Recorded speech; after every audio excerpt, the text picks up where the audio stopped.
The Sacred Fount by Henry James. Chapter 1. It was an occasion, I felt, the prospect of a large party, to look out at the station for others, possible friends and even possible enemies, who might be going. Such premonitions, it was true, bred fears when they failed to breed hopes, though it was to be added that there were sometimes, in the case, rather happy ambiguities. One was glowered at, in the compartment, by people who on the morrow, after breakfast, were to prove charming. One was spoken to first by people whose sociability was subsequently to show as bleak, and one built with confidence on others, who were never to reappear at all, who were only going to Birmingham. As soon as I saw Gilbert Long, some way up the platform, however, I knew him as an element. It was not so much that the wish was father to the thought, as that I remembered having already more than once met him at Newmarch. He was a friend of the house. He wouldn't be going to Birmingham. I so little expected him, at the same time, to recognize me that I stopped short of the carriage near which he stood. I looked for a seat that wouldn't make us neighbours.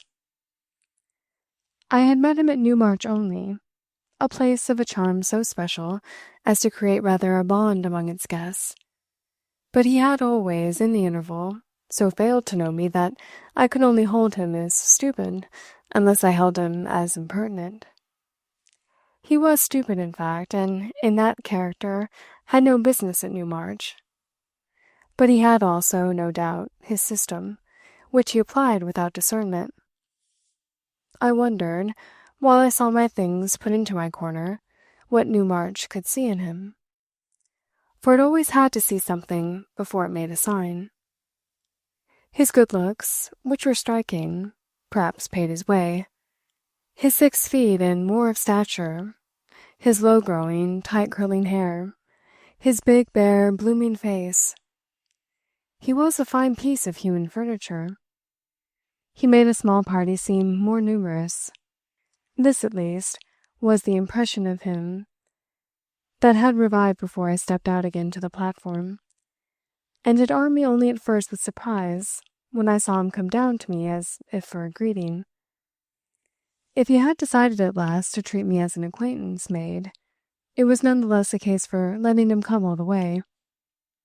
That, accordingly, was what he did, and with so clear a conscience, I hasten to add, that at the end of a minute we were talking together quite as with the tradition of prompt intimacy. He was good-looking enough, I now again saw, but not such a model of it as I had seemed to remember. On the other hand, his manners had distinctly gained in ease. He referred to our previous encounters and common contacts. He was glad I was going. He peeped into my compartment and thought it better than his own. He called a porter the next minute to shift his things, and while his attention was so taken, I made out some of the rest of the contingent, who were finding or had already found places. This lasted till Long came back with his porter, as well as with a lady unknown to me, and to whom he had apparently mentioned that our carriage would pleasantly accommodate her. The porter carried, in fact, her dressing-bag, which he put upon a seat, and the bestowal of which left the lady presently free to turn to me with a reproach. "I don't think it very nice of you not to speak to me." I stared, then caught at her identity through her voice, after which I reflected that she might easily have thought me the same sort of ass as I had thought Long. For she was simply, it appeared, Grace Brissenden. We had, the 3 of us, the carriage to ourselves, and we journeyed together for more than an hour, during which, in my corner, I had my companions opposite. We began at first by talking a little, and then as the train, a fast one, ran straight and proportionately bellowed, we gave up the effort to compete with its music. Meantime, however, we had exchanged with each other a fact or two to turn over in silence. Brissenden was coming later. Not, indeed, that that was such a fact. But his wife was informed. She knew about the numerous others. She had mentioned, while we waited, people and things. that Obert, R.A., was somewhere in the train, that her husband was to bring on Lady John, and that Mrs. Froome and Lord Lutley were in the wondrous new fashion, and their servants too, like a single household, starting, travelling, arriving together. It came back to me as I sat there that when she mentioned Lady John, as in charge of Brissenden, the other member of our trio, had expressed interest and surprise, expressed it so as to have made her reply with a smile, "Didn't you really know?" This passage had taken place on the platform while, availing ourselves of our last minute, we hung about our door. Why in the world should I know? To which, with good nature, she had simply returned, "Oh, it's only that I thought you always did." And they both had looked at me a little oddly, as if appealing from each other. What in the world does she mean? Long might have seemed to ask, while Mrs. Brissenden conveyed with light profundity, "You know. Why, you should as well as I, don't you?"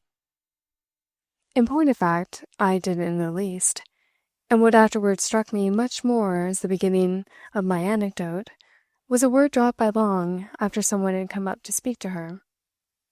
I had then given him his cue by alluding to my original failure to place her. What in the world, in a year or two, had happened to her? She had changed so extraordinarily for the better. How could a woman who had been plain so long become pretty so late? It was just what he had been wondering. I didn't place her at first myself. She had to speak to me. But I hadn't seen her since her marriage, which wasn't it 4 or 5 years ago? She's amazing for her age. What, then, is her age? Oh, 2 or 3 and 40. She's prodigious for that. But can it be so great?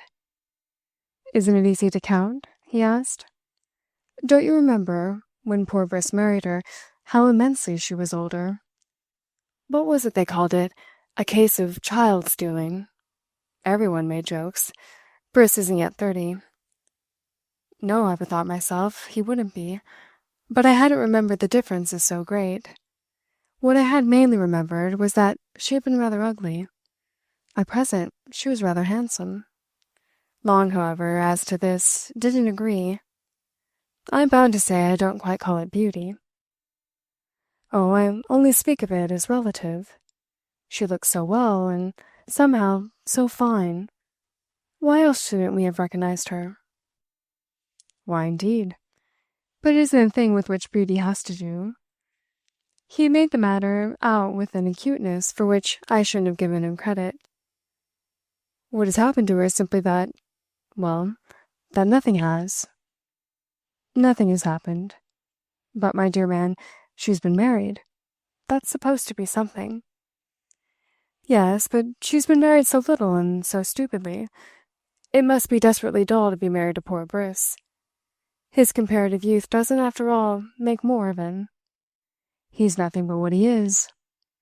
Her clock has simply stopped. She looks no older, that's all. Ah, and a jolly good thing, too, when you start where she did. But I take your discrimination, I added, as just. The only thing is that if a woman doesn't grow older, she may be said to grow younger, and if she grows younger, she may be supposed to grow prettier. That's all, except, of course, that it strikes me as charming, also for Brissenden himself. He had the face, I seem to recall, of a baby, so that if his wife did flaunt her 50 years... Oh, Long broke in. It wouldn't have mattered to him if she had. That's the awfulness, don't you see, of the married state. People have to get used to each other's charms as well as to their faults. He wouldn't have noticed. It's only you and I who do, and the charm of it is for us. What a lucky thing, then, I laughed, that, with Brissenden so out of it and relegated to the Times tables obscure hereafter, it should be you and I who enjoy her. I had been struck in what he said, with more things than I could take up, and I think I must have looked at him while he talked, with a slight return of my first mystification. He talked as I had never heard him, less and less like the heavy Adonis who had so often cut me, and while I did so, I was proportionately more cautious of the change in him. He noticed, in fact, after a little, the vague confusion of my gaze and asked me, with complete good nature, why I stared at him so hard. I sufficiently disembroiled myself to reply that I could only be fascinated by the way he made his points, to which he, with the same sociability, made answer that he, on the contrary, more than suspected me, clever and critical as I was, of amusement at his artless prattle. He stuck none the less to his idea that what he had been discussing was lost on Brissenden. "Ah, then I hope," I said, "that at least Lady John isn't." "Oh, Lady John." And he turned away as if there were either too much or too little to say about her. I found myself engaged again with Mrs. Briss, while he was occupied with a newspaper boy, and engaged, oddly, in very much the free view of him that he and I had just taken of herself. She put it to me frankly that she had never seen a man so improved, a confidence that I met with alacrity, as it showed me that, under the same impression, I had not been astray. She had only, it seemed, made him out with a great effort. I took in this confession, but I repaid it. He hinted to me that he had not known you more easily. More easily than you did? Oh, nobody does that. And to be quite honest, I've got used to it and don't mind. People talk of our changing every 7 years, but they make me feel as if I changed every 7 minutes. What will you have at any rate, and how can I help it? It's the grind of life, the wear and tear of time and misfortune. And you know I'm 93.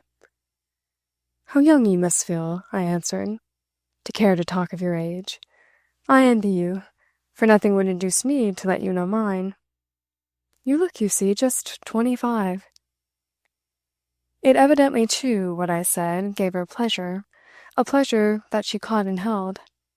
Well, you can't say I dress it. No, you dress, I make out, 93. If you would only dress 25, you'd look 15. 15 in a schoolroom charade. She laughed at this happily enough. Your compliment to my taste is odd. I know at all events, she went on, what's the difference in Mr. Long. Be so good, then, for my relief as to name it. Well, a very clever woman has for some time past taken. This beginning was of course enough. A particular interest in him. Do you mean Lady John? I inquired, and as she evidently did, I rather demurred. Do you call Lady John a very clever woman? Surely. That's why I kindly arranged that, as she was to take, I happened to learn, the next train, Guy should come with her. You arranged it. I wondered. She's not so clever as you, then? Because you feel that she wouldn't or couldn't. No doubt she wouldn't have made the same point of it, for more than one reason. Poor Guy hasn't pretensions, has nothing but his youth and his beauty. But that's precisely why I'm sorry for him, and try whenever I can to give him a lift. Lady John's company is, you see, a lift. You mean it has so unmistakably been one to Long? Yes, it has positively given him a mind and a tongue. That's what has come over him. Then, I said, it's a most extraordinary case, such as one really has never met. Oh, but, she objected, it happens. Ah, so very seldom. Yes, I've positively never met it. Are you very sure, I insisted, that Lady John is the influence? I don't mean to say, of course, she replied, that he looks fluttered if you mention her. That he doesn't, in fact, look as blank as a pickpocket. But that proves nothing. Or rather, as they're known to be always together, and she from morning till night as pointed as a hatpin, it proves just what one sees. One simply takes it in. I turned the picture round. They're scarcely together when she's together with Brissenden. Ah, that's only once in a way.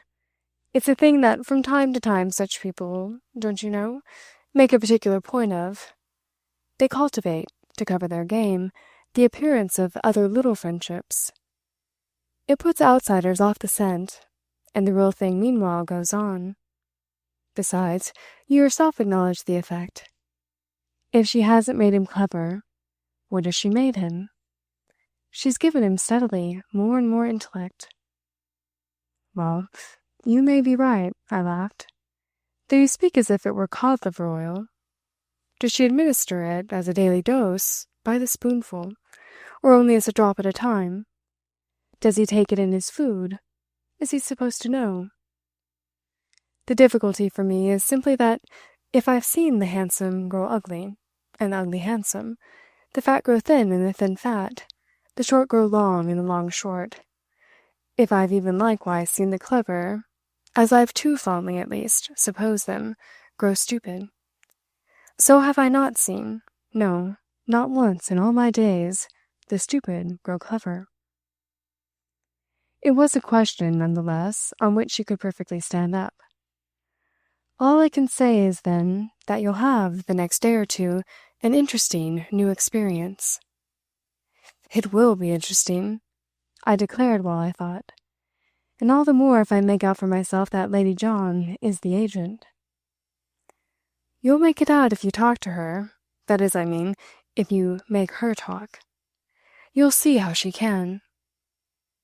She keeps her wit, then, I asked, in spite of all she pumps into others. Oh, she has enough for two. I'm immensely struck with yours, I replied, as well as with your generosity. I've seldom seen a woman take so handsome a view of another. It's because I like to be kind, she said with the best faith in the world, to which I could only return, as we entered the train, that it was a kindness Lady John would doubtless appreciate. Long rejoined us, and we ran, as I have said, our course, which, as I have also noted, seemed short to me in the light of such a blaze of suggestion. To each of my companions, and the fact stuck out of them, something unprecedented had happened. Chapter 2. The day was as fine, and the scene as fair at Newmarch, as the party was numerous and various, and my memory associates with the rest of the long afternoon many renewals of acquaintance and much sitting and strolling, for snatches of talk, in the long shade of great trees, and through the straight walks of old gardens. A couple of hours thus passed, and fresh accessions enriched the picture. There were persons I was curious of Lady John, for instance, of whom I promised myself an early view. But we were apt to be carried away in currents that reflected new images, and sufficiently beguiled impatience. I recover all the same a full sequence of impressions, each of which, I afterwards saw, had been appointed to help all the others. If my anecdote, as I have mentioned, had begun at Paddington, at a particular moment, it gathered substance step by step, and without missing a link. The links, in fact, should I count them all, would make too long a chain. They formed, nevertheless, the happiest little chapter of accidents, though a series of which I can scarce give more than the general effect. One of the first accidents was that, before dinner, I met Ford Overt, wandering a little apart with Mrs. Server, and that, as they were known to me as agreeable acquaintances, I should have faced them with confidence, had I not immediately drawn from their sequestered air the fear of interrupting them. Mrs. Server was always lovely, and Obert always expert.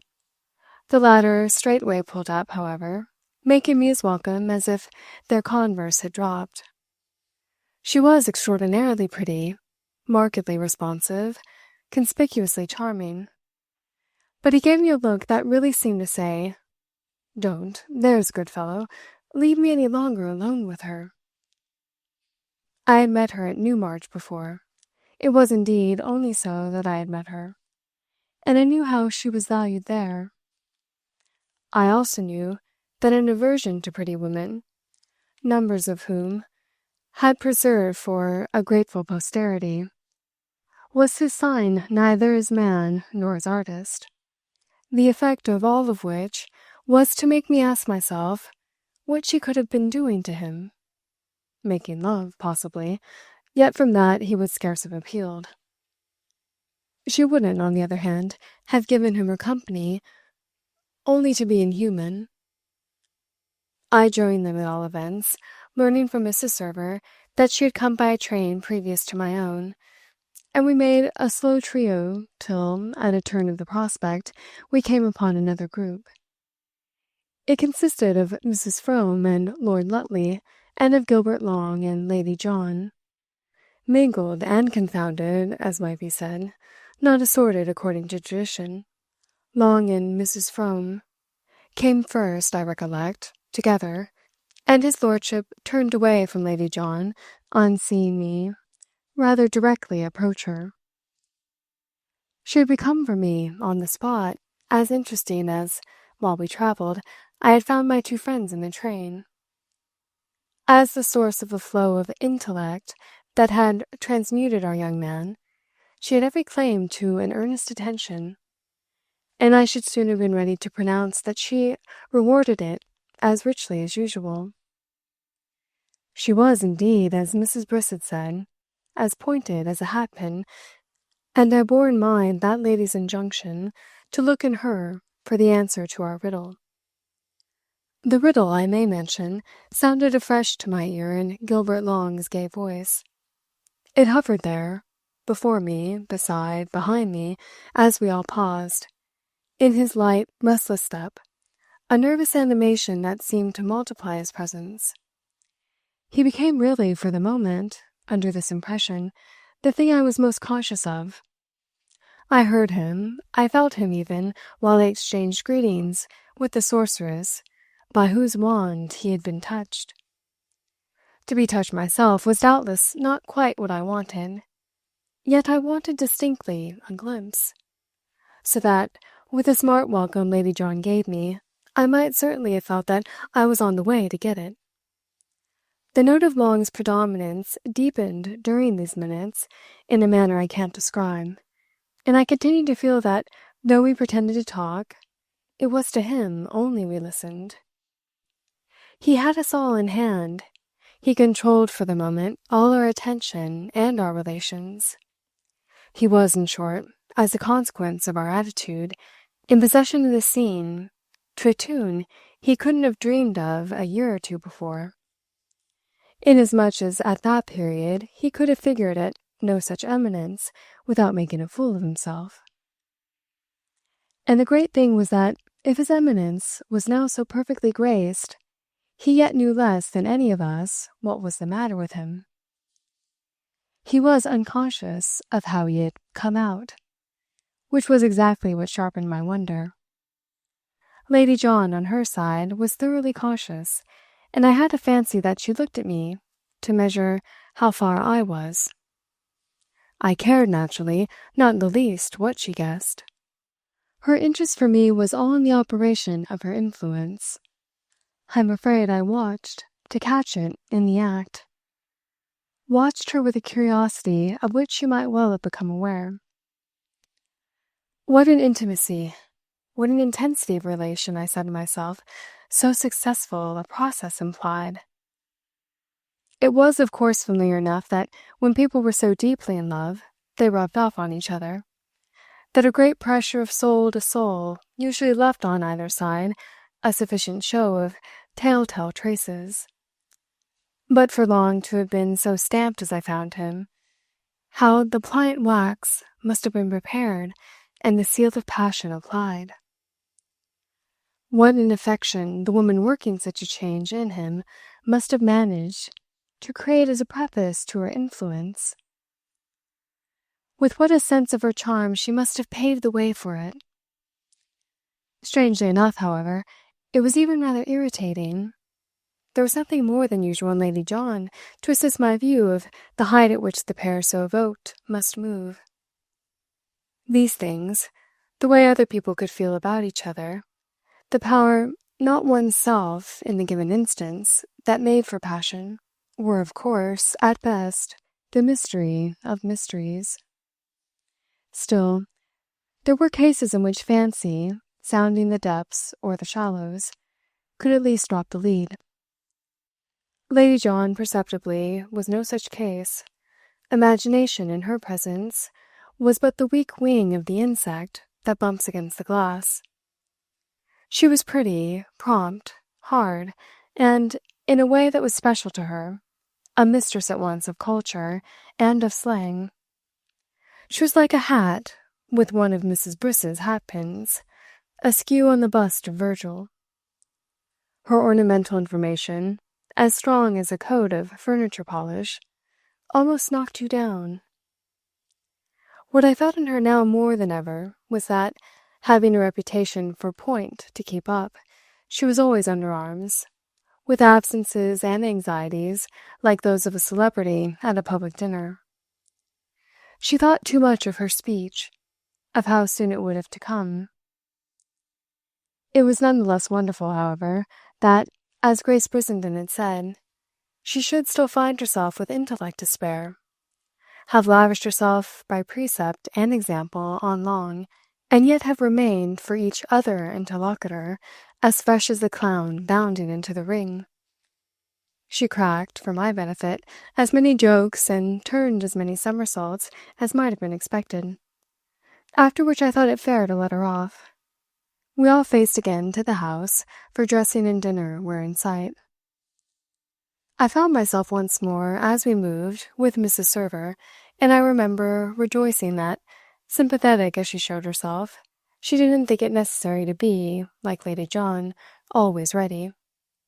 She was delightfully handsome, handsomer than ever, slim, fair, fine, with charming pale eyes and splendid auburn hair. I said to myself that I hadn't done her justice. She hadn't organized her forces, was a little helpless and vague. But there was ease for the weary in her happy nature and her peculiar grace. These last were articles on which, 5 minutes later, before the house, where we still had a margin, I was moved to challenge Ford Obert. What was the matter just now, when, though you were so fortunately occupied, you yet seemed to call me into the rescue? Oh, he laughed. I was only occupied in being frightened. But at what? Well, at a sort of sense that she wanted to make love to me. I reflected. Mrs. Server? Does Mrs. Server make love? It seemed to me, my friend replied, that she began on it to you as soon as she got hold of you. Weren't you aware? I debated afresh. I didn't know that I had been. Not to the point of terror. She's so gentle and so appealing. Even if she took one in hand with violence, moreover, I added, I don't see why terror, given so charming a person, should be the result. It's flattering. Ah, you're brave, said Obert. I didn't know you were ever timid. How can you be in your profession? Doesn't it come back to me, for that matter, that only the other year you painted her? Yes, I faced her to that extent, but she's different now. I scarcely made it out. In what way different? She's as charming as ever. As if even for his own satisfaction, my friend seemed to think a little. Well, her affections were not then, I imagine, at her disposal. I judge that that's what it must have been. They were fixed, with intensity, and it made the difference with me. Her imagination had for the time rested its wing. At present, it's ready for flight. It seeks a fresh perch. It's trying. Take care. Oh, I don't flatter myself, I laughed, that I've only to hold out my hand. At any rate, I went on, I shan't call for help. He seemed to think again. I don't know. You'll see. If I do, I shall see a great deal more than I now suspect. He wanted to get off to dress, but I still held him. Isn't she wonderfully lovely? Oh, he simply exclaimed. Isn't she as lovely as she seems? But he had already broken away. What has that to do with it? What has anything, then? She's too beastly unhappy. But isn't that just one's advantage? No, it's uncanny. And he escaped. The question had, at all events, brought us indoors, and so far up our staircase as to where it branched towards Obert's room. I followed it to my corridor, with which other occasions had made me acquainted, and I reached the door in which I expected to find my card of designation. This door, however, was open, so as to show me, in momentary possession of the room, a gentleman, unknown to me, who, in guided quest of his quarters, appeared to have arrived from the other end of the passage. He had just seen, as the property of another, my unpacked things, with which he immediately connected me. He, moreover, to my surprise, on my entering, sounded my name, in response to which I could only at first remain blank. It was, in fact, not till I had begun to help him place himself that, correcting my blankness, I knew him for Guy Brissenden. He had been put by himself, for some reason, in the bachelor wing and, exploring at hazard, had mistaken the signs. By the time we found his servant and his lodging, I had reflected on the oddity of my having been as stupid about the husband as I had been about the wife.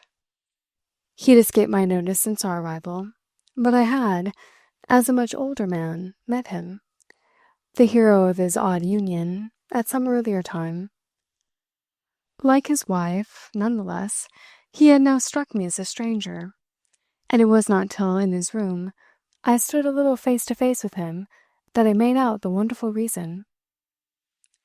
The wonderful reason was that I was not a much older man. Guy Brissenden, at any rate, was not a much younger. It was he who was old. It was he who was older. It was he who was oldest. That was so disconcertingly what he had become. It was, in short, what he would have been, had he been as old as he looked. He looked almost anything. He looked quite 60. I made it out again at dinner, where, from a distance, but opposite, I had him in sight. Nothing could have been stranger than the way that, fatigued, fixed, settled, he seemed to have piled up the years. They were there without having had time to arrive. It was as if he had discovered some miraculous shortcut to the common doom. He had grown old, in fine, as people you see after an interval sometimes strike you as having grown rich. Too quickly for the honest, or at least for the straight way. He had cheated, or inherited, or speculated. It took me but a minute then to add him to my little gallery, the small collection, I mean, represented by his wife and by Gilbert Long, as well as in some degree, doubtless, also by Lady John. The museum of those who put to me with such intensity the question of what had happened to them. His wife, on the same side, was not out of my range, and now, largely exposed, lighted, jewelled, and enjoying, moreover, visibly, the sense of these things. His wife, upon my honour, as I soon remarked to the lady next to me. His wife, it was too prodigious, looked about 20. Yes, isn't it funny? Said the lady next to me. It was so funny that it set me thinking afresh, and that, with the interest of it, which became a positive excitement, I had to keep myself in hand, in order not too publicly to explain, not to break out right and left with my reflections. I don't know why. It was a sense instinctive and unreasoned, but I felt from the first that if I was on the scent of something ultimate, I had better waste neither my wonder nor my wisdom. I was on the scent. That I was sure of, and yet, even after I was sure, I should still have been at a loss to put my enigma itself into words. I was just conscious, vaguely, of being on the track of a law that would fit, that would strike me as governing the delicate phenomena, delicate though so marked, that my imagination found itself playing with. A part of the amusement they yielded came, I dare say, from my exaggerating them, grouping them into a larger mystery, and thereby a larger law, than the facts as observed yet warranted. But that is the common fault of minds for which the vision of life is an obsession. The obsession pays, if one will, but to pay it has to borrow. After dinner, but while the men were still in the room, I had some talk again with Long, of whom I inquired if he had been so placed as to see poor Briss. He appeared to wonder, and poor Briss, with our shifting the seats, was now at a distance. I think so, but I didn't particularly notice. What's the matter with poor Briss? That's exactly what I thought you might be able to tell me. But if nothing in him strikes you... He met my eyes a moment, then glanced about. Where is he? Behind you. Only don't turn round to look, for he knows. But I dropped, having caught something directed toward me in Brissenden's face. My interlocutor remained blank, simply asking me after an instant what it was he knew. On this I said what I meant. He knows we've noticed. Long wondered again. Ah, but I haven't. He spoke with some sharpness. He knows, I continued, noting the sharpness too. What's the matter with him? Then what the devil is it? I waited a little, having for the moment an idea on my hands. Do you see him often? Long disengaged the ash from his cigarette. No. Why should I? Distinctly, he was uneasy, though as yet perhaps but vaguely, at what I might be coming to. That was precisely my idea, and if I pitied him a little for my pressure, my idea was yet what most possessed me. Do you mean there's nothing in him that strikes you? On this, unmistakably, he looked at me hard. Strikes me? In that boy? Nothing in him that I know of ever struck me in my life. He's not an object of the smallest interest to me. I felt that if I insisted, I should really stir up the old Long, the stolid coxcomb, capable of rudeness, with whose redemption, reabsorption, supersession, one scarcely knew what to call it. I had been so happily impressed. Oh, of course, if you haven't noticed, you haven't, and the matter I was going to speak of will have no point. You won't know what I mean. With which I paused long enough to let his curiosity operate if his denial had been sincere. But it hadn't. His curiosity never operated. He only exclaimed, more indulgently, that he didn't know what I was talking about, and I recognized after a little that if I had made him, without intention, uncomfortable, this was exactly a proof of his being what Mrs. Briss, at the station, had called clever, and what I had so much remarked while, in the garden before dinner, he held our small company. Nobody, nothing could, in the time of his inanity, have made him turn a hair. It was the mark of his aggrandizement. But I spared him, so far as was consistent with my wish for absolute certainty, changed the subject, spoke of other things, took pains to sound disconnectedly, and only after reference to several of the other ladies, the name over which we had just felt friction. Mrs. Brissenden's quite fabulous. He appeared to have strayed, in our interval, far. Fabulous? Why, for the figure that, by candlelight and in cloth of silver and diamonds, she is still able to make. Oh dear, yes. He showed as relieved to be able to see what I meant. She's grown so very much less plain. But that wasn't at all what I meant. Ah, I said, you put it the other way at Paddington, which was much more the right one. He had quite forgotten. How then did I put it? As he had done before, I got rid of my ash. She hasn't grown very much less plain. She's only grown very much less old. Ah, well, he laughed, but as if his interest had quickly dropped. Youth is, comparatively speaking, beauty. Oh, not always. Look at poor Briss himself. Well, if you like better, beauty is youth. Not always either, I returned, certainly only when it is beauty. To see how little it may be either. Look, I repeated, at poor Briss. I thought you told me just now not to. He rose at last in his impatience. Well, at present you can. I also got up. The other men at the same moment moved, and the subject of our reference stood in view. This indeed was but briefly, for, as if to examine a picture behind him, the personage in question suddenly turned his back. Long, however, had had time to take him in and then to decide. I've looked. What then? You don't see anything? Nothing? Not what everyone else must. No, confound you. I already felt that, to be so torturous, he must have had a reason, and the search for his reason was what, from this moment, drew me on. I had, in fact, half guessed it as we stood there, but this only made me the more explanatory. It isn't really, however, that Brissenden has grown less lovely, it's only that he has grown less young. To which my friend, as we quitted the room, replied simply, "Oh." The effect I had mentioned was, none the less, too absurd.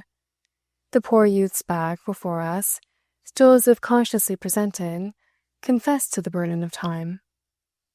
How old, I continued, did we make out this afternoon that he would be? That who would? Why, poor Briss. He fairly pulled up in our march. Have you got him on the brain? Don't I seem to remember, my dear man, that it was you yourself who knew? He's 30 at the most. He can't possibly be more. And there he is, as fine, as swaddled, as royal a mummy, to the eye, as one would wish to see. Don't pretend. But it's all right. I laughed as I took myself up. I must talk to Lady John. I did talk to her, but I must come to it. What is most to the point just here is an observation or two that, in the smoking-room, before going to bed, I exchanged with Ford Obert. I forbore, as I have hinted, to show all I saw, but it was lawfully open to me to judge of what other people did. And I had had before dinner my little proof that, on occasion, Obert could see as much as most. Yet I said nothing more to him for the present about Mrs. Server. The Brissendens were new to him, and his experience of every sort of facial accident, of human sign, made him just the touchstone I wanted. Nothing, naturally, was easier than to turn him on the question of the fair and the foul, type and character, weal and woe, among our fellow visitors. So that my mention of the air of disparity in the couple I have just named came in its order and produced its effect. This effect was that of my seeing, which was all I required, that if the disparity was marked for him, this expert observer could yet read it quite the wrong way. Why had so fine a young creature married a man 3 times her age? He was, of course, astounded when I told him the young creature was much nearer 3 times Brissenden's, and this led to some interesting talk between us as to the consequences in general of such association on such terms. The particular case before us, I easily granted, sinned by overemphasis, but it was a fair, though a gross, illustration of what almost always occurred when 20 and 40, when 30 and 60, mated or mingled, lived together in intimacy. Intimacy, of course, had to be postulated. Then either the high number or the low always got the upper hand, and it was usually the high that succeeded. It seemed, in other words, more possible to go back than to keep still, to grow young than to remain so. If Brissenden had been of his wife's age, and his wife of Brissenden's, it would thus be he who must have redescended the hill. It would be she who would have been pushed over the brow. There was really a touching truth in it, the stuff of, what did people call such things? An apologue or a parable. One of the pair, I said, has to pay for the other. What ensues is a miracle, and miracles are expensive. What's a greater one than to have your youth twice over? It's a second wind, another go, which isn't the sort of thing life mostly treats us to. Mrs. Briss had to get her new blood, her extra allowance of time and bloom, somewhere.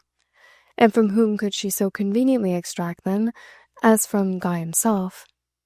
She has, by an extraordinary feat of legerdemain, extracted them, and he on his side, to supply her, has had to tap the Sacred Fount. But the Sacred Fount is like the greedy man's description of the turkey as an awkward dinner dish. It may be sometimes too much for a single share, but it's not enough to go round. Obert was at all events sufficiently struck with my view to throw out a question on it, so that, playing to his last drop, Mr. Briss, as you call him, can only die of the business. Oh, not yet, I hope, but before her, yes, long. He was much amused. How you polish them off! I only talk, I returned, as you paint. Not a bit worse. But one must indeed wonder, I conceded, how the poor wretches feel. You mean whether Brissenden likes it? I made up my mind on the spot. If he loves her, he must. That is, if he loves her passionately, sublimely. I saw it all. It's in fact just because he does so love her that the miracle for her is wrought. Well, my friend reflected, for taking a miracle coolly. She hasn't her equal.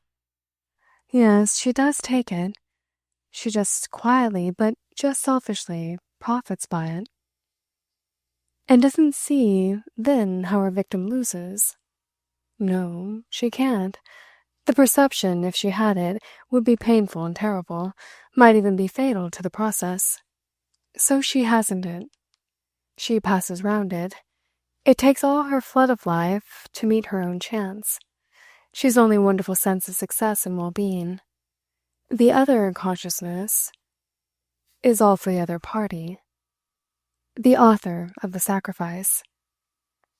Then how beautifully poor Briss, my companion said, must have it. I had already assured myself. He had gone to bed, and my fancy followed him. Oh, he has it so that, though he goes, in his passion, about with her, he dares scarcely show his face. And I made a final induction. The agents of the sacrifice are uncomfortable, I gather, when they suspect or fear that you see. My friend was charmed with my ingenuity. How you've worked it out! Well, I feel as if I were on the way to something. He looked surprised. Something still more. Something still more. I had an impulse to tell him, I scarce knew what, but I kept it under. I seemed to snuff up. Quoi donc? The sense of a discovery to be made. And of what? I'll tell you tomorrow. Good night. Chapter 3. I did on the morrow several things, but the first was not to redeem that vow. It was to address myself straight to Grace Brissenden. I must let you know that, in spite of your guarantee, it doesn't go at all. Oh, but not at all. I've tried Lady John, as you enjoined, and I can't but feel that she leaves us very much where we were. Then, as my listener seemed not quite to remember where we had been, I came to her help. You said yesterday at Paddington, to explain the change in Gilbert Long, don't you recall? That woman, plying him with her genius and giving him of her best, is clever enough for two. She's not clever enough, then, it strikes me, for three, or at any rate for four. I confess I don't see it. Does she really dazzle you? My friend had caught up. Oh, you've a standard of wit. No, I've only a sense of reality, a sense not at all satisfied by the theory of such an influence as Lady John's. She wondered. Such a one is whose else, then? Ah, that's for us still to find out. Of course this can't be easy, for as the appearance is inevitably a kind of betrayal, it's in somebody's interest to conceal it. This Mrs. Brissenden grasped. Oh, you mean in the ladies?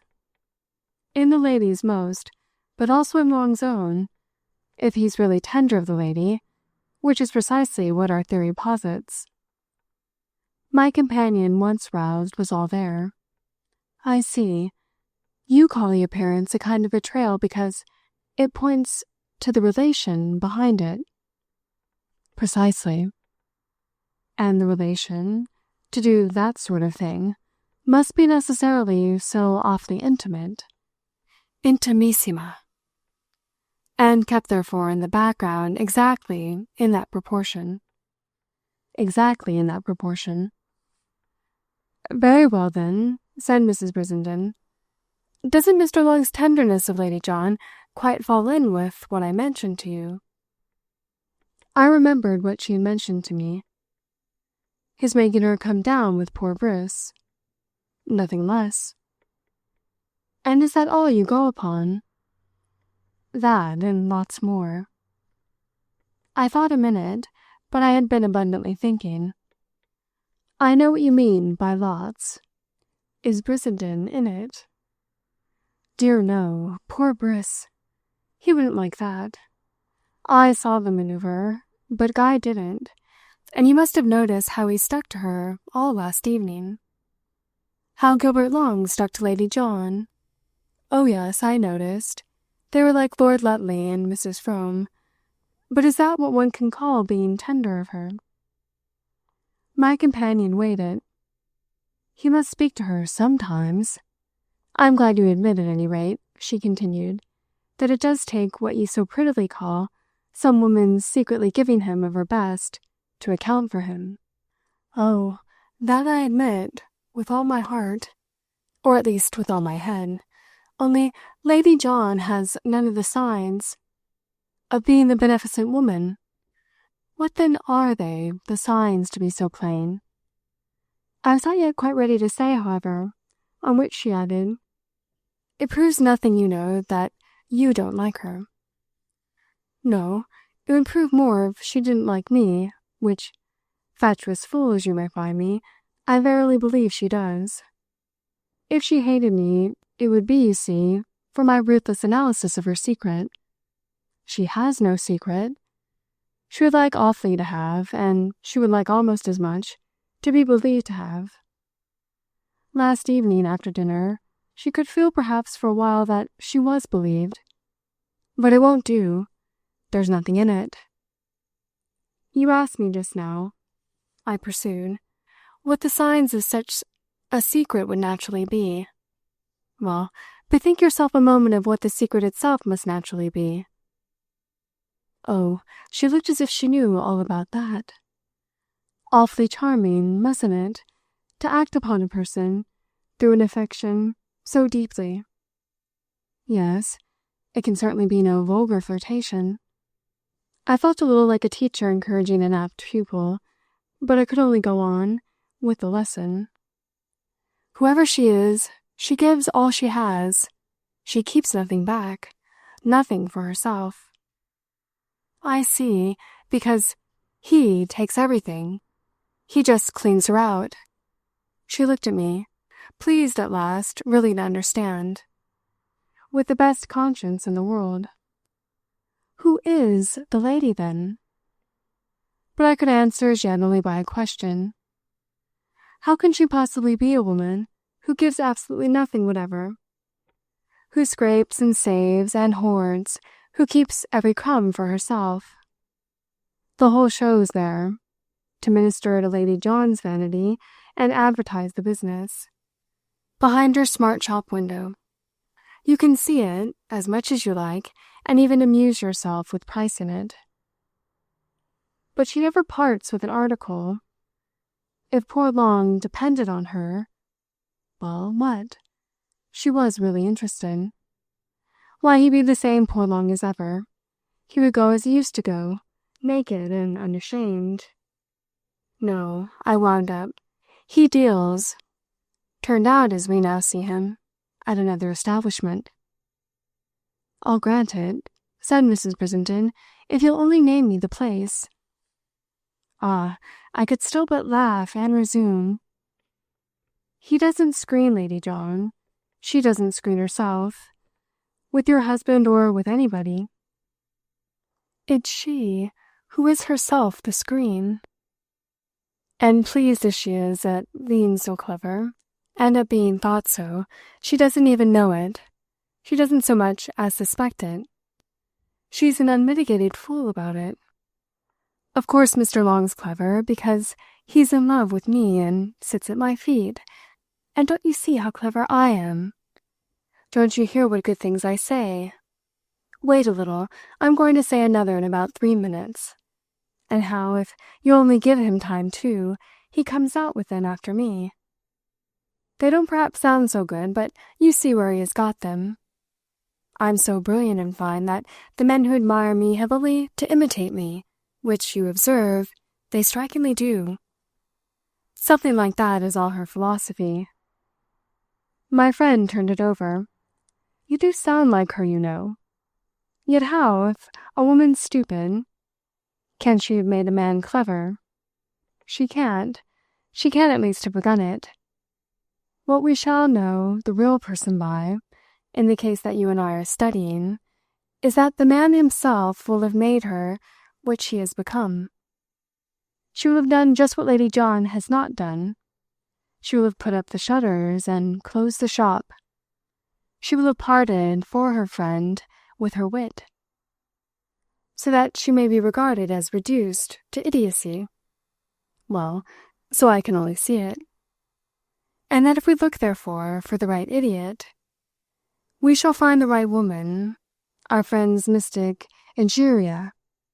Yes, we shall be, at least, approaching the truth. We shall burn, as they say, in hide and seek. I of course kept to the point that the idiot would have to be the right one. Any idiot wouldn't be to the purpose. If it was enough that a woman was a fool, the search might become hopeless, even in a house that would have passed but ill for a fool's paradise. We were on one of the shaded terraces to which, here and there, a tall window stood open. The picture without was all morning and August, and within, all dimness and rich gleams. We stopped once or twice, raking the gloom for lights, and it was at some such moment that Mrs. Brissenden asked me if I then regarded Gilbert Long as now exalted to the position of the most brilliant of our companions, the cleverest man of the party. It pulled me up a little. Hardly that, perhaps, for don't you see the proofs I'm myself giving you? But say he is, I considered, the cleverest but one. The next moment I had seen what she meant. In that case, the thing we're looking for ought to logically be the person of the opposite sex, giving us the maximum sense of depletion for his benefit. The biggest fool, you suggest, must, consistently, be the right one. Yes, again, it would so seem. But that's not really, you see, the shortcut it sounds. The biggest fool is what we want. But the question is to discover who is the biggest. I'm glad, then, I feel so safe. Mrs. Brissenden laughed. Oh, you're not the biggest, I handsomely conceded. Besides, as I say, there must be the other evidence, the evidence of relations. We had gone on with this a few steps, but my companion again checked me, while her nod toward a window gave my attention a lead. Won't that, as it happens, then do? We could just see, from where we stood, a corner of one of the rooms. It was occupied by a seated couple, a lady whose face was in sight, and a gentleman whose identity was attested by his back, a back somehow replete for us, at the moment, with a guilty significance. There was the evidence of relations. That we had suddenly caught Long in the act of presenting his receptacle at the Sacred Fount seemed announced by the tone in which Mrs. Brissenden named the other party. Mademoiselle de Dreux. We looked at each other, I was aware, with some elation, but our triumph was brief. The Comtesse de Dreux, we quickly felt, an American married to a Frenchman, wasn't at all the thing. She was almost as much all there as Lady John. She was only another screen, and we perceived, for that matter, the next minute, that Lady John was also present. Another step had placed us within range of her. The picture revealed in the rich dusk of the room was a group of three. From that moment, unanimously, we gave up Lady John, and as we continued our stroll, my friend brought out her despair. Then he has nothing but screens. The need for so many does suggest a fire. And in spite of discouragement, she sounded, interrogatively, one after the other, the names of those ladies the perfection of whose presence of mind might, when considered, pass as questionable. We soon, however, felt our process to be practically a trifle invidious. Not one of the persons named could, at any rate, to do them all justice, affect us as an intellectual ruin. It was natural, therefore, for Mrs. Brissenden to conclude with skepticism. She may exist, and exist as you require her, but what, after all, proves that she's here? She mayn't have come down with him. It doesn't necessarily follow that they always go about together. I was ready to declare that it necessarily followed. I had my idea, and I didn't see why I shouldn't bring it out. It's my belief that he no more goes away without her than you go away without your poor Briss. She surveyed me in splendid serenity. But what have we in common? With the parties to an abandoned flirtation? Well, you've in common your mutual attachment and the fact that you're thoroughly happy together. Ah, she good-humoredly answered, we don't flirt. Well, at all events, you don't separate. He doesn't really suffer you out of his sight, and, to circulate in the society you adorn, you don't leave him at home. Why shouldn't I? She asked, looking at me, I thought, just a trifle harder. It isn't a question of why you shouldn't, it's a question of whether you do. You don't, do you? That's all. She thought it over as if for the first time. It seems to me I often leave him when I don't want him. Oh, when you don't want him, yes. But when don't you want him? You want him when you want to be right, and you want to be right when you mix in a scene like this. I mean, I continued for my private amusement. When you want to be happy. Happiness, you know, is to a lady in the full tide of social success even more becoming than new French frock. You have the advantage, for your beauty, of being admirably married. You bloom in your husband's presence. I don't say he need always be at your elbow. I simply say that you're most completely yourself when he's not far off. If there were nothing else, there would be the help given you by your quiet confidence in his lawful passion. I'm bound to say, Mrs. Brissenden replied, that such help is consistent with his not having spoken to me since we parted, yesterday, to come down here by different trains. We haven't so much as met since our arrival. My finding him so indispensable is consistent with my not having so much as looked at him. Indispensable, please. For what? For your not being without him. What then do I do with him? I hesitated. There were so many ways of putting it, but I gave them all up. Ah, I think it will be only he who can tell you. My point is that you've the instinct, playing in you, on either side, with all the ease of experience, of what you are to each other. All I mean is that it's the instinct that Long and his good friend must have. They too perhaps haven't spoken to each other. But where he comes, she does, and where she comes, he does. That's why I know she's among us. It's wonderful what you know. Mrs. Brissenden again laughed. How can you think of them as enjoying the facilities of people in our situation? Of people married and therefore logically in presence? I don't, I was able to reply, speak of their facilities as the same, and I recognize every limit to their freedom. But I maintain, nonetheless, that so far as they can go, they do go. It's relation, and they work the relation. The relation, exquisite surely, of knowing they help each other to shine. Why are they not, therefore, like you and Brissenden? What I make out is that when they do shine, one will find, though only after a hunt, I admit, as you see, they must both have been involved. Feeling their need and consummately expert, they will have managed, have arranged. She took it in with her present odd mixture of the receptive and the derisive. Arranged what? Oh, ask her. I would if I could find her. After which, for a moment, my interlocutress again considered. But I thought it was just your contention that she doesn't shine. If it's Lady John's perfect repair that puts that sort of thing out of the question, your image, it seems to me, breaks down.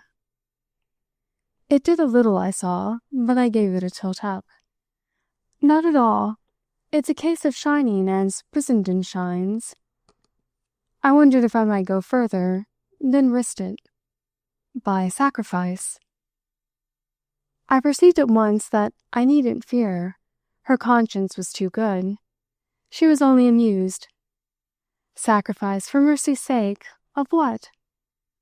Well, for mercy's sake, of his time. His time? She stared. Hasn't he all the time he wants? My dear lady, I smiled, he hasn't all the time you want. But she evidently had not a glimmering of what I meant. Don't I make things of an ease? Don't I make life of a charm for him? I'm afraid I laughed out. That's perhaps exactly it. It's what Gilbert Long does for his victim, makes life of an ease and a charm. She stopped yet again, really wondering at me now. Then it's the woman, simply, who's happiest. Because Brissenden's the man who is. Precisely. On which for a minute, without her going on, we looked at each other. Do you really mean that if you only knew me as I am, it would come to you in the same way to hunt for my confederate? I mean, if he weren't made obvious, you know, by his being my husband. I turned this over. If you were only in flirtation, as you reminded me just now that you're not? Surely, I declared. I should arrive at him, perfectly, after all eliminations, on the principle of looking for the greatest happiness of the smallest number. Well, he may be a small number, she indulgently sighed, but he's wholly content. Look at him now there, she added the next moment, and judge. We'd resumed our walk and turned the corner of the house, a movement that brought us into view of a couple just round the angle of the terrace, a couple who, like ourselves, must have paused in a sociable stroll. The lady, with her back to us, leaned a little on the balustrade and looked at the gardens. The gentleman close to her, with the same support, offered us the face of Guy Brissenden, as recognizable at a distance as the numbered card of a turn, the black figure upon white, at a musical hall. Unseen as he said a word to his companion, who quickly jerked round.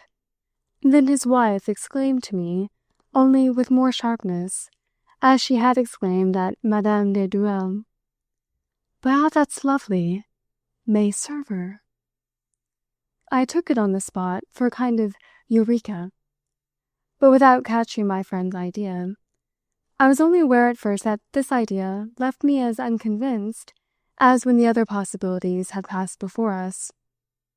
Wasn't it simply the result of this lady's being the only one we'd happened not to eliminate? She had not even occurred to us. She was pretty enough, perhaps, for any magic, but she hadn't the other signs. I didn't believe somehow, certainly not on such short notice, either in her happiness or in her flatness. There was a vague suggestion of a sort in our having found her there with Brissenden. There would have been a pertinence to our curiosity, or at least to mine, in this juxtaposition. Of the two persons who paid, as I had amused myself with calling it, so heroically.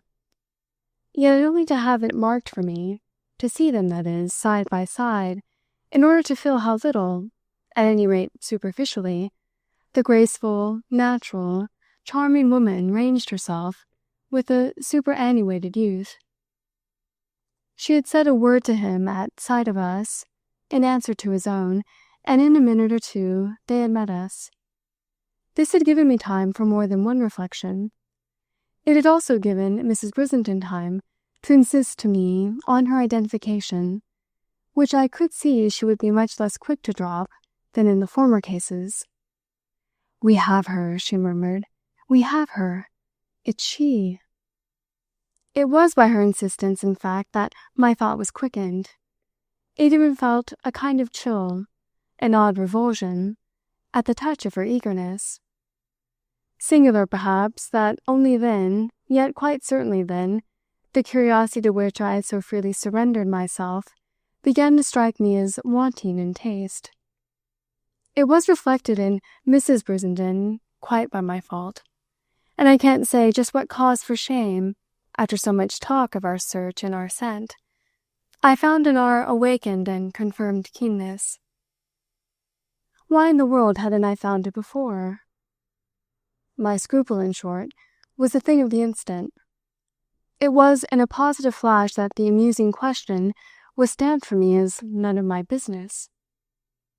One of the reflections I have just mentioned was that I had not had a happy hand in making it so completely Mrs. Brissenden's. Another was, however, that nothing, fortunately, that had happened between us really signified. For what had so suddenly overtaken me was the consciousness of this anomaly, that I was at the same time as disgusted as if I had exposed Mrs. Server, and absolutely convinced that I had yet not exposed her. While, after the others had greeted us, and we stood in vague talk, I caught afresh the effect of their juxtaposition.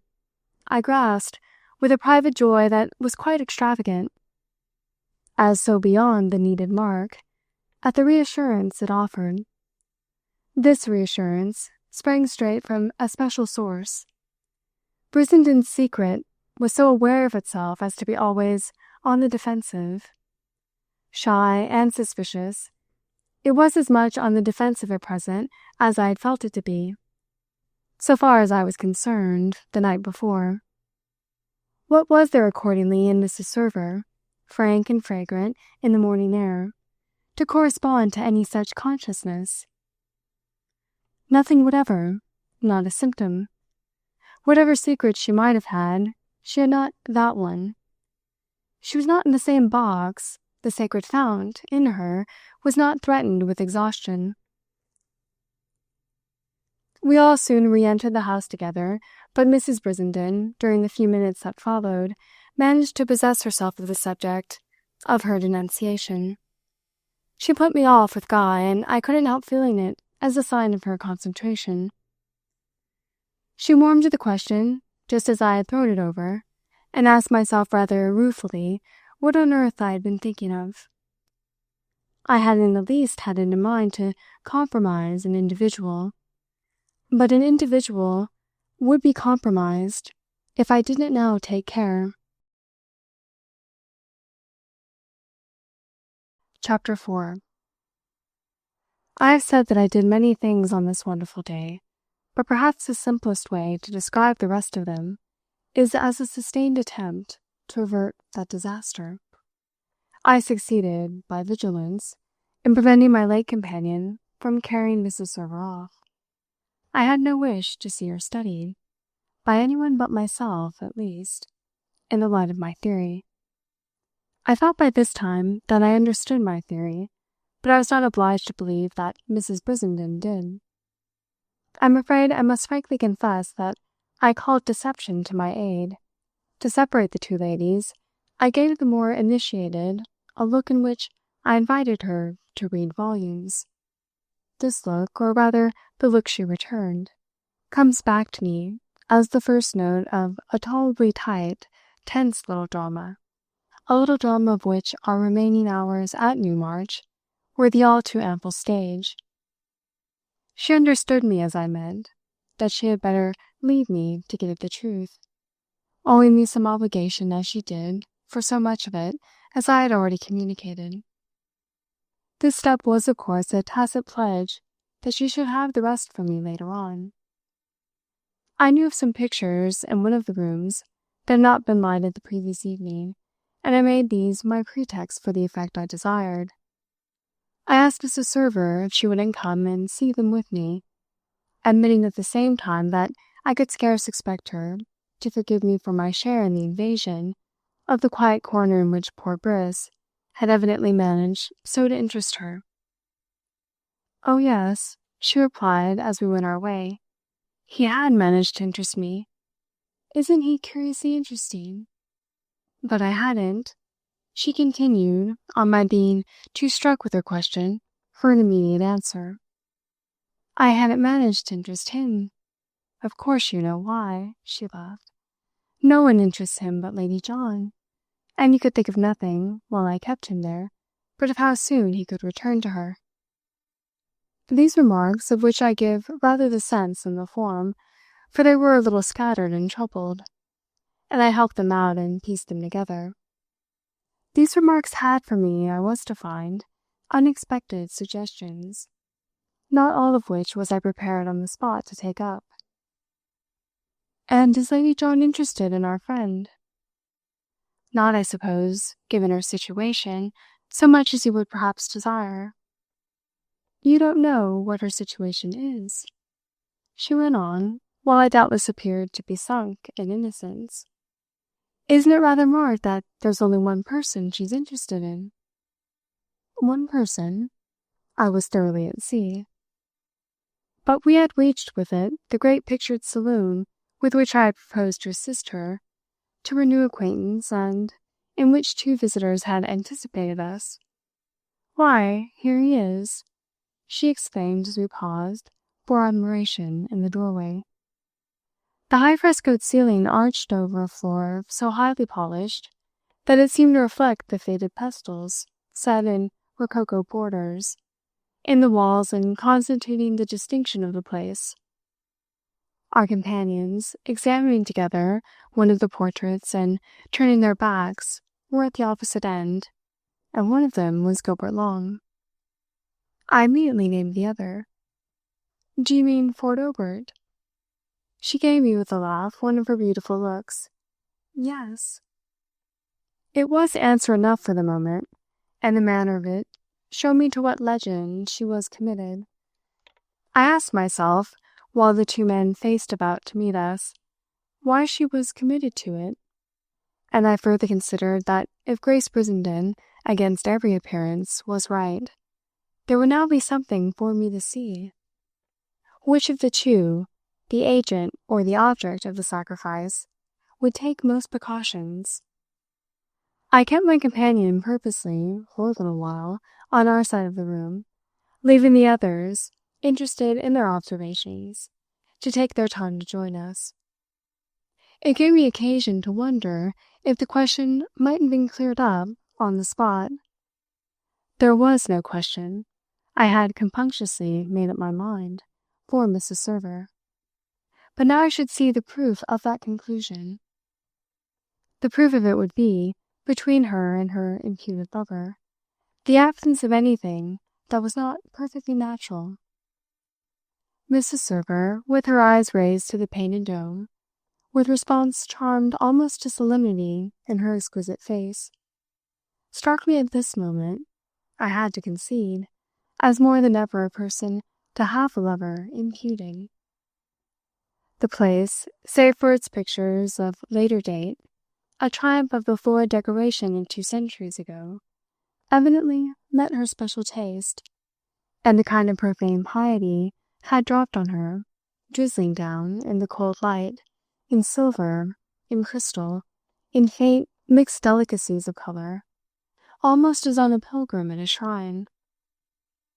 I don't know what it was in her, save, that is, the positive pitch of delicacy in her beauty, that made her, so impressed and presented, indescribably touching.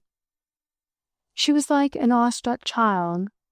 She might have been herself, all Greuze tints, all pale pinks and blues and pearly whites and candid eyes, an old dead pastel under glass. She was not too reduced to this state, however, not to take soon enough her own precaution, if a precaution it was to be deemed. I was acutely cautious that the naturalness to which I have just alluded would be, for either party, the only precaution worth speaking of. We moved slowly round the room, pausing here and there for curiosity, during which time the 2 men remained where we had found them. She had begun at last to watch them, and had proposed that we should see in what they were so absorbed, but I checked her in the movement, raising my hand in a friendly admonition to wait. We waited then, face to face, looking at each other as if to catch a strain of music. This was what I had intended, for it had just come to me that one of the voices was in the air, and that it had imposed close attention. The distinguished painter listened while, to all appearance, Gilbert Long did, in the presence of the picture, the explaining. Fort Obert moved after a little, but not so as to interrupt, only so as to show me his face in a recall of what had passed between us the night before in the smoking-room. I turned my eyes from Mrs. Server's. I allowed myself to commune a little, across the shining space, with those of our fellow auditor. The occasion had thus for a minute the oddest little air of an aesthetic lecture, prompted by accidental but immense suggestions, and delivered by Gilbert Long. I couldn't at the distance with my companion quite follow it, but Obert was clearly patient enough to betray that he was struck. His impression was at any rate doubtless his share of surprise at Long's gift of talk. This was what his eyes indeed most seemed to throw over to me. What an unexpected demon of a critic!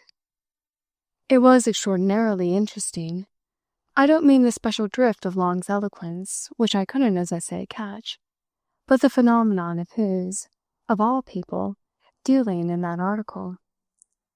It put before me the question of whether, in these strange relations that I believed I had thus got my glimpse of, the action of the person sacrificed might be quite out of proportion to the resources of that person. It was as if these elements might really multiply in the transfer made of them, as if the borrower practically found himself or herself in possession of a greater sum than the known property of the creditor. The surrender, in this way, added by pure beauty to the thing surrendered. We all know the French adage about the plus belle fille du monde, who can give but what she has. Yet if Mrs. Server, for instance, had been the heroine of this particular connection, the communication of her intelligence to her friend would quite have falsified it. She would have given much more than she had. When Long had finished his demonstration, and his changed voice had dropped, we crossed to claim acquaintance with the work that had inspired him. The place had not been completely new to Mrs. Server, any more than to myself, and the impression now made on her was but the intenser vibration of a chord already stirred. Nevertheless, I was struck with her saying, as a result of more remembrance than I had attributed to her, "Oh yes, the man with the mask in his hand." On our joining the others, I expressed regret at our having turned up too late, for the ideas that, on a theme so promising, they would have been sure to produce. And Obert, quite agreeing that we had lost a treat, said frankly, in reference to Long, but addressing himself more especially to Mrs. Server, "He's perfectly amazing, you know. He's perfectly amazing." I observed that as a consequence of this, Long looked neither at Mrs. Server nor at Obert. He looked only at me, and with quite a penetrable shade of shyness. Then again a strange thing happened, a stranger thing even than my quick sense, the previous afternoon at the station, that he was a changed man. It was as if he were still more changed, had altered as much since the evening before, as during the so much longer interval of which I had originally to take account. He had altered almost like Grace Brissenden. He looked fairly distinguished. I said to myself that, without his stature and certain signs in his dress, I should probably not have placed him. Engrossed an instant with this view, and with not losing touch of the uneasiness that I conceived I had fastened on him, I became aware, only after she had spoken, that Mrs. Server had gaily and gracefully asked of Obert why in the world so clever a man should not have been clever. Obert, I accordingly took upon myself to remark, had evidently laboured under some extraordinary delusion. He must literally have doubted if Long was clever. "Fancy," Mrs. Server explained, with a charming smile at Long, who, still looking pleasantly competent and not too fatuous, amiably returned it. They're natural, I privately reflected. That is, he's natural to her, but he's not so to me.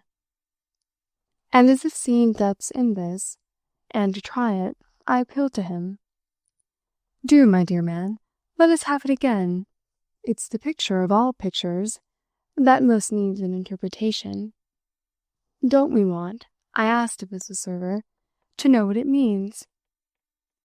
The figure represented is a young man in black, a quaint, tight black dress, fashioned in years long past, with a pale, lean, livid face, and a stare, from eyes without eyebrows, like that of some whitened old-world clown.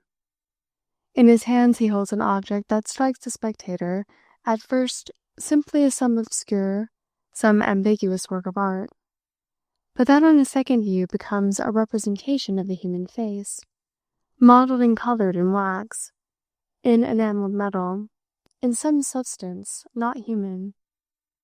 The object thus appears a complete mask, such as might have been fantastically fitted and worn. "Yes, what in the world does it mean?" Mrs. Server replied. "One could call it, though that doesn't get one much further, the Mask of Death." "Why so?" I demanded, while we all again looked at the picture. "Isn't it much rather the Mask of Life? It's the man's own face that's death. The other one, blooming and beautiful—" "Ah, but with an awful grimace," Mrs. Server broke in. "The other one, blooming and beautiful," I repeated, "is life, and he's going to put it on, unless indeed he has just taken it off." "He's dreadful. He's awful. That's what I mean," said Mrs. Server.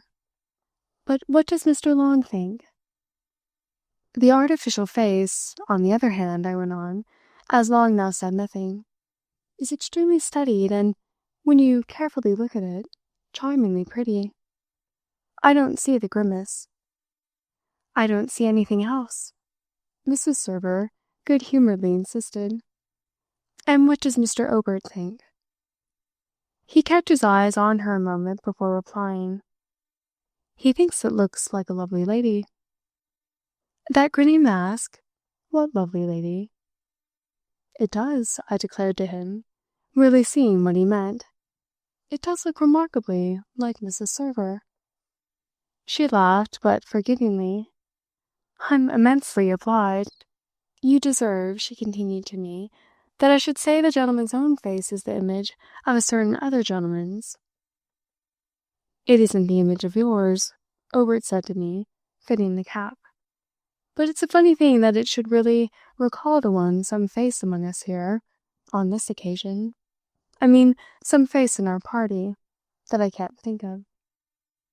We had our eyes again on the ominous figure. "We've seen him yesterday. We've seen him already this morning." Obert, oddly enough, still couldn't catch it. "Who the deuce is it?" "I know," I returned after a moment, our friend's reference having again, in a flash, become illuminating. "But nothing would induce me to tell." "If I were the flattered individual," Long observed, speaking for the first time, "I have an idea that you'd give me the benefit of the compliment. Therefore it's probably not me." "Oh, it's not you in the least," Mrs. Server blandly took upon herself to observe. "The face is so bad." "And mine is so good." Our companion laughed. "Thank you for saving me." I watched them look at each other, for there had been as yet between them no complete exchange. Yes, they were natural. I couldn't have made it out that they were not. But there was something, all the same, that I wanted to know, and I put it immediately to Long. "Why do you bring against me such an accusation?" He met the question, singularly enough, as if his readiness had suddenly deserted him. "I don't know." And he turned off to another picture. It left the three of us all the more confronted with the conundrum launched by Obert, and Mrs. Server's curiosity remained. "Do name," she said to me, "the flattered individual." "No, it's a responsibility I leave to Obert." But he was clearly still at fault. He was like a man desiring but unable to sneeze. "I see the fellow, yet I don't. Never mind." He turned away too. "He'll come to me." "The resemblance," said Long on this, at a distance from us and not turning, "the resemblance, which I shouldn't think would puzzle anyone, is simply to poor Briss." "Oh, of course." And Obert gave a jump round. "Ah, I do see it," Mrs. Server conceded, with her head on one side, but as if speaking rather for harmony. I didn't believe she saw it, but that only made her the more natural, which was also the air she had on going to join Long in his new contemplation, after I had admitted that it was of Brissenden I myself had thought. Obert and I remained together in the presence of the man with the mask, and the others being out of earshot, he reminded me that I had promised him the night before in the smoking room to give him today the knowledge I had then withheld. If I had announced that I was on the track of a discovery, pray, had I made it yet, and what was it, at any rate, that I proposed to discover? I felt now, in truth, more uncomfortable than I had expected in being kept to my obligation, and I beat about the bush a little, till, instead of meeting it, I was able to put the natural question. "What wonderful things was Long just saying to you?" "Oh, characteristic ones enough. Whimsical, fanciful, funny. The things he says, you know." It was indeed a fresh view. "They strike you as characteristic?" "Of the man himself and his type of mind? Surely. Don't you? He talks to talk, but he's really amusing." I was watching our companions. "Indeed he is. Extraordinarily amusing." It was highly interesting to me to hear at last of Long's type of mind. "See how amusing he is at the present moment," to Mrs. Server. Obert took this in. She was convulsed, in the extravagance always so pretty as to be pardonable, with laughter, and she even looked over at us as if to intimate with her shining, lingering eyes that we wouldn't be surprised at her transports if we suspected what her entertainer, whom she had never known for such a humorist, was saying. Instead of going to find out all the same, we remained another minute together. It was for me now I could see that Obert had his best attention. What's the matter with him? It startled me almost as much as if he had asked me what was the matter with myself, for that something was under his head. I was by this time unable to ignore. Not 20 minutes had elapsed since our meeting with Mrs. Server on the terrace had determined Grace Brissenden's elation, but it was a fact that my nervousness had taken an extraordinary stride. I had perhaps not till this instant been fully aware of it. It was really brought out by the way Obert looked at me, as if he fancied he had heard me shake. Mrs. Server might be natural, and Gilbert Long might be, but I should not preserve that calm unless I pulled myself well together. I made the effort, facing my sharp interlocutor, and I think it was at this point that I fully measured my dismay. I had grown, that was what was the matter with me, precipitately, preposterously anxious.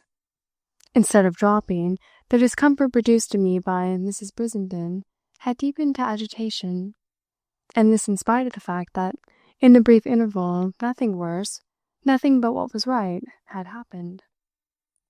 Had I myself suddenly fallen so much in love with Mrs. Server that the care for her reputation had become with me an obsession? It was of no use saying I simply pitied her. What did I pity her for if she wasn't in danger? She was in danger. That rushed over me at present. Rushed over me while I tried to look easy and delayed to answer my friend. She was in danger, if only because she had caught and held the searchlight of Obert's attention. I took up his inquiry. The matter with them? I don't know anything but that they're young and handsome and happy. Children, as who should say, of the world. Children of leisure and pleasure and privilege. Obert's eyes went back to them. Do you remember what I said to you about her yesterday afternoon? She darts from flower to flower, but she clings, for the time, to each. You've been feeling, I judge, the force of my remark.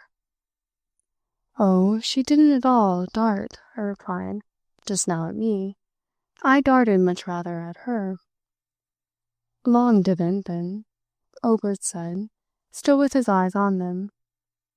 I had to wait a moment. Do you mean he struck you as avoiding her? He in turn considered. He struck me as having noticed with what intensity, ever since we came down, she has kept the lighting. She inaugurated it the instant she arrived with me, and every man of us has had his turn. I dare say it's only fair, certainly, that Long should have. He's lucky to get it, the brute. She's as charming as she can possibly be. That's it, precisely. And it's what no woman ought to be, as charming as she possibly can, more than once or twice in her life. This lady is so, every blessed minute, and to every blessed male. It's as if she were too awfully afraid one wouldn't take it in. If she but knew how one does. However, my friend continued, you'll recollect that we differed about her yesterday. And what does it signify? One should, of course, bear lightly on anything so light, but I stick to it that she's different. I pondered. Different from whom? Different from herself, as she was when I painted her. There's something the matter with her. Ah, then, it's for me to ask you what. I don't myself, you see, perceive it.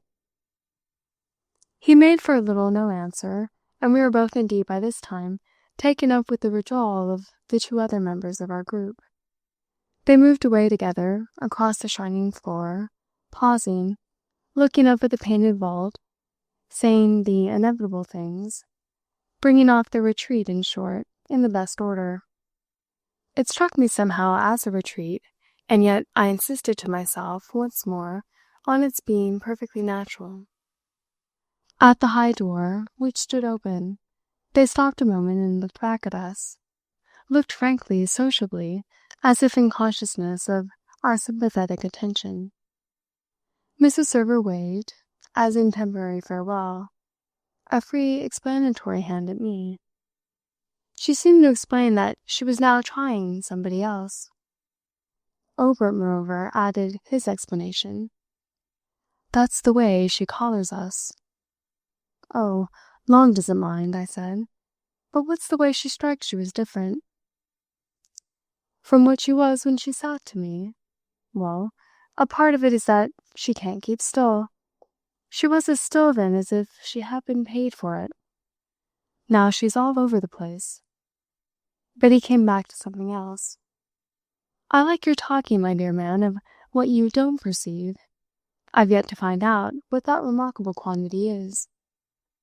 What you do perceive has at all events given me so much to think about that it doubtless ought to serve me for the present. I feel I ought to let you know that you've made me also perceive the Brissendens."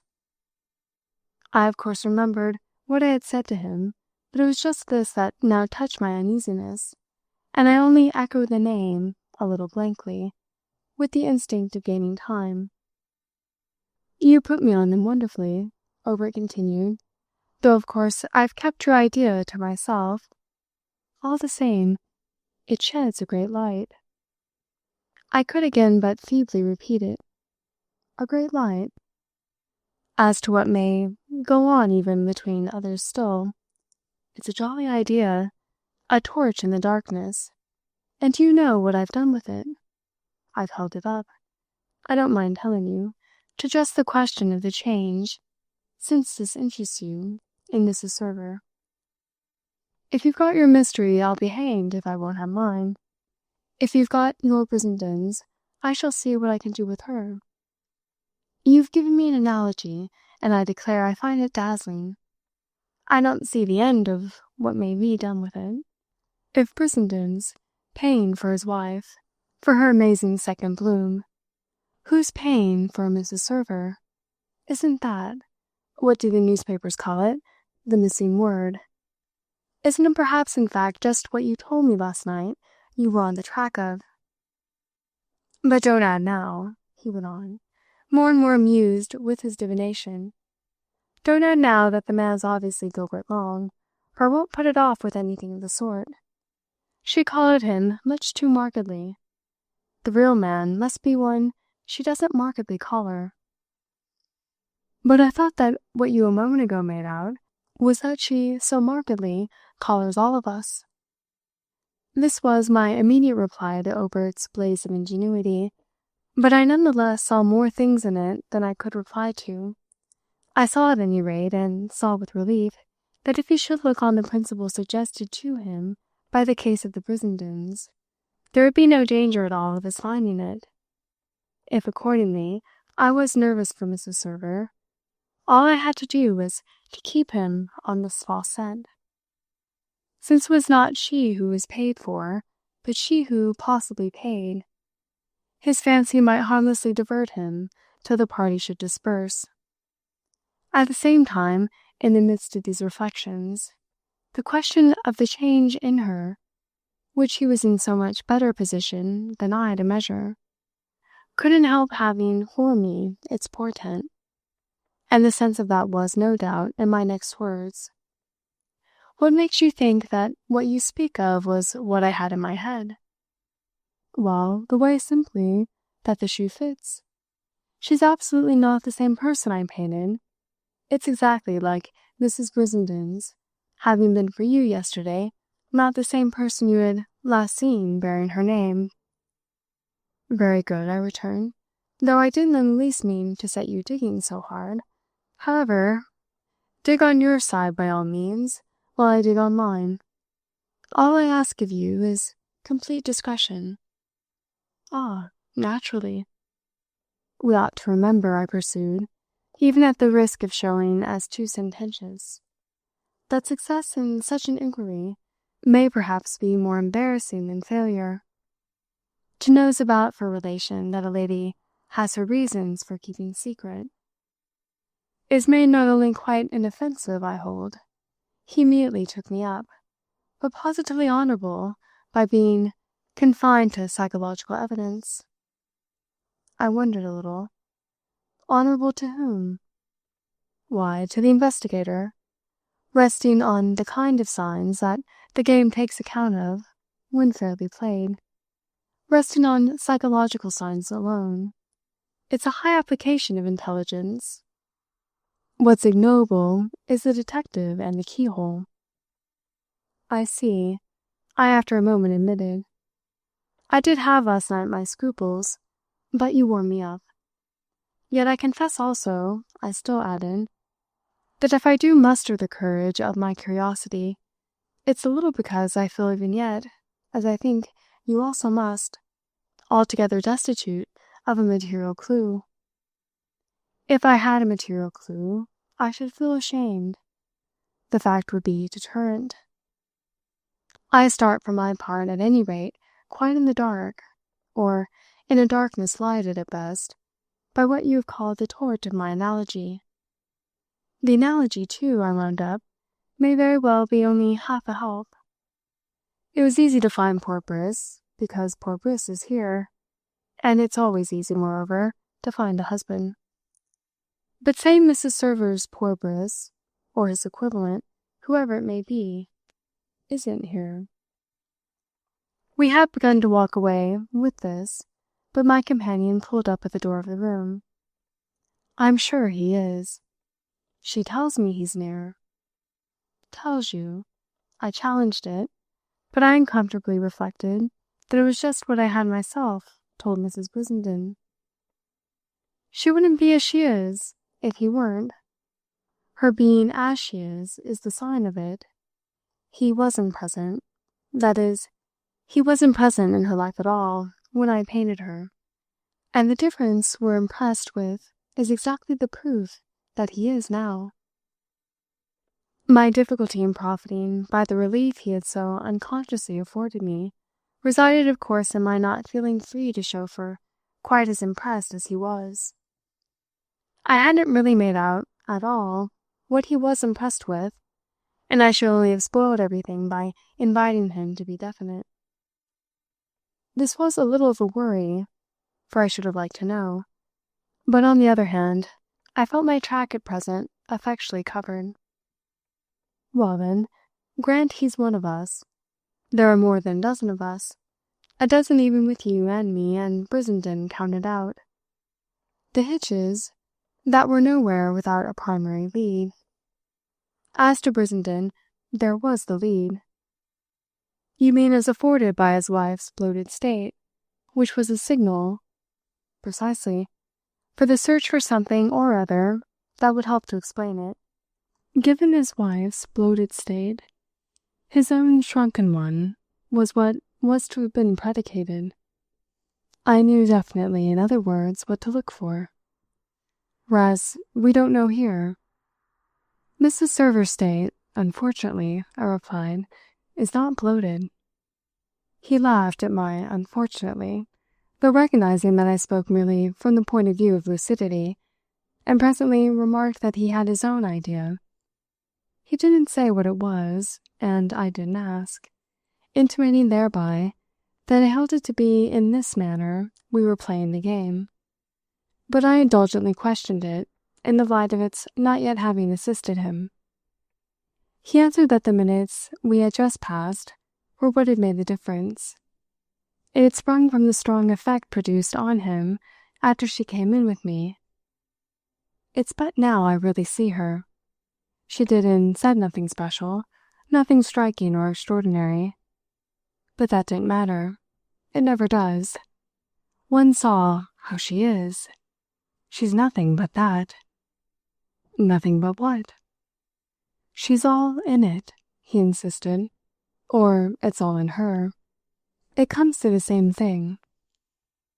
Of course it's all in her, I said, as impatiently as I could, though his attestation, for I wholly trusted his perception, left me so much in his debt.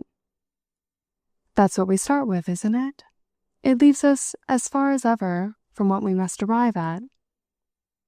But he was too interested in his idea to heed my question. He was wrapped in the psychologic glow, I have her. Ah, but it's a question of having him. He looked at me on this as if I had brought him back to a mere detail, and after an instant the light went out of his face. So it is. I leave it to you. I don't care. His drop had the usual suddenness of the drops of the artistic temperament. Look for the last man. He nevertheless, but with more detachment, added, I dare say it would be he. The last? In what sense the last? Well, the last sort of creature who could be believed of her. Oh, I rejoined as we went on. The great bar to that is that such a sort of creature, as the last, won't be here. He hesitated. So much the better. I give him at any rate, wherever he is, up to you. Thank you, I returned, for the beauty of the present. You do see, then, that our psychologic glow doesn't, after all, prevent the thing from being none of one's business. Yes. Poor little woman. He seemed somehow satisfied. He threw it all up. It isn't any of one's business, is it? Why, that's what I was telling you, I impatiently exclaimed, that I feel. Chapter 5. The first thing that happened to me after parting with him was to find myself again engaged with Mrs. Brissenden, still full of the quick conviction with which I had left her. It is she, quite unmistakably, you know. I don't see how I can have been so stupid as not to make it out. I haven't your cleverness, of course, till my nose is rubbed into a thing, but when it is— She celebrated her humility in a laugh that was proud. The two are off together. Off where? I don't know where, but I saw them a few minutes ago, most distinctly, slope. They've gone for a quiet, unwatched hour, poor dears, out into the park or the gardens. When one knows it, it's all there. But what's that vulgar song? You've got to know it first. It strikes me, if you don't mind my telling you so, that the way you get hold of things is positively uncanny. I mean, as regards what first marked her for you. But, my dear lady, I protested, nothing at all first marked her for me. She isn't marked for me, first or last. It was only you who so jumped at her. My interlocutress stared, and I had at this moment, I remember, an almost intolerable sense of her fatuity and cruelty. They were all unconscious, but they were, at that stage, none the less irritating. Her fine bosom heaved, her blue eyes expanded with her successful, her simplified egotism. I couldn't, in short, I found, bear her being so keen about Mrs. Server, while she was so stupid about poor Briss. She seemed to recall to me, nobly, the fact that she hadn't a lover. No, she was only eating poor Briss up, inch by inch, but she hadn't a lover. I don't, I insisted, see in Mrs. Server any of the right signs.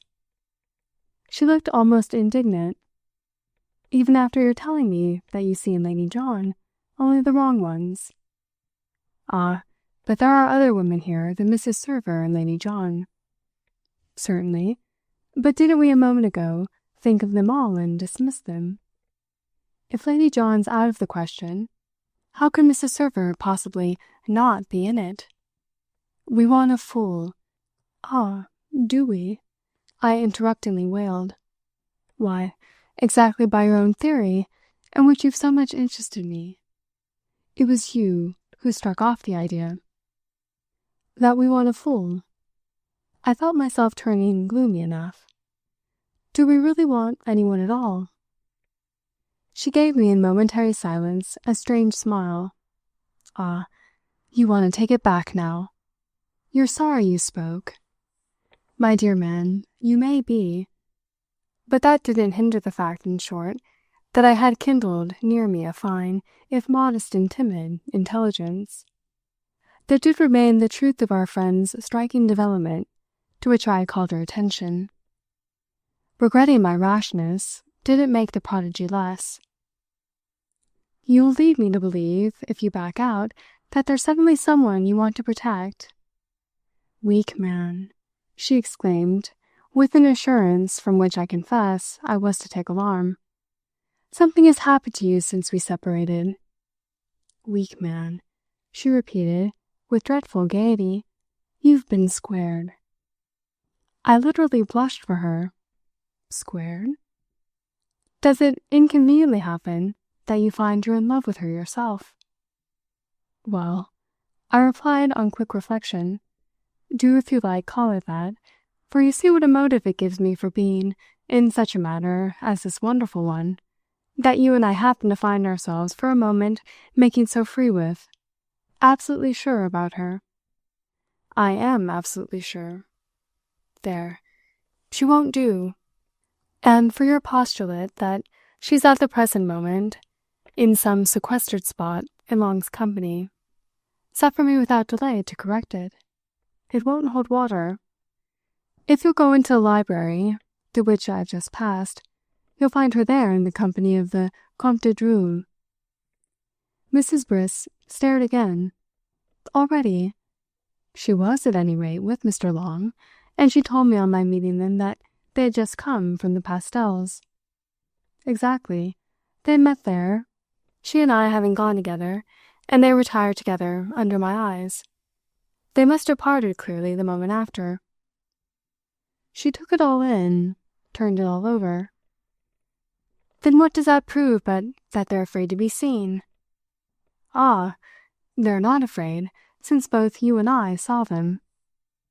Oh, only just long enough for them to publish themselves as not avoiding each other.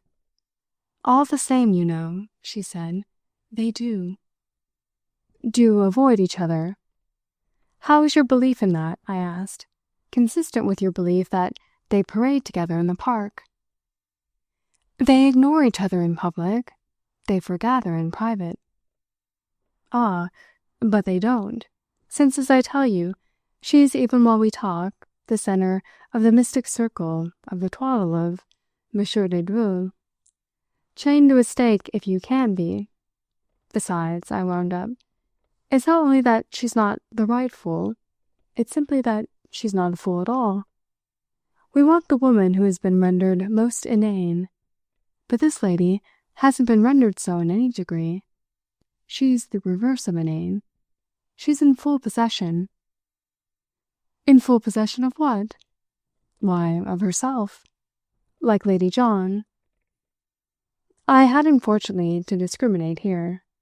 No, not like Lady John. Like whom, then? Like anyone. Like me. Like you. Like Brissenden. Don't I satisfy you? I asked in a moment. She only looked at me a little, handsome and hard. If you wished to satisfy me so easily, you shouldn't have made such a point of working me up. I dare say I, after all, however, she added, notice more things than you. As for instance? Well, my server last evening. I was not quite conscious at the time that I did, but when one has had the tip, one looks back and sees things in a new light. It was doubtless because my friend irritated me more and more that I met this with a sharpness possibly excessive. She's perfectly natural. What I saw was a test, and so was he, but she gave me no heed. If there hadn't been so many people, I should have noticed of myself after dinner that there was something the matter with her. I should have seen what it was. She was all over the place. She expressed it, as the poor lady's other critic had done, but this didn't shut my mouth. Ah, then, in spite of the people, you did notice. What do you mean by all over the place? She couldn't keep still. She was different from the woman one had last seen. She used to be so calm, as if she were always sitting for her portrait. Wasn't she, in fact, always being painted in a pink frock and one row of pearls, always staring out at you in exhibitions, as if she were saying, "Here they are again"? Last night she was on the rush. The rush? Oh, Yes, positively, from one man to another. She was on the pounce. She talked to 10 in succession, making up to them in the most extraordinary way and leaving them still more crazily. She's as nervous as a cat. Put it to any man here and see if he doesn't tell you. I should think it quite unpleasant to put it to any man here, I returned, and I should have been sure you would have thought it the same. I spoke to you in the deepest confidence. Mrs. Brissenden's look at me was for a moment of the least accommodating. Then it changed to an intelligent smile. How you are protecting her. But don't cry out, she added, before you're hurt. Since your confidence has distinguished me, though I don't quite see why, you may be sure I haven't breathed. So I all the more resent your making me a scene on the extraordinary ground that I've observed as well as yourself. Perhaps what you don't like is that my observation may be turned on you. I confess it is. It was difficult to bear being put in the wrong by her, but I made an effort that I believe was not unsuccessful to recover my good humor. It's not in the least to your observation that I object. It's the extravagant inferences you draw from it. Of course, however, I admit I always want to protect the innocent. What does she gain, on your theory, by her rushing and pouncing? Has she pounced on Brissenden when we met him with her? Are you so very sure he hadn't pounced on her? They had at all events, to me, quite the air of people settled. She was not, it was clear, at that moment, meditating a change. It was we, if you remember, who had absolutely to pull them apart. Is it your idea to make out, Mrs. Brissenden inquired in answer to this, that she has suddenly had the happy thought of a passion for my husband? A new possibility, she spoke, came to me with a whir of wings, and I half expressed it. She may have a sympathy. My interlocutress gazed at space. You mean she may be sorry for him? On what ground? I had gone too far indeed, but I got off as I could. You neglect him so. But what is she, at any rate, I went on, nervous as you describe her, about? About her danger, the contingency of its being fixed upon them, an intimacy so thoroughgoing that they can scarcely afford to let it be seen, even as a mere acquaintance. Think of the circumstances, her personal ones, I mean, and admit that it wouldn't do. It would be too bad a case. There's everything to make it so. They must live on pins and needles. Anything proved would go tremendously hard for her. In spite of which, you're surprised that I protect her. It was a question, however, that my companion could meet. From people in general, no. From me in particular, yes. In justice to Mrs. Brissenden, I thought a moment. Well then, let us be fair all round. That you don't, as you say, breathe, is a discretion I appreciate. All the more that a little inquiry, tactfully pursued, would enable you to judge whether any independent suspicion does attach. A little loose, collateral evidence might be picked up, and your scorning to handle it is no more than I should, after all, have expected of you. Thank you for after all. My companion tossed her head. I know for myself what I scorn to handle. Quite apart from that, there's another matter. You must have noticed yourself that when people are so much liked, there's a kind of general, amiable consensus of blindness. Yes, one can think of cases. Popularity, shelters and hallows, has the effect of making a good-natured world agree not to see. My friend seemed pleased that I had so sufficiently understood. This evidently has been a case in which it has not only agreed not to see, but agreed not even to look. It has agreed, in fact, to look straight the other way. They say there's no smoke without fire, but it appears there may be fire without smoke. I'm satisfied, at all events, that one wouldn't, in connection with these two, find the least little puff. Isn't that just what makes the magnificence of their success? The success that reduces us to playing over them with mere moonshine. She thought of it, seemed fairly to envy it. I've never seen such luck. A rare case of the beauty of impunity as impunity, I laughed. Such a case puts a price on passions otherwise to be deprecated. I'm glad indeed you admit we're reduced. We are reduced. But what I meant to say just now was that if you'll continue to join in the genial conspiracy while I do the same, each of us, making an exception only for the other, I'll pledge myself absolutely to the straight course. If before we separate I've seen reason to change my mind, I'll loyally let you know. What good will that do me? She asked. If you don't change your mind. You won't change it if you shut your eyes to her. I feel I can't do that now. I am interested. The proof of that is, I pursued, that I appeal to you for another impression of your own. I still don't see the logic of her general importunity. The logic is simply that she has a terror of appearing to encourage anyone in particular. Why then, isn't it in her own interest, for the sake of the screen, just to do that? The appearance of someone in particular would be exactly the opposite of the appearance of Long. Your own admission is that that's his line with Lady John. Mrs. Brissenden took her view. Oh, she doesn't want to do anything so like the real thing, and, as far as what he does, they don't feel in the same way. He's not nervous. Then why does he go in for a screen? I mean, she readily modified it, that he's not so nervous as May. He hasn't the same reasons for panic. A man never does. Besides, there's not so much in Mr. Long to show. What, by my notion, has taken place? Why not, if it was precisely by the change in him that my notion was inspired?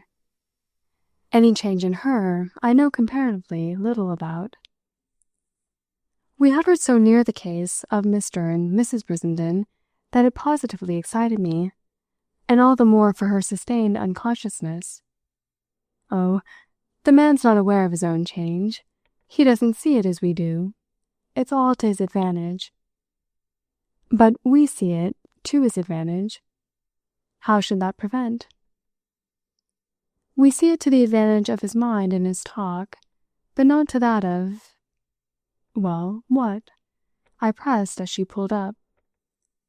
She was thinking how to name such mysteries. His delicacy, his consideration, his thought for her. He would think for her if he weren't selfish. But he is selfish. Too much so to spare her, to be generous, to realize. It's only, after all, she sagely went on, feeding me again as I winced to feel, with profundity of my own sort. It's only an excessive case. A case that in him happens to show as what the doctors call fine, of what goes on whenever two persons are so much mixed up. One of them always gets more out of it than the other. One of them, you know the saying, gives the lips, the other gives the cheek.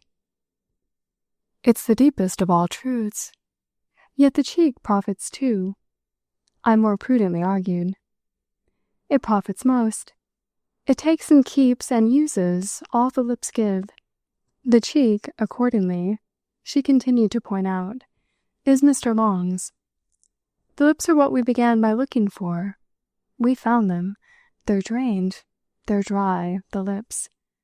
Mr. Long finds his improvement natural and beautiful. He revels in it. He takes it for granted. He's sublime. It kept me for a minute staring at her. So, do you know? Are you? She received this wholly as a tribute to her acuteness, and was therefore proportionately gracious. That's only because it's catching. You've made me sublime. You found me dense. You've affected me, quite as Mrs. Server has affected Mr. Long. I don't pretend I show it, she added, quite as much as he does. Because that would entail my showing it as much as, by your contention, she does. Well, I confess, I declared, I do feel remarkably like that pair of lips. I feel drained. I feel dry. Her answer to this, with another toss of her head, was extravagant enough to mean forgiveness. Was that I was impertinent, and her action in support of her charge was to move away from me, taking her course again to the terrace, easily accessible from the room in which we had been talking. She passed out of the window that opened to the ground, and I watched her while, in the brighter light, she put up her pink parasol. She walked a few paces as if to look about her for a change of company, and by this time had reached a flight of steps that descended to her lower level. On observing that here, in the act to go down, she suddenly paused. I knew she had been checked by something seen below, and that this was what made her turn the next moment to give me a look. I took it as an invitation to rejoin her, and I perceived when I had done so what had led her to appeal to me. We commanded, from the point in question, one of the shady slopes of the park, and in particular a spreading beech, the trunk of which had been enclosed with a rustic circular bench, a convenience that appeared to have offered for the moment a sense of leafy luxury to a lady in pale blue. She leaned back, her figure presented in profile, and her head a little averted, as if for talk with someone on the other side of her, someone so placed as to be lost to our view. There, triumphed Mrs. Brissenden again, for the lady was unmistakably Mrs. Server. Amusement was inevitable. The fact showed her as so correctly described by the words to which I had twice had to listen. She seemed really all over the place. I thought you said, my companion remarked, that you had left her tucked away somewhere with Monsieur de Dreux. Well, I returned after consideration, that is obviously Monsieur de Dreux. Are you so sure? I don't make out the person, my friend continued. I only see she's not alone. I understood you, moreover, that you had lately left them in the house. They were in the house, but there was nothing to keep them from coming out. They've had plenty of time while we've talked. They must have passed down by some of the other steps. Perhaps also, I added, it's another man. But by this time she was satisfied. It's he. Gilbert Long. I thought you just said, I observed, that you can make nobody out. We watched together, but the distance was considerable, and the second figure continued to be screened. It must be he, Mrs. Brissenden resumed, with impatience, since it was with him I so distinctly saw her. Let me once more hold you to the fact, I answered, that she had, to my knowledge, succumbed to Monsieur de Dreux afterwards. The moments have fled, you see, in our fascinating discussion, and various things on your theory of her pounce have come and gone. Don't I moreover make out a brown shoe, in a white gaiter, protruding from the other side of her dress? It must be Lord Lutley. Mrs. Brissenden looked amused. A brown shoe and a white gaiter. At this moment, Mrs. Server moved, and the next, as if it were time for another pounce, she had got up. We could, however, still distinguish but a shoulder and an outstretched leg of her gentleman, who, on her movement, appeared, as in protest, to have affirmed by an emphatic shift of his seat his preference for their remaining as they were. This carried him further round the tree. We thus lost him, but she stood there while we waited, evidently exhorting him. After a minute of which she came away as in confidence that he would follow. During this process, with a face more visible, she had looked as charming as a pretty woman almost always does, in rising eloquent, before the apathetic male. She hadn't yet noticed us, but something in her attitude and manner particularly spoke to me. There were implications into which I couldn't be blind, and I felt how my neighbor also would have caught them and been confirmed in her certitude. In fact, I felt the breath of her confirmation in another elated "there," in a "look at her now." Incontestably, while not yet aware of us, Mrs. Server confessed with every turn of her head to a part in a relation. It stuck out of her part in a relation. It hung before us, her part in a relation. It was large to us, beyond the breadth of the glade. And since, off her guard, and so let's have it, with whom in the world could the relation, so much of one as that, be but with Gilbert Long? The question was not settled till she had come on some distance. Then the producer of our attention, emerging and coming after her, offered himself to our united, to our confounded, anxiety once more, as poor Briss. That we should have been confounded was doubtless but a proof of the impression. The singular assurance of intimacy borne toward us on the soft summer air, that we had, however delusively, received. I should myself have been as ready as my neighbor to say, "Whoever he is, they're in deep." And on grounds, moreover, quite as recklessly, as fantastically constructive as hers. There was nothing to explain our impression but the fact of our already having seen them figure together, and of this we needed breathing time to give them the natural benefit. It was not indeed as an absolute benefit for either that Grace Brissenden's tone marked our recognition.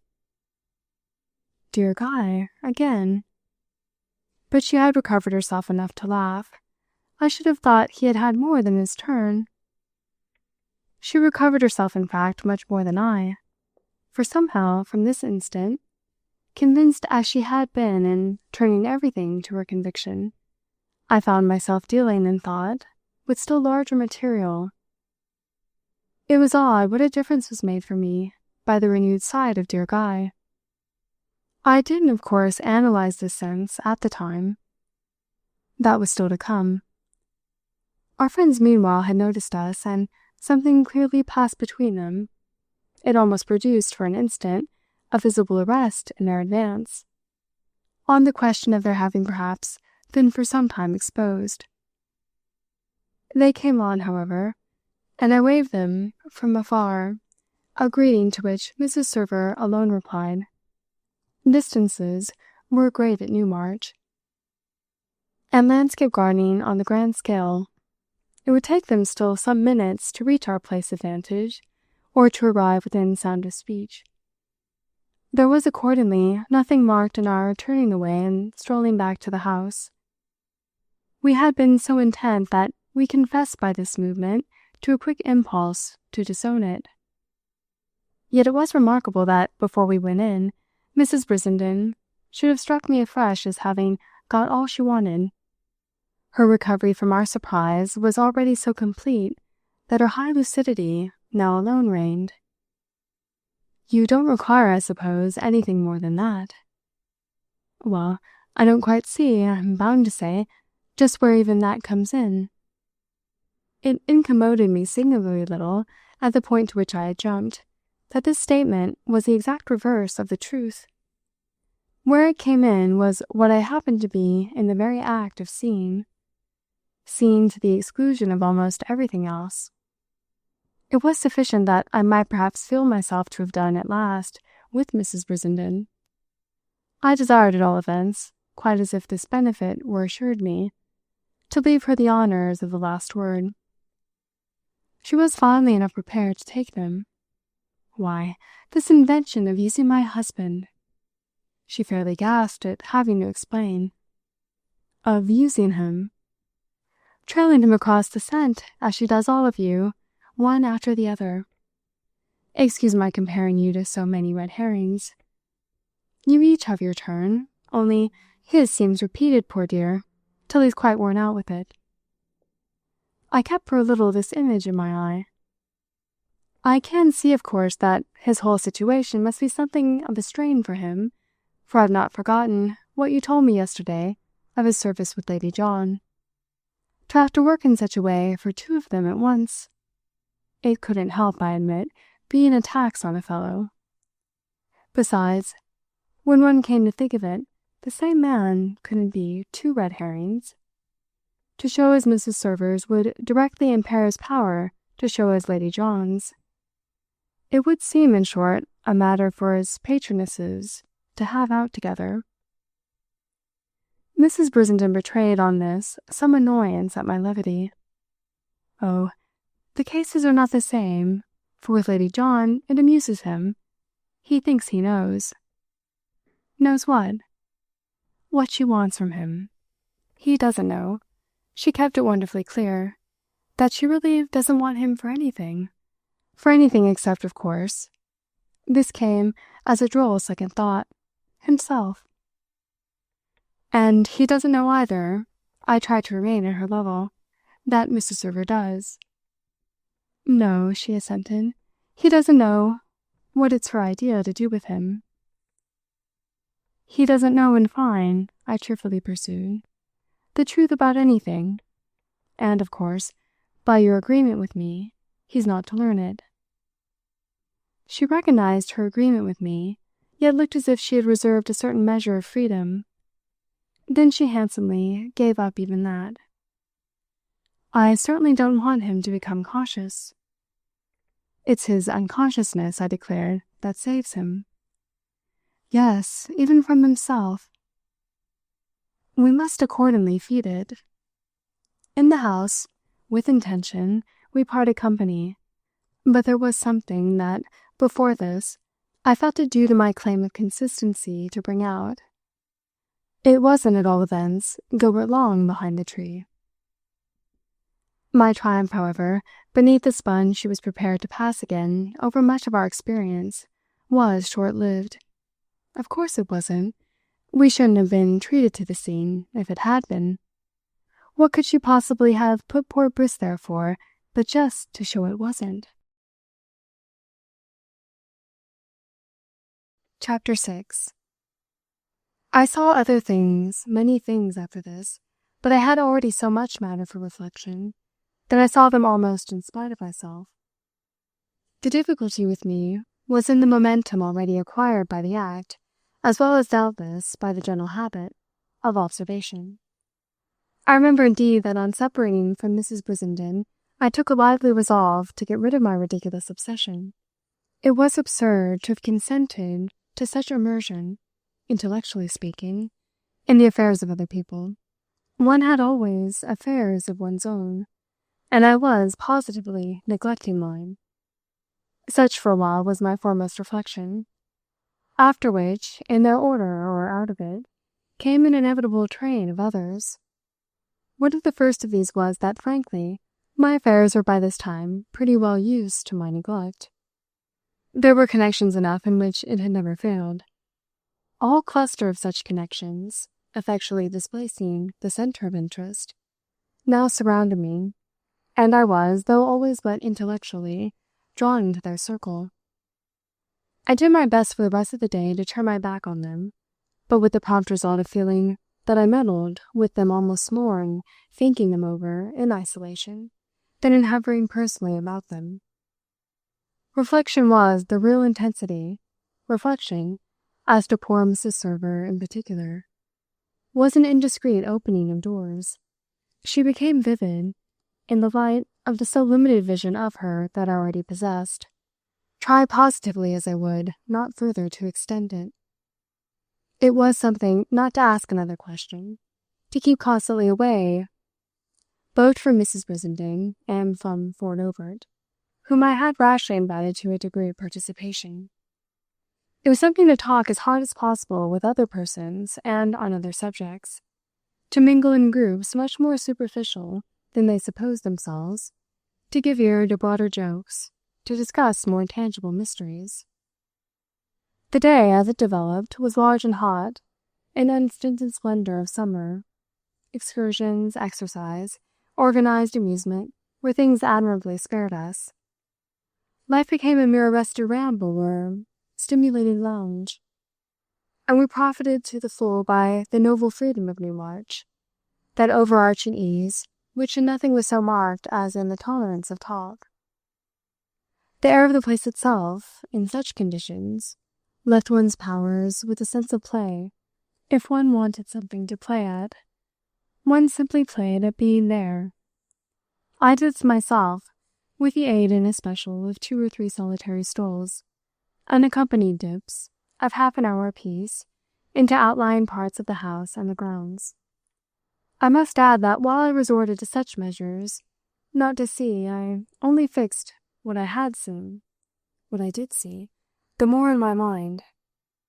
One of these things had been the way that, at luncheon, Gilbert Long, watching the chance given to him, in the loose order in which we moved to it, slipped, to the visible defeat of somebody else, into the chair of conspicuity beside clever Lady John. A second was that Mrs. Server then occupied a place as remote as possible from this couple, but not from Guy Brissenden, who had found means to seat himself next her, while my notice was engaged by the others. What I was, at the same time, supremely struck with, could doubtless only be Mrs. Server's bright ubiquity, as it had at last come to seem to me, and that of the companion she had recruited for the occasion. Attended constantly by a different gentleman, she was in the range of my vision wherever I turned. She kept repeating her picture in settings separated by such intervals, that I wondered at the celerity with which she proceeded from spot to spot. She was never discernibly out of breath, though the associate of her ecstasy, at the given moment, might have been taken as being. And I kept getting afresh the impression which, the day before, had so promptly followed my arrival, the odd impression, as of something the matter with each party, that I had gathered in the grounds, from the sight of her advance upon me with Obert. I had by this time, of course, made out, and it was absurd to shut my eyes to it, what that particular something, at least, was. It was that Obert had quickly perceived something to be the matter with her, and that she, on her side, had become aware of his discovery. I wondered hereupon if the discovery were inevitable for each gentleman in succession, and if this were their reason for changing so often. Did everyone leave her like Obert with an uneasy impression of her, and were these impressions now passed about with private hilarity or profundity, though without having reached me, save from the source I have named? I affected myself as constantly catching her eye, as if she wished to call my attention to the fact of who was with her and who was not. I had kept my distance since our episode with the pastels, and yet nothing could more come home to me than that I had really not, since then, been absent from her. We met without talk, but not, thanks to these pointed looks, without contact. I dare say that, for that matter, my cogitations, for I must have bristled with them, would have made me as stiff a puzzle to interpretive minds as I had suffered other phenomena to become to my own. I dare say I wandered with a telltale restlessness of which the practical detachment might well have mystified those who hadn't suspicions. Whenever I caught Mrs. Server's eye, it was really to wonder how many suspicions she had. I came upon her in great dim chambers, and I came upon her before sweeps of view. I came upon her once more with the Comte de Dreux, with Lord Lutley, with Ford Obert, with almost every other man in the house, and with several of these as if there had not been enough for so many turns, 2 or 3 times over. Only at no moment, whatever the favouring frame, did I come upon her with Gilbert Long. It was, of course, an anomaly that, as any easy accident, I was not again myself set in the favouring frame. That I consistently escaped being might indeed have been the meaning most marked in our mute recognitions. Discretion, then, I finally felt, played an odd part when it simply left one more attached, morally, to one's prey. What was most evident to me by 5 o'clock in the afternoon was that I was too preoccupied not to find it the best wisdom to accept my move. It was all very well to run away.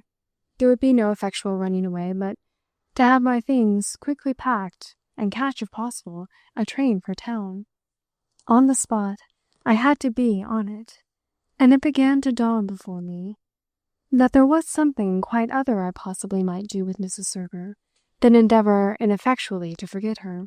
What was none of one's business might change its name should importunity take the form of utility. In resisted observation, that was vivid thought. In inevitable thought, that was vivid observation.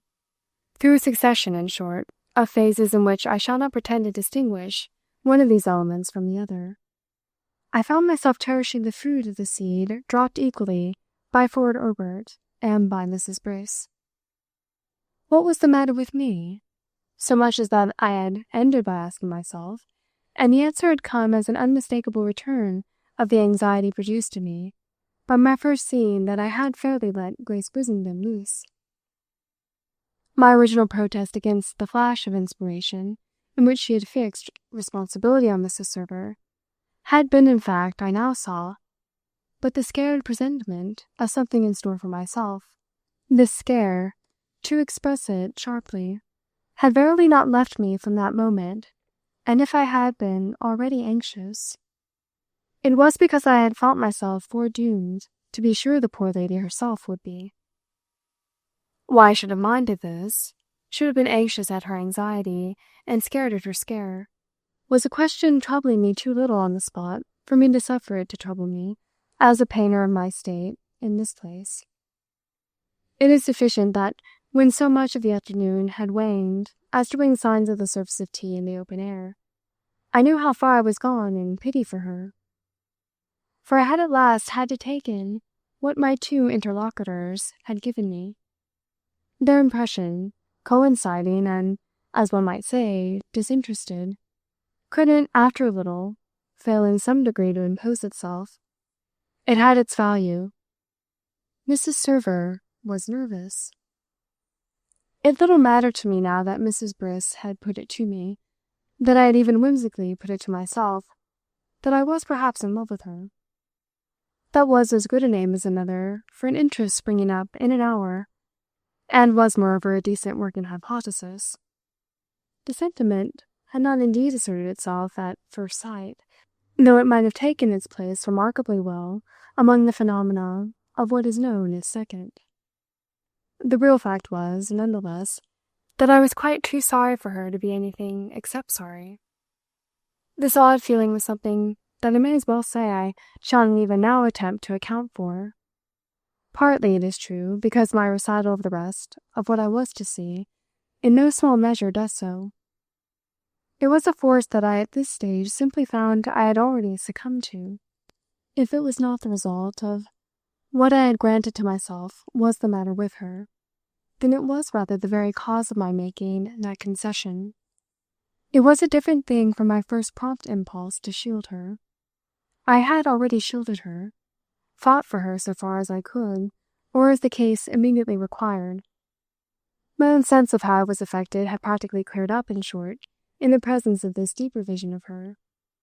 My divinations and inductions had finally brought home to me that, in the whole huge, brilliant, crowded place, I was the only person, save one, who wasn't anything that could be called a relation to her.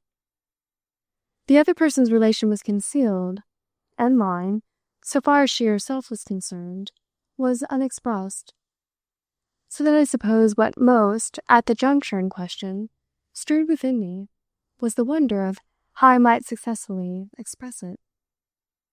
I felt that so long as I didn't express it, I should be haunted with the idea of something infinitely touching and tragic in her loneliness, possibly in her torment, in her terror. If she was nervous, to the tune I had come to recognize, it could only be because she had grounds.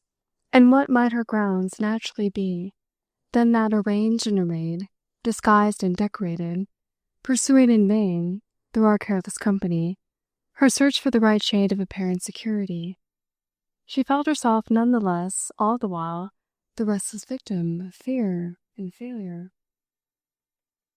Once my imagination had seen her in this light, the touches it could add to the picture might be trusted to be telling.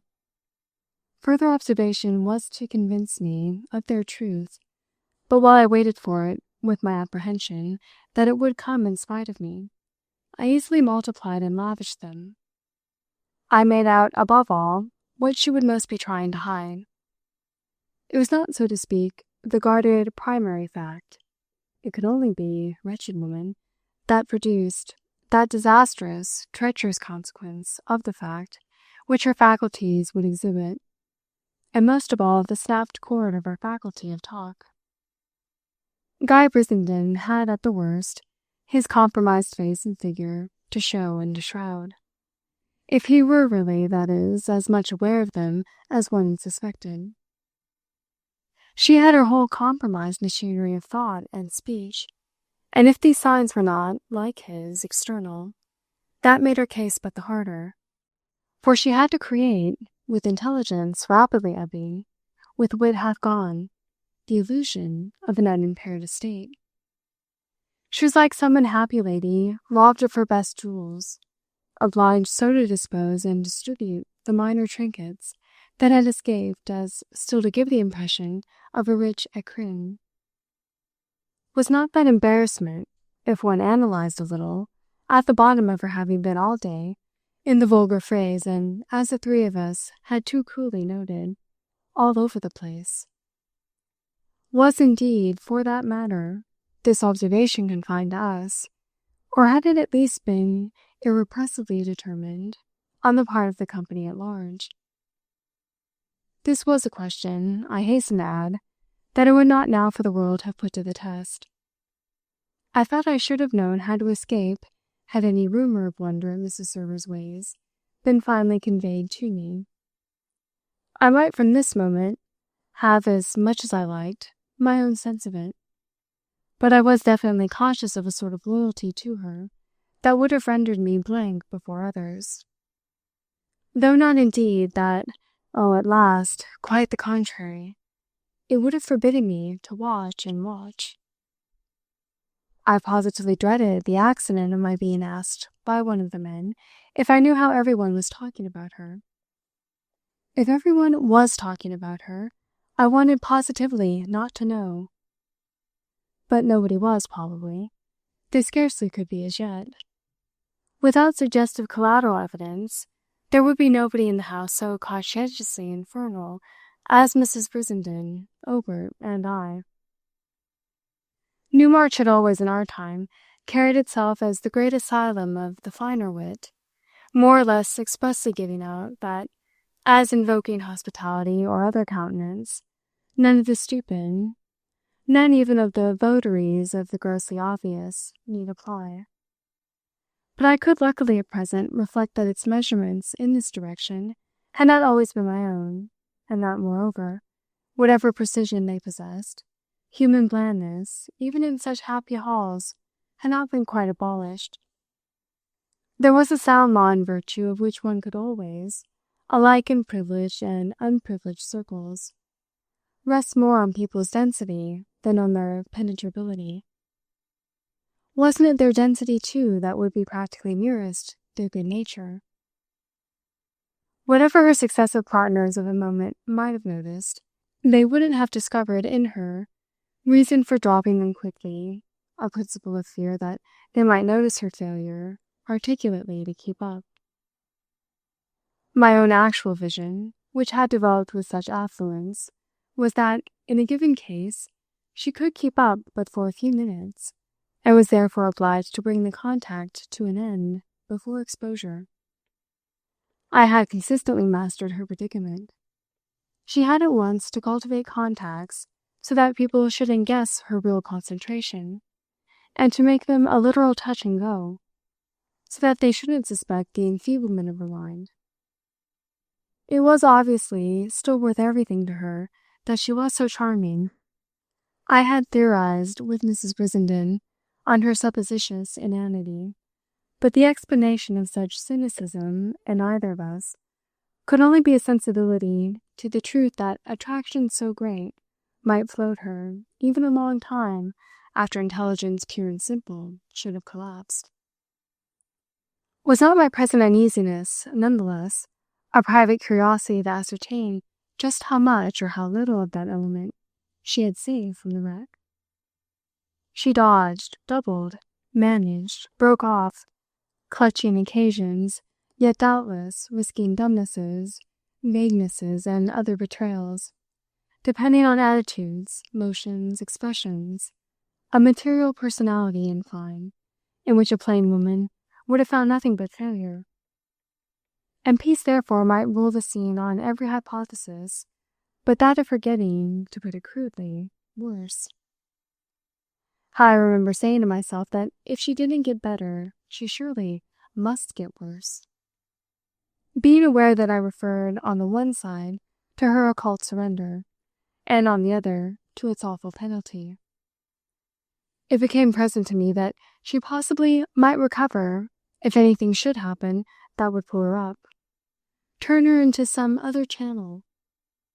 If, however, that consideration didn't detain me longer, the fact may stand as a sign of how little I believed in any check. Gilbert Long might die, but not the intensity he had inspired. The analogy with the situation of the Brissendens here, I further considered, broke down. I, at any rate, rather positively welcomed the view that the sacrifice party to that union might really find the arrest of his decline, if not the renewal of his youth, in the loss of his wife. Would this lady indeed, as an effect of his death, begin to wrinkle and shrivel? It would sound brutal to say that this was what I should have preferred to hold, were it not that I in fact felt forced to recognize the slightness of such a chance. She would have loved his youth, and have made it her own, in death as in life, and he would have quitted the world, in truth, only the more effectually to leave it to her.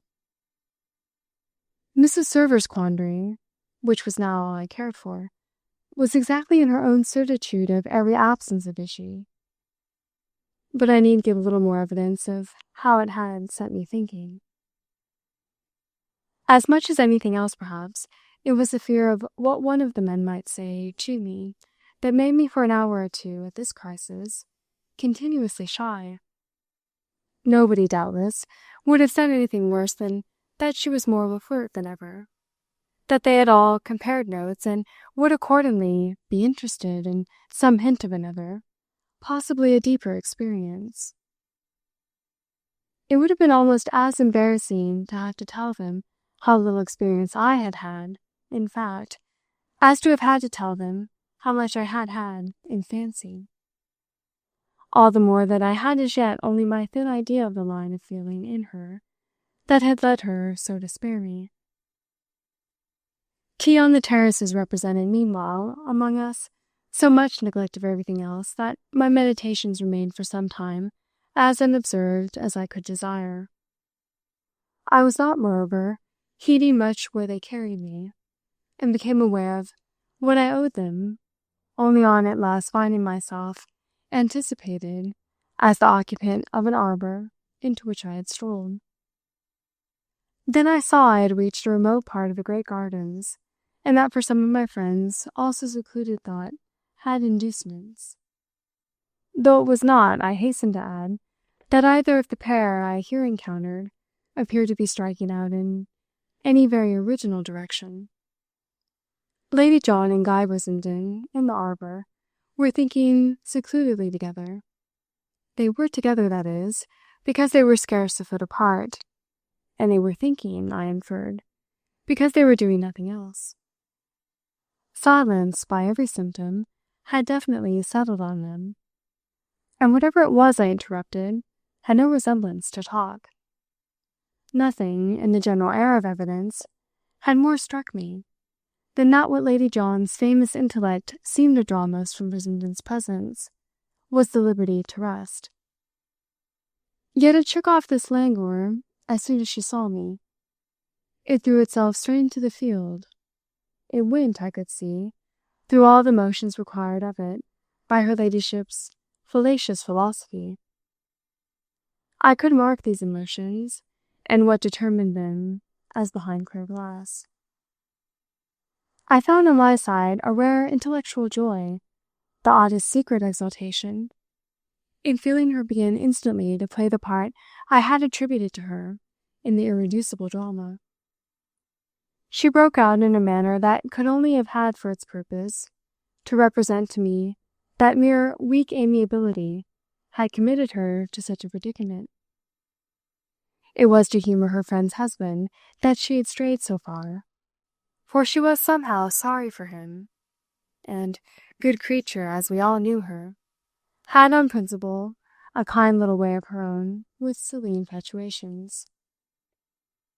His was silly, but it was unmistakable, and she had for some time been finding it, in short, a case for special tact. That he bored her to death I might have gathered by the way they sat there, and she could trust me to believe, couldn't she, that she was only musing as to how she might most humanely get rid of him.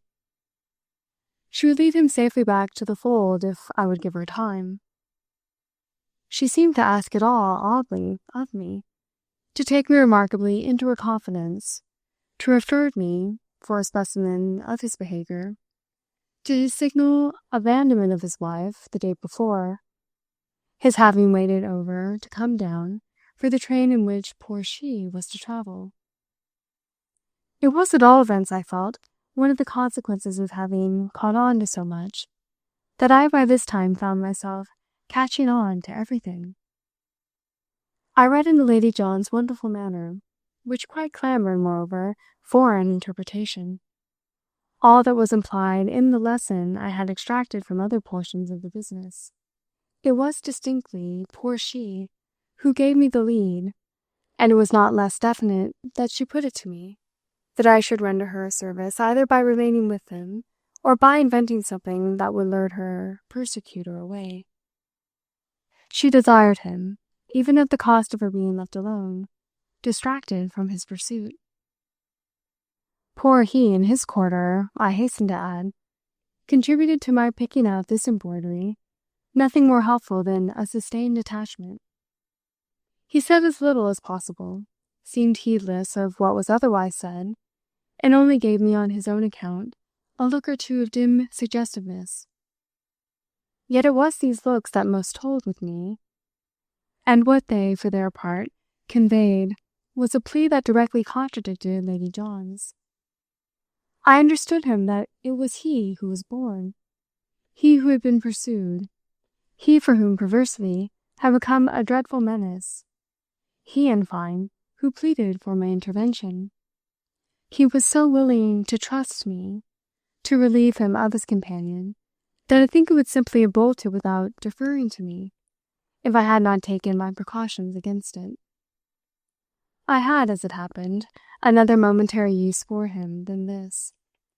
I wished on the one hand not to lose him, and on the other not to lose Lady John, though I had quickly enough guessed this brilliant woman's real preference, of which it in fact soon became my lively wish to see the proof.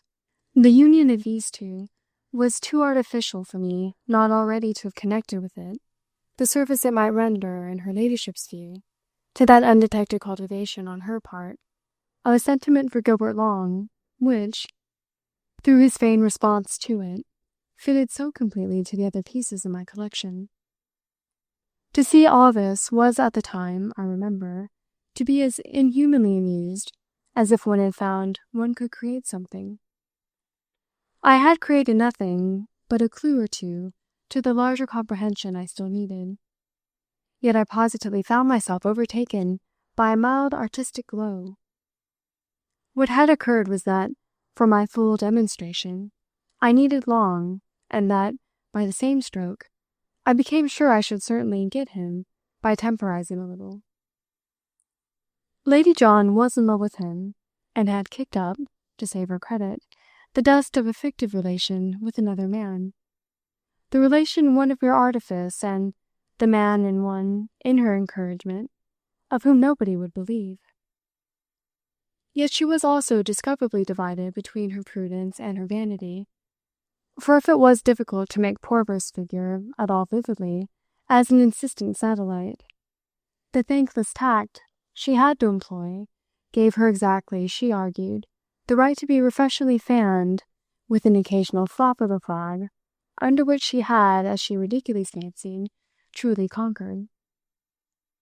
If she was where I found her because her escort had dragged her there, she had made the best of it through the hope of assistance from another quarter.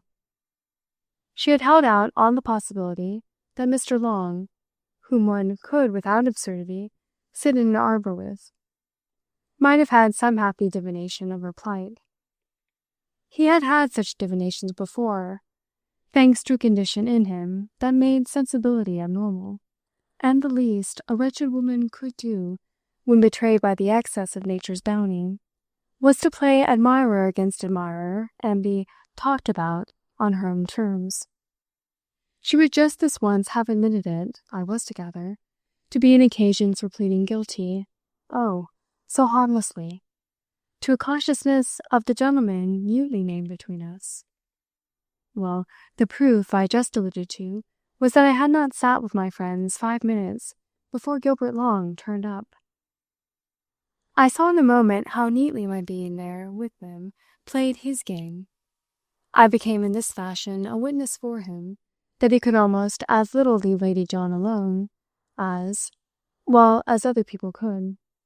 It may perfectly have been the pleasure of this reflection that again made him free and gay, produced in him, in any case, a different shade of manner from that with which, before luncheon, as the consequence perhaps of a vague flair for my possible penetration, I had suspected him of edging away from me. Not since my encounter with him at Paddington the afternoon before had I had so to recognize him as a transfigured talker. To see Lady John with him was to have little enough doubt of her recognitions, just as the spectacle also dotted each eye in my conviction of his venial, I can only call it that, duplicity. I made up my mind on the spot that it had been no part of his plan to practice on her, and that the worst he could have been accused of was a good-natured acceptance, more apparent than real, for his own purposes, of her theory, which he from time to time let peep out, that they would have liked each other better if they hadn't been each, alas, so good. He profited by the happy accident of having pleased a person so much in evidence, and indeed it was tolerably clear to me that neither party was duped. Lady John didn't want a lover. This would have been, as people say, a larger order than, given the other complications of her existence, she could meet. But she wanted, in a high degree, the appearance of carrying on a passion that imposed alike fearless realizations and cautious renouncements. And this circumstance fully fell in with the convenience and the special situation of her friend. Her vanity rejoiced, so far as she dared to let it nibble, and the mysteries she practiced, the dissimulations she elaborated, the general danger of detection in which she flattered herself that she probably walked, were after all so much grist to the mill of that appetite. By just so much, however, as it could never come up between them that there was another woman in Gilbert's history, by just so much would it, on the other hand, have been an articulate axiom that as many of the poor persons of the world as she might care to accommodate would be welcome to figure in her own.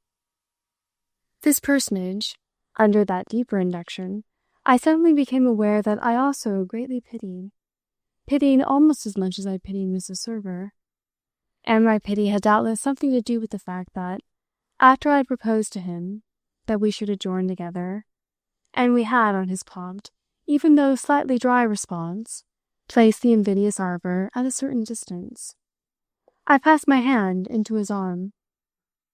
There were things I wanted of him, and the first was that he should let me show him I could be kind to him.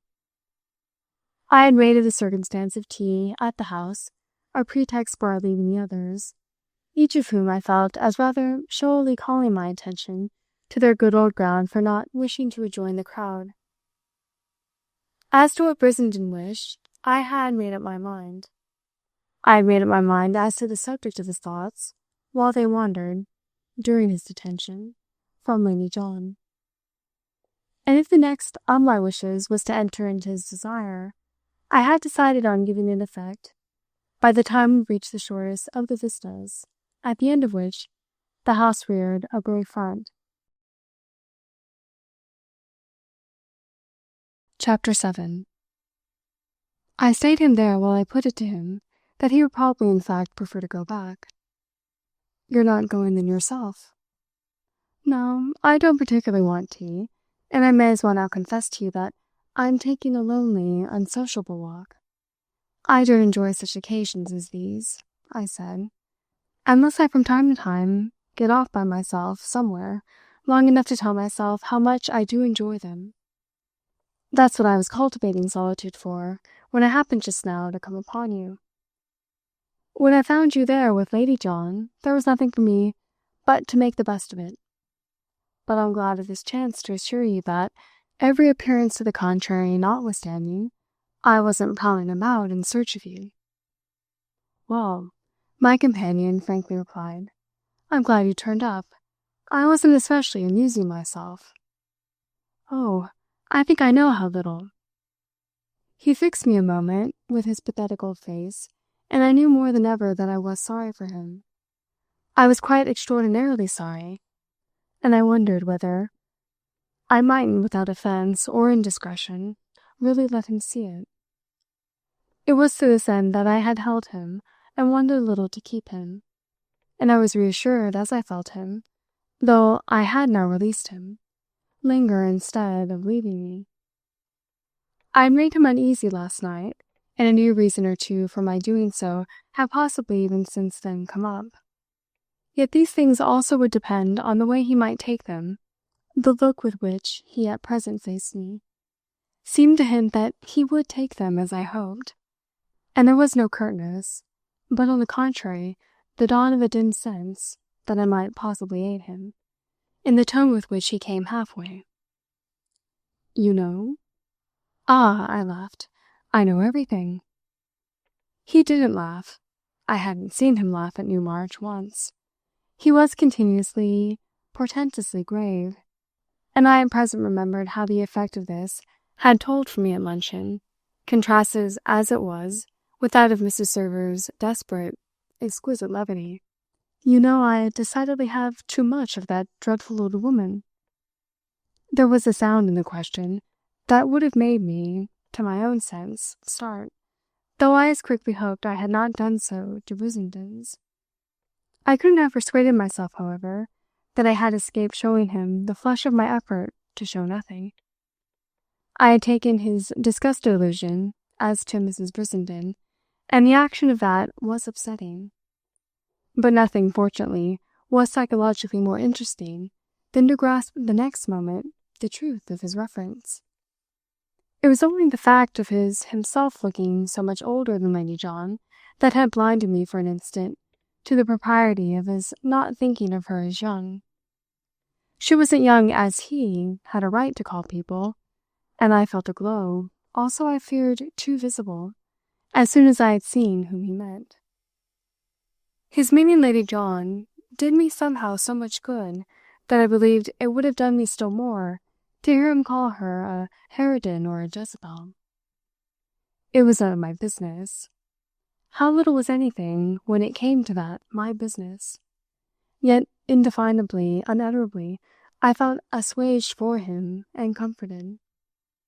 I verily believe it hung in the balance a minute or two, that in my impulse to draw him out, so that I might give him my sympathy, I was prepared to risk overturning the edifice of my precautions.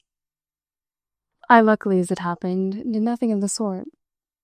I contrived to breathe consolingly on his secret without betraying an intention. There was almost no one in the place save 2 or 3 of the very youngest women, whom he wouldn't have had a right to call old. Lady John was a hag then. Mrs. Server herself was more than on the turn. Gilbert Long was fat and 40, and I cast about for some light in which I could show that I, au plus forte raison, was a pantaloon. Of course you can't quite see the fun of it, and it really isn't fair to you. You struck me as much more in your element, I ventured to add, when this morning, more than once, I chanced to observe you led captive by Mrs. Server. "Oh, that's a different affair," he answered, with an accent that promised a growth of confidence. "Mrs. Server's an old woman," I continued, But she can't seem to a fellow like you as old as Lady John. She has at any rate more charm, though perhaps not," I added, "quite so much talk." On this he had said an extraordinary thing, which all but made me start again. "Oh, she hasn't any talk." I took as quickly as possible refuge in a surprised demur. "Not any?" "None to speak of." I let all my wonder come. "But wasn't she chattering to you at luncheon?" It forced him to meet my eyes at greater length, and I could already see that my experiment, for insidiously and pardonably such I wished to make it, was on the way to succeed. I had been right then, and I knew where I stood. He couldn't have been drawn on his wife, and he couldn't have been drawn, in the least directly, on himself, but as he could thus easily be on Lady John, so likewise he could on other women, or on the particular one at least who mattered to me. I thought I really knew what I was about, for to draw him on Mrs. Server was in truth to draw him indirectly on himself. It was indeed perhaps because I had by this time, in a measure expressed, in terms however general, the interest with which he inspired me, that I now found myself free to shift the ground of my indiscretion.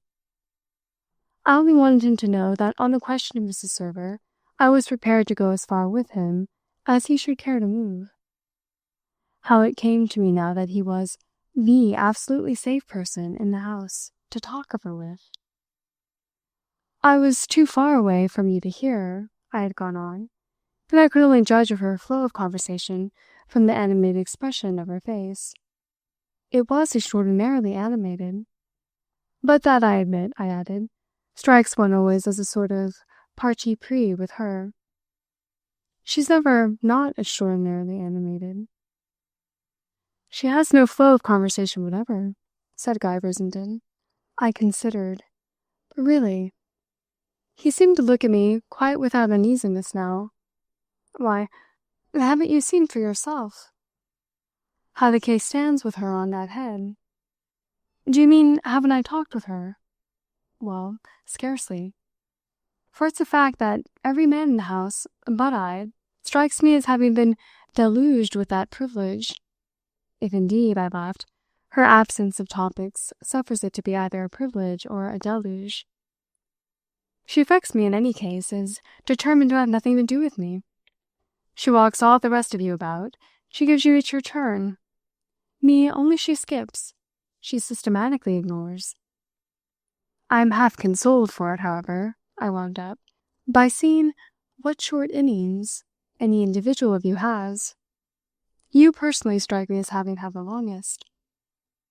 Brissenden appeared to wonder where I was coming out, yet not as if he feared it. There was even a particular place, if I could but guess it, where he would have liked me to come. "Oh, she's extremely charming, but of course she's strikingly odd." "Odd? Really?" "Why, in the sense, I mean, that I thought you suggested you've noticed." "That of extravagant vivacity?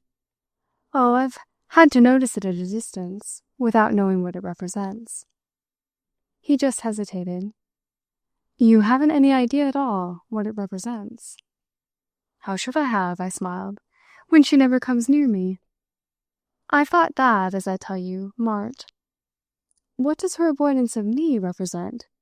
Has she happened with you to throw any light on it?" "I think," said Brissenden, after another moment, "that she's rather afraid of you." I could only be surprised. "The most harmless man in the house."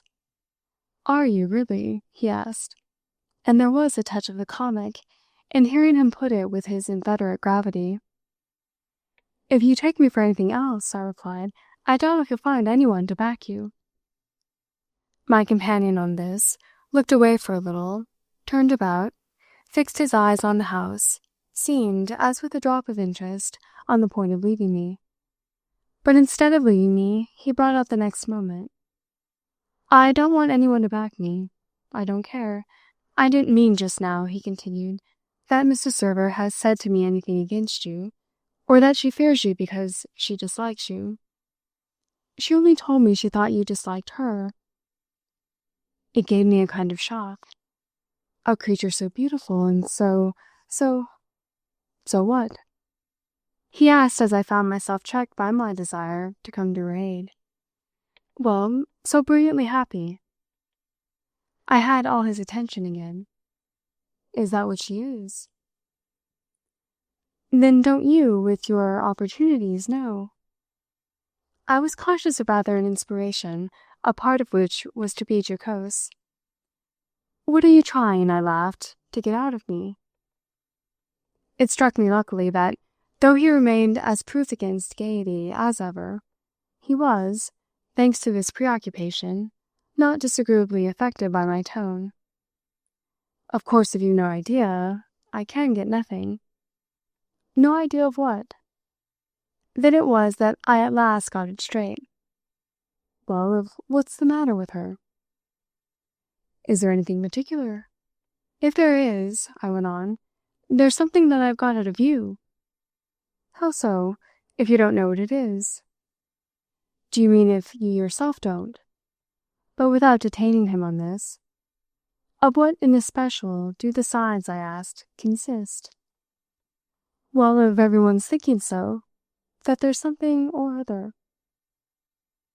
This again struck me, but it struck me too much. Oh, everyone's a fool. He saw in his queer, wan way how it had done so. Then you have your own idea. I dare say my smile at him, while I waited, showed a discomfort. Do you mean people are talking about her? But he waited himself. Haven't they shown you? No, no one has spoken. Moreover, I wouldn't have let them. Then there you are, Brissenden exclaimed. If you've kept them off, it must be because you differ with them. I shan't be sure of that, I returned, till I know what they think. However, I repeat, I added, that I shouldn't even care. I don't mind admitting that she much interests me. There you are, he said again. That's all that's the matter with her, so far as I'm concerned. You see, at any rate, how little it need make her afraid of me. She's lovely, and she's gentle, and she's happy. My friend kept his eyes on me. What's there to interest you so in that?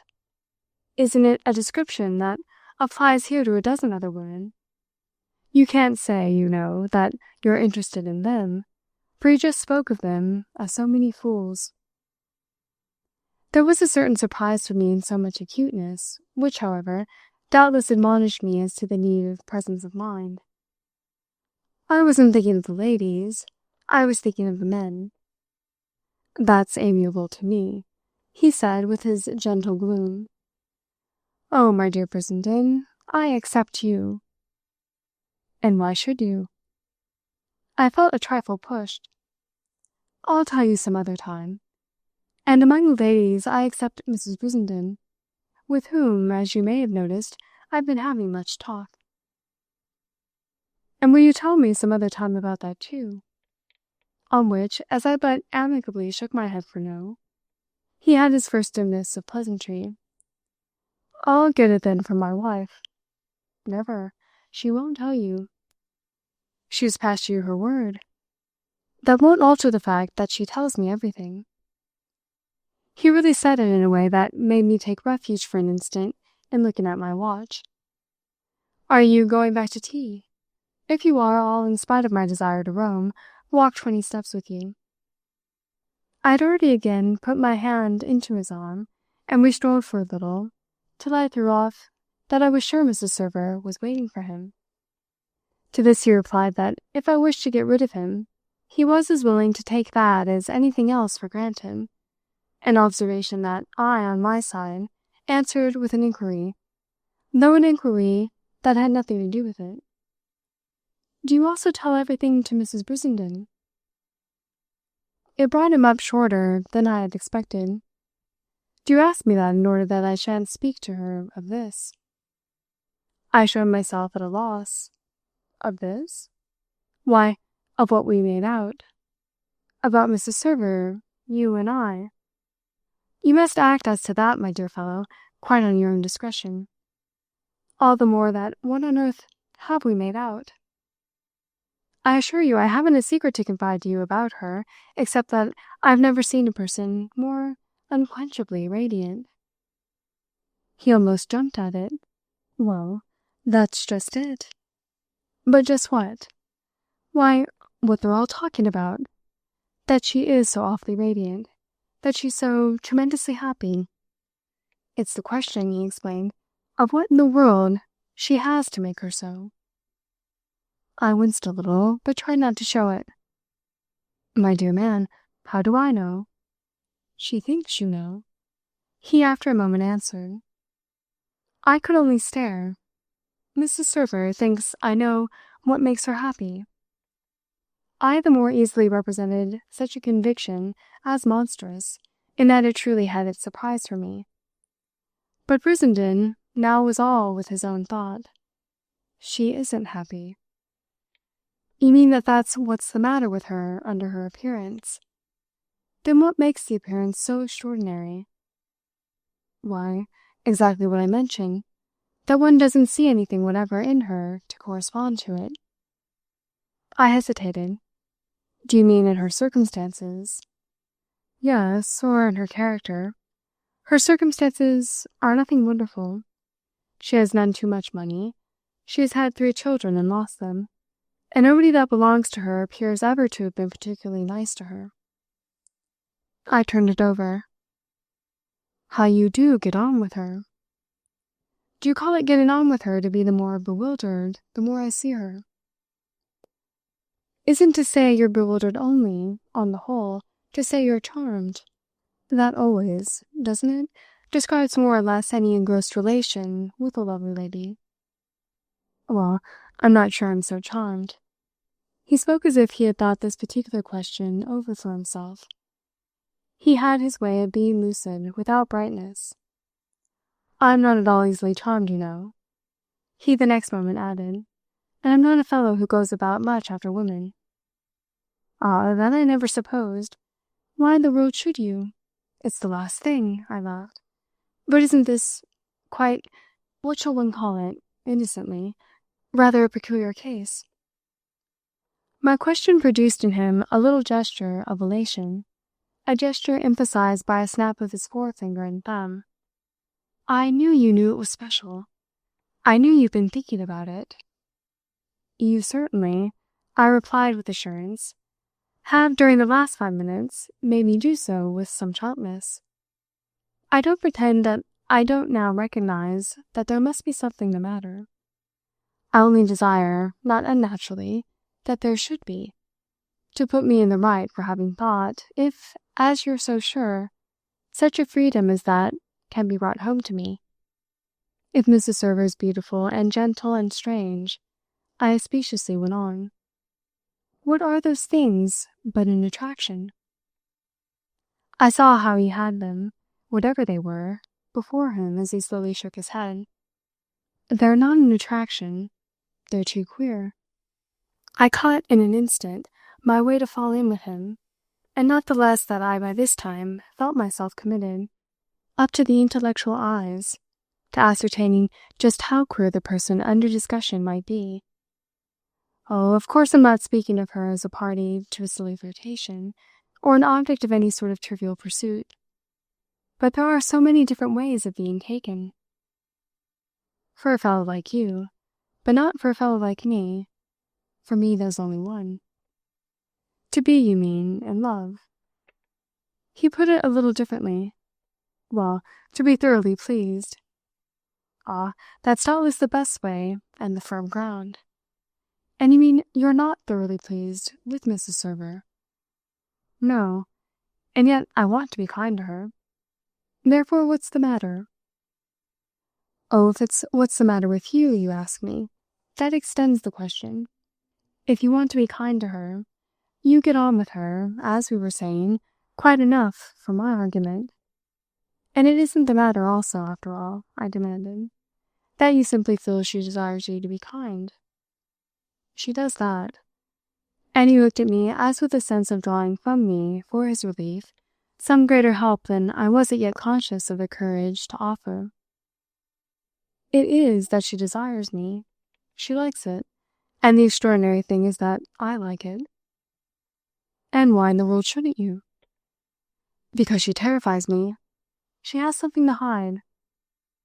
But, my dear man, I asked with a gaiety singularly out of relation to the small secret thrill produced in me by these words.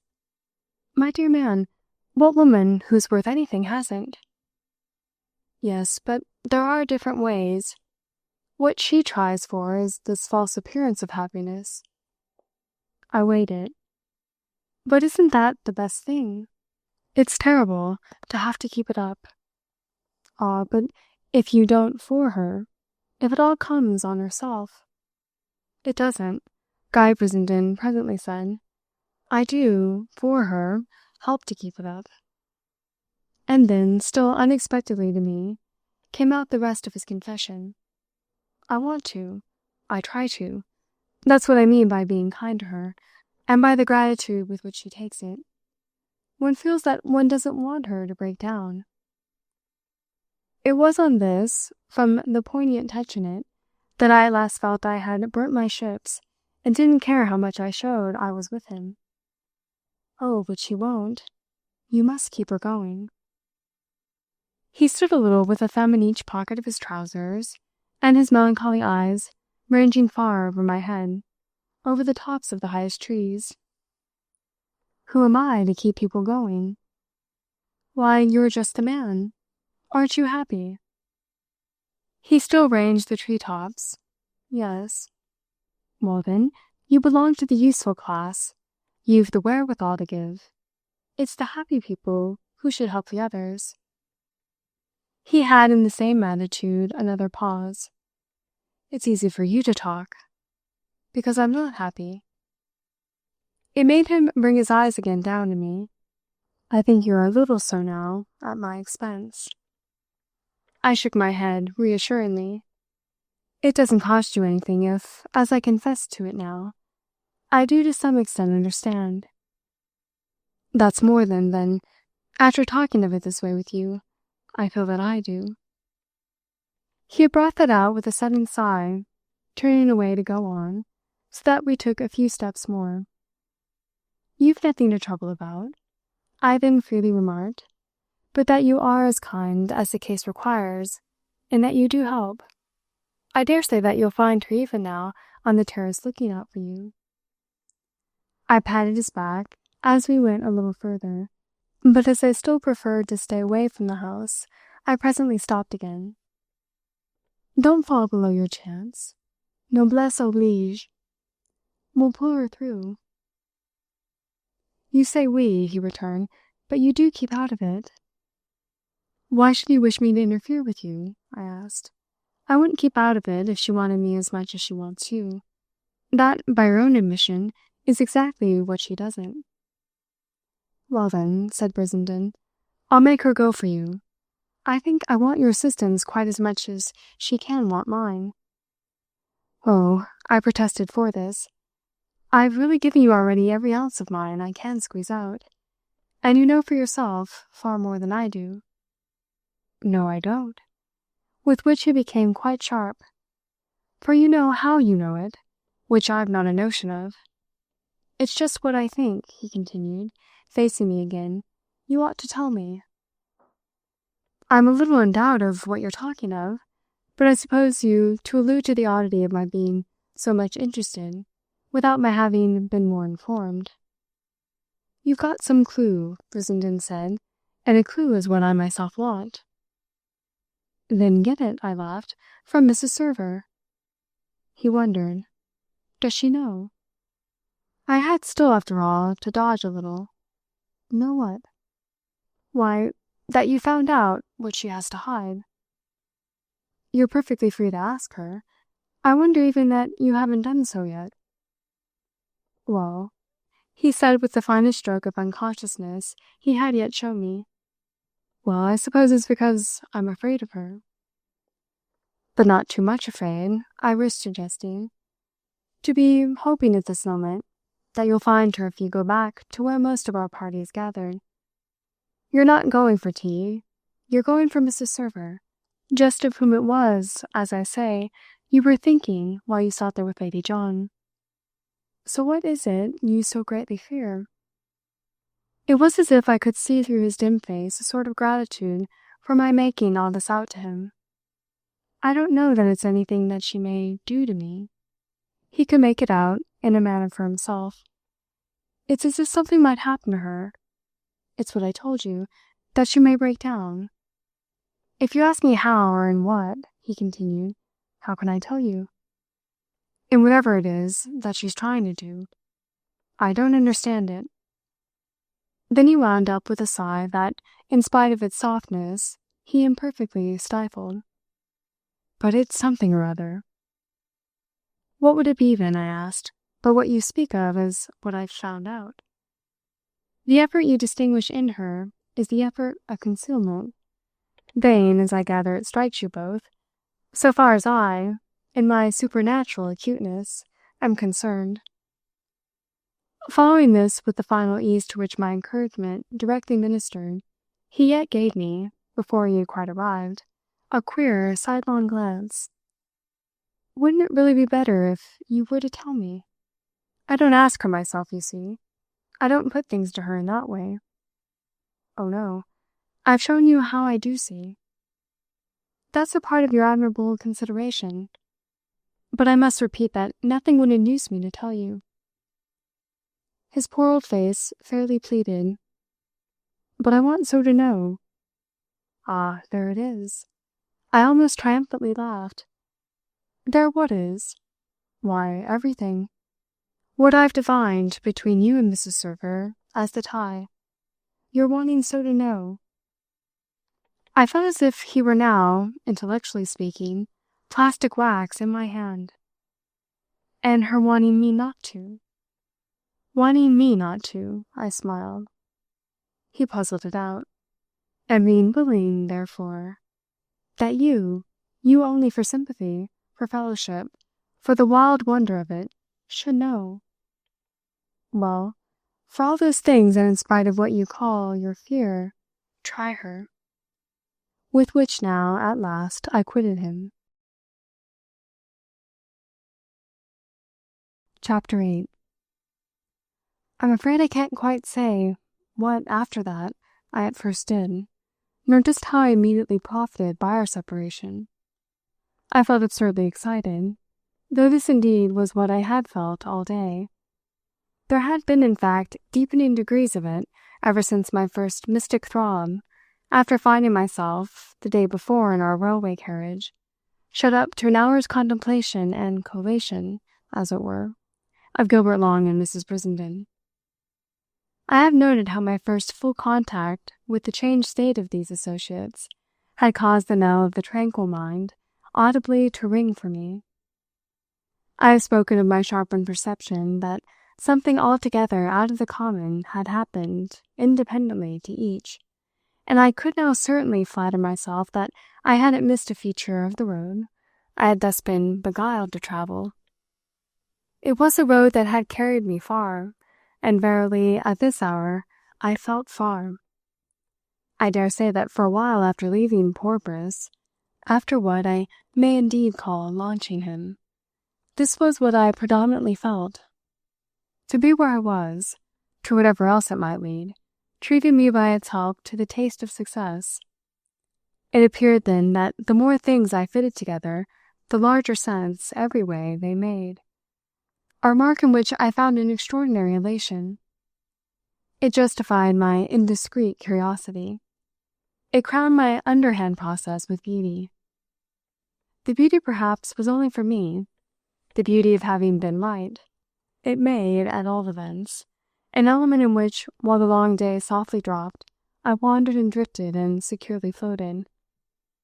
This element bore me bravely up, and my private triumph struck me as all one with the charm of the moment and of the place.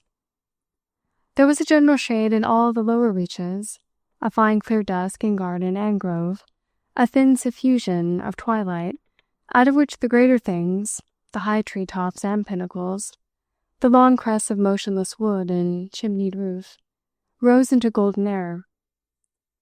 The last calls of birds sounded extraordinarily loud. They were like the timed, serious splashes in wide, still water of divers not expecting to rise again. I scarce know what odd consciousness I had of roaming at close of day in the grounds of some castle of enchantment. I had positively encountered nothing to compare with this since the days of fairy tales and of the childish imagination of the impossible. Then I used to circle round enchanted castles, for then I moved in a world in which the strange came true.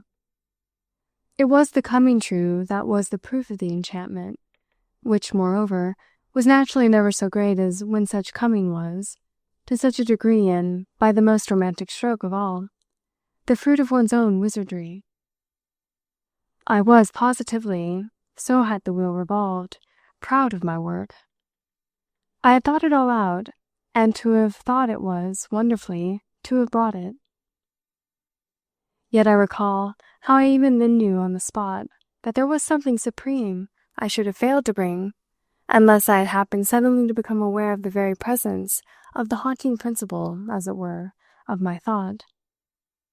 This was the light in which Mrs. Server, walking alone now apparently, in the grey wood and pausing at sight of me, showed herself in her clear dress at the end of a vista.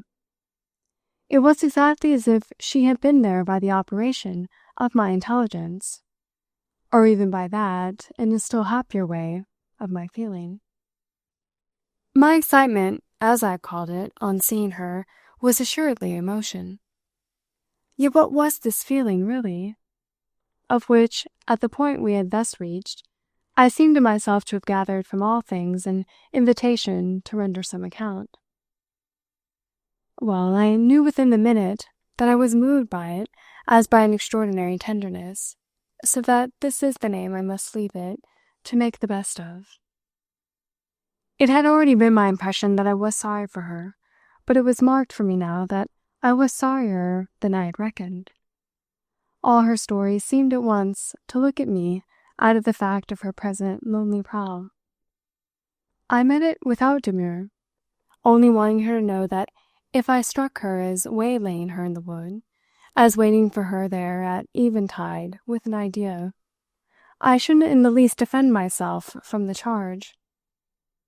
I can scarce clearly tell how many fine strange things I thought of during this brief crisis of her hesitation. I wanted in the first place to make it end, and while I moved a few steps toward her, I felt almost as noiseless and guarded as if I were trapping a bird or stalking a fawn. My few steps brought me to a spot where another perspective crossed our own, so that they made together a virtuous circle with an evening sky above and great lengthening, arching recesses in which the twilight thickened. Oh, it was quite sufficiently the castle of enchantment, and when I noticed 4 old stone seats, massive and mossy and symmetrically placed, I recognized not only the influence, in my adventure, of the grand style, but the familiar identity of this consecrated nook, which was so much of the type of all the bemused and remembered. We were in a beautiful old picture, we were in a beautiful old tale, and it wouldn't be the fault of Newmarch if some other green carrefour, not far off, didn't balance with this one and offer the alternative of niches in the greenness, occupied by weather-stained statues on florid pedestals. I sat straight down on the nearest of our benches, for this struck me as the best way to express the conception with which the sight of Mrs. Server filled me. It showed her that if I watched her, I also waited for her, and that I was therefore not affected in any manner she really needn't deprecate. She had been too far off for me to distinguish her face, but her approach had faltered long enough to let me see that if she had not taken it as too late, she would, to escape me, have found some pretext for turning off. It was just my sitting myself that made the difference. It was my being so simple with her that brought her on. She came slowly and a little wearily down the vista, and her sad, shy advance, with the massed wood on either side of her, was like the reminiscence of a picture, or the refrain of a ballad. What made the difference with me, if any difference had remained to be made, was the sense of this sharp cessation of her public extravagance. She had folded up her manner in her flounced parasol, which she seemed to drag after her as a sorry soldier his musket. It was present to me without a pang that this was the person I had sent poor Briss off to find, the person poor Briss would owe me so few thanks for his failure to have found. It was equally marked to me that, however detached and casual she might, at the first sight of me, have wished to show herself, it was to alight on poor Briss that she had come out. It was because he had not been at the house, and might therefore, on his side, be wandering, that she had taken care to be unoccupied. My demonstration was complete from the moment I thus had them in the act of seeking each other, and I was so pleased at having gathered them, in that I cared little what else they had missed. I neither moved nor spoke till she had come quite near me, and as she also gave no sound, the meaning of our silence seemed to stare straight out. It absolutely phrased there, in all the wonderful conditions, a relation already established. But the strange and beautiful thing was that, as soon as we had recognized and accepted it, this relation put us almost at our ease. "You must be weary of walking," I said at last, "and you see I've been keeping a seat for you." I had finally got up, as a sign of welcome, but I had directly afterwards resumed my position, and it was an illustration of the terms on which we met that we neither of us seemed to mind her being meanwhile on her feet. She stood before me as if to take in, with her smile that had by this time sunk quite to dimness, more than we should, either of us, after all, be likely to be able to say. I even saw from this moment, I think, that, whatever she might understand, she would be able herself to say but little. She gave herself in that minute more than she doubtless knew, gave herself, I mean, to my intenser apprehension. She went through the form of expression, but what told me everything was the way the form of expression broke down. Her lovely grimace, the light of the previous hours, was as blurred as a bit of brushwork in watercolor, spoiled by the upsetting of the artist's glass. She fixed me with it, as she had fixed during the day 40 persons, but it fluttered like a bird with a broken wing. She looked about and above, down each of our dusky avenues and up at our gilded tree-tops and our painted sky, where, at the moment, the passage of a flight of rooks made a clamour. She appeared to wish to produce some explanation of her solitude, but I was quickly enough sure that she would never find a presentable one. I only wanted to show her how little I required it. "I like a lonely walk," I went on, "at the end of a day full of people. It's always to me, on such occasions, quite as if something has happened that the mind wants to catch and fix before the vividness fades. So I mope by myself an hour. I take stock of my impressions. But there's one thing I don't believe you know. This is the very first time in such a place and at such an hour that it has ever befallen me to come across a friend stricken with the same perversity and engaged in the same pursuit. Most people, don't you see?" I kept it up as I could. "Don't in the least know what has happened to them, and don't care to know. That's one way, and I don't deny it may be practically the best. But if one does care to know, that's another way. As soon as I saw you there at the end of the alley, I said to myself, with quite a little thrill of elation, 'Ah, then it's her way, too.' I wonder if you'll let me tell you," I floundered pleasantly on, "that I immediately liked you the better for it. It seemed to bring us more together. That's what I sat straight down here to show you. Yes, I wish you to understand me as frankly saying I am, as well as you, on the mope, or on the muse, or on whatever you call it, and this isn't half a bad corner for such a mood. I can't tell you what a pleasure it is to me to see you do understand." I kept it up, as I say, to reassure and soothe and steady her, There was nothing, however, fantastic and born of the pressure of the moment that I wouldn't have risked for that purpose. She was absolutely on my hands with her secret. I felt that from the way she stood and listened to me, silently showing herself relieved and pacified. It was marked that if I had hitherto seen her as all over the place, she had yet nowhere seemed to me less so than at this furthermost point.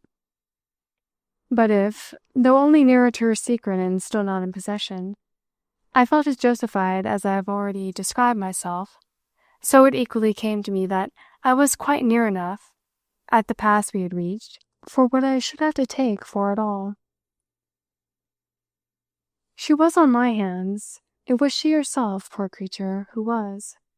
This was the thing that just now loomed large, and the secret was a comparative detail. "I think you're very kind," she said, for all answer to the speech I have reported, and the minute after this she had sunk down, in confessed collapse, to my bench, on which she sat and stared before her. The mere mechanism of her expression, the dangling paper lantern itself, was now all that was left in her face. She remained a little as if discouraged by the sight of the weariness that her surrender had let out. I hesitated, from just this fear of adding to it, to commiserate her for it more directly, and she spoke again before I had found anything to say. She brought back her attention, indeed, as if with an effort and from a distance.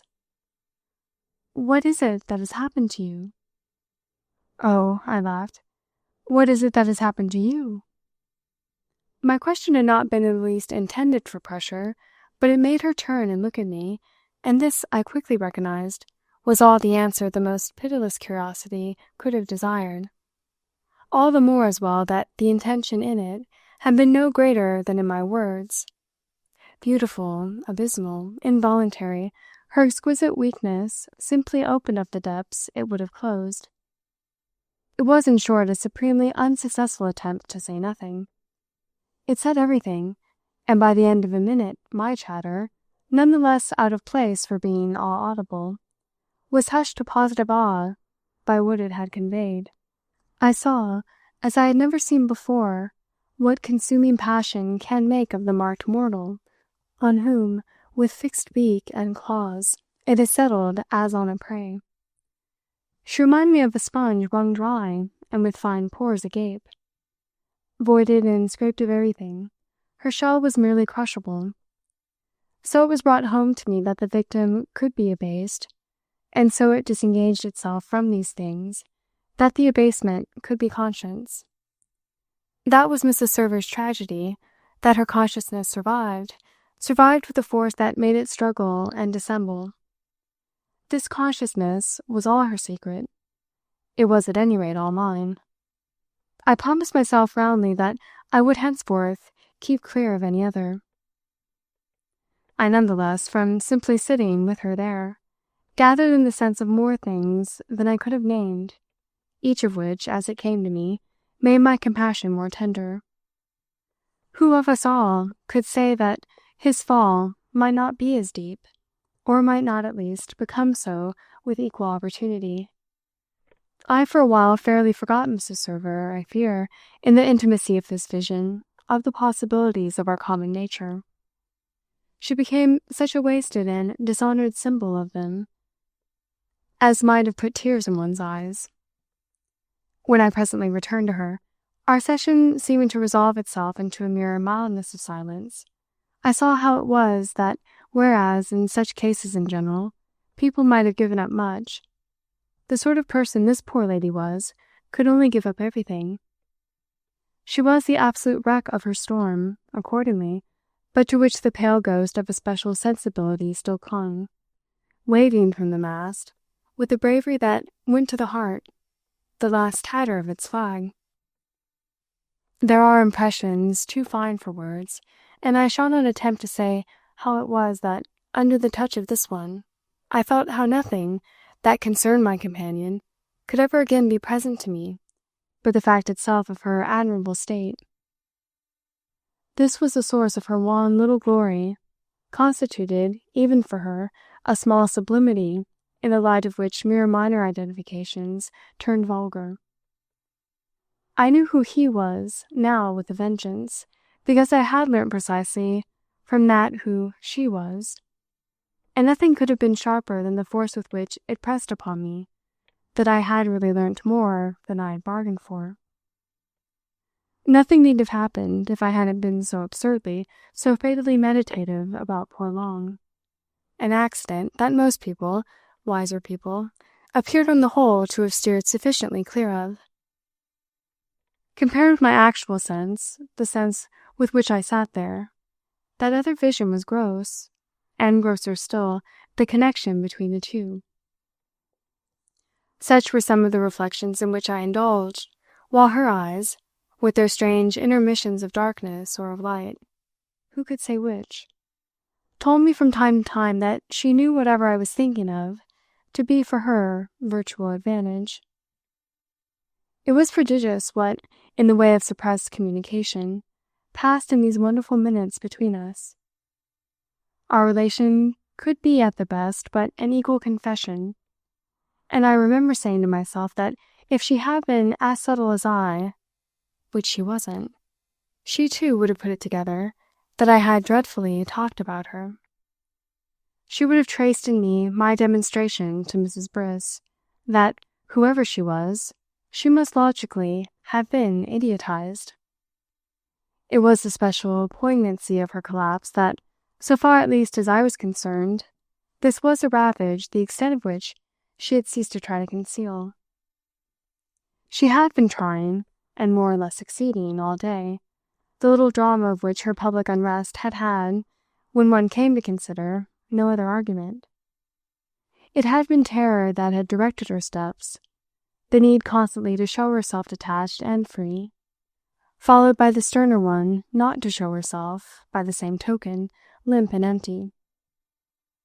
This had been the distinct, ferocious logic of her renewals and ruptures, the anxious mistrust of her wit, the haunting knowledge of the small distance it would take her at once, the consequent importance of her exactly timing herself, and the quick instinct of flight before the menace of discovery. She couldn't let society alone, because that would have constituted a symptom, yet, for fear of the appearance of a worse one, she could only mingle in it with a complex diplomacy.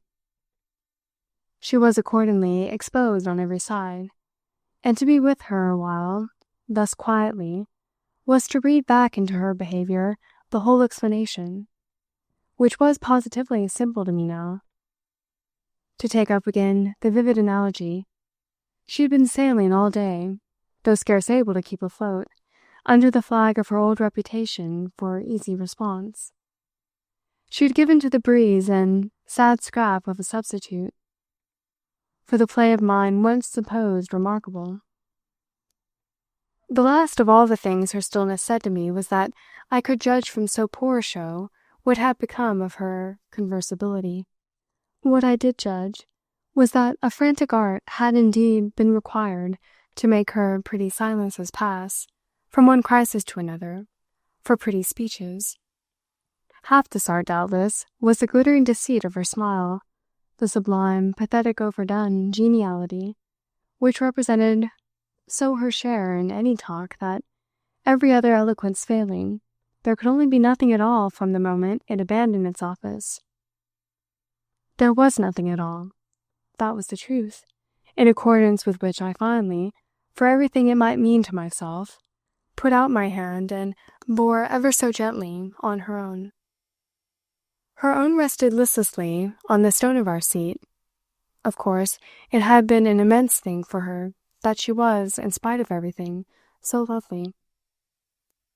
All this was quite consistent with its eventually coming back to me that, though she took from me with appreciation what was expressed in the gesture I have noted, it was certainly in quest of a still deeper relief that she had again come forth.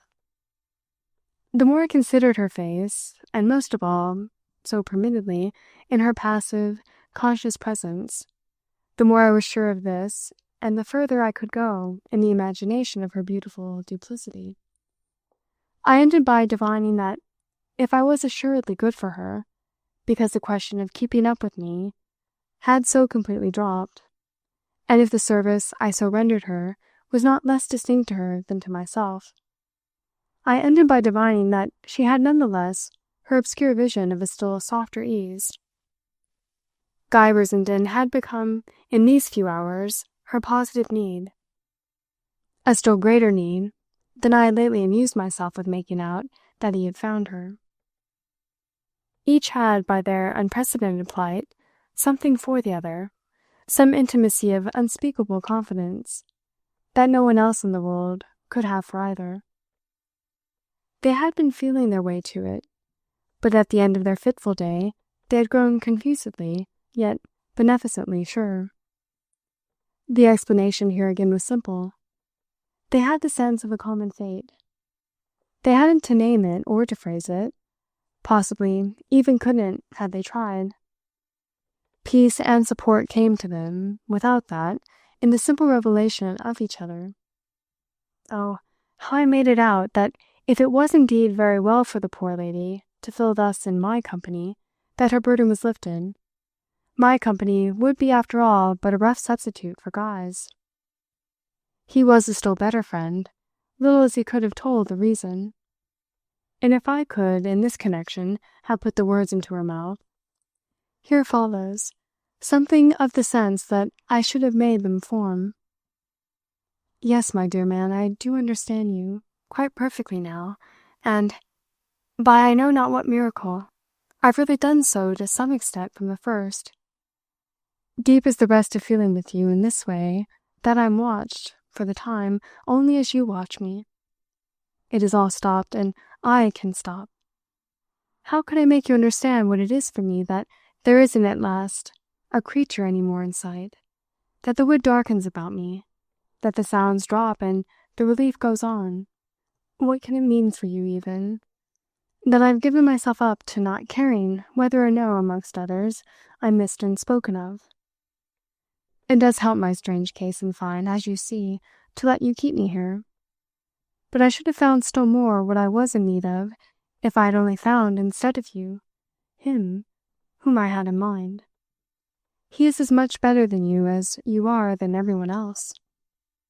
I finally felt, in a word, so qualified to attribute to my companion some such mute address as that it could only have as the next consequence a determining effect on me, an effect under the influence of which I spoke.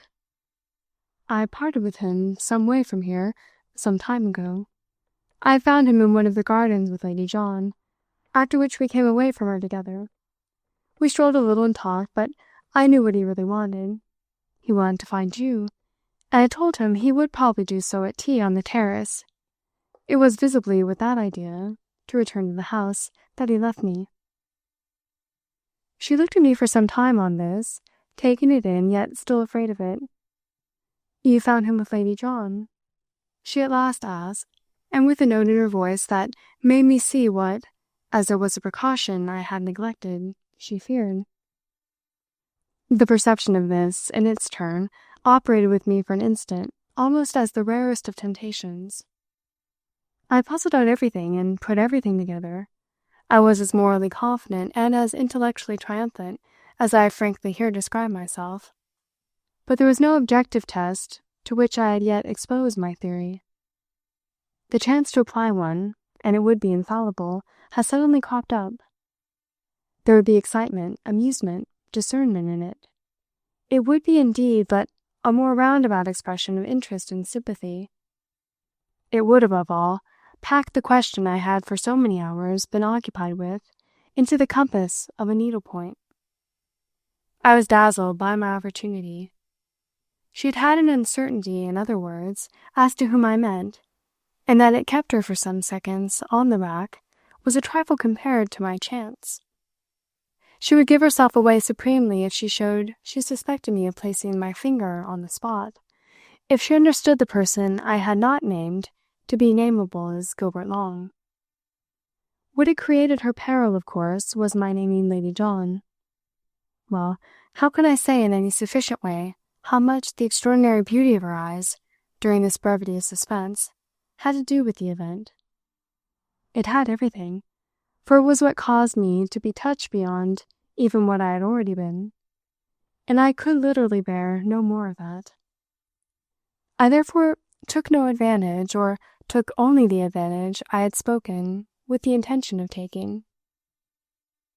I laughed out, doubtless, too nervously, but it didn't compromise my tact. Don't you know how she's perpetually pouncing on him?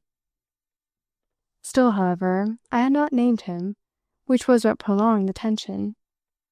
Do you mean, with which she broke off on a small, weak titter and a still weaker exclamation. There are so many gentlemen. There was something in it that might in other conditions have been as trivial as the giggle of a housemaid, but it had in fact for my ear the silver ring of poetry. I told her instantly whom I meant. Poor Briss, you know, I said, is always in her clutches. Oh, how it let her off! And yet no sooner had it done so, and had I thereby tasted on the instant the sweetness of my wisdom, then I became aware of something much more extraordinary. It let her off.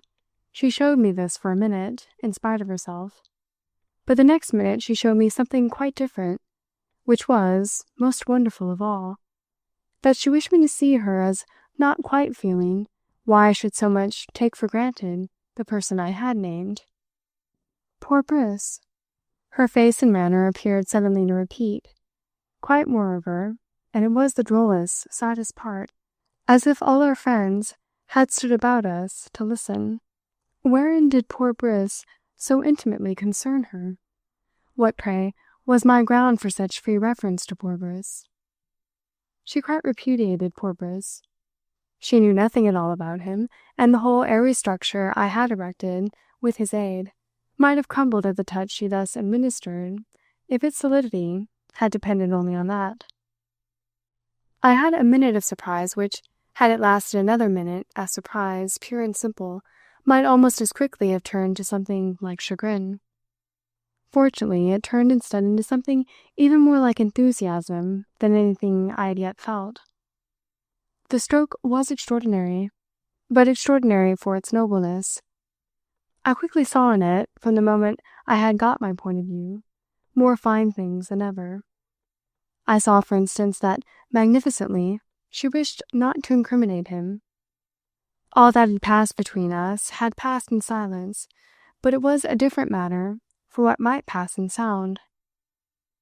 We looked at each other, therefore, with a strained smile over any question of identities. It was as if it had been one thing, to her confused, relaxed intensity, to give herself up to me, but quite another thing to give up somebody else. And yet, superficially, arrested as I was for the time, I directly afterwards recognized in this instinctive discrimination, the last, the expiring struggle of her native lucidity, a supremely convincing bit of evidence. It was still more convincing than if she had done any of the common things, stammered, changed color, shown an apprehension of what the person named might have said to me. She had had it from me that he and I had talked about her, but there was nothing that she accepted the idea of his having been able to say. I saw, still more than this, that there was nothing to my purpose, since my purpose was to understand, that she would have had, as matters stood, coherence enough to impute to him. It was extremely curious to me to divine, just here, that she hadn't a glimmering of the real logic of Brissenden's happy effect on her nerves. It was the effect, as coming from him, that a beautiful delicacy forbade her as yet to give me her word for. And she was certainly herself in the stage of regarding it as an anomaly. Why, on the contrary, I might have wondered, shouldn't she have jumped at the chance, at the comfort, of seeing a preference trivial enough to be worked, imputed to her? Why shouldn't she have been positively pleased that people might helpfully couple her name with that of the wrong man? Why, in short, in the language that Grace Brissenden and I had used together, was not that lady's husband the perfection of a red herring? Just because I perceived the relation that had established itself between them was, for its function, a real relation, the relation of a fellowship in resistance to doom.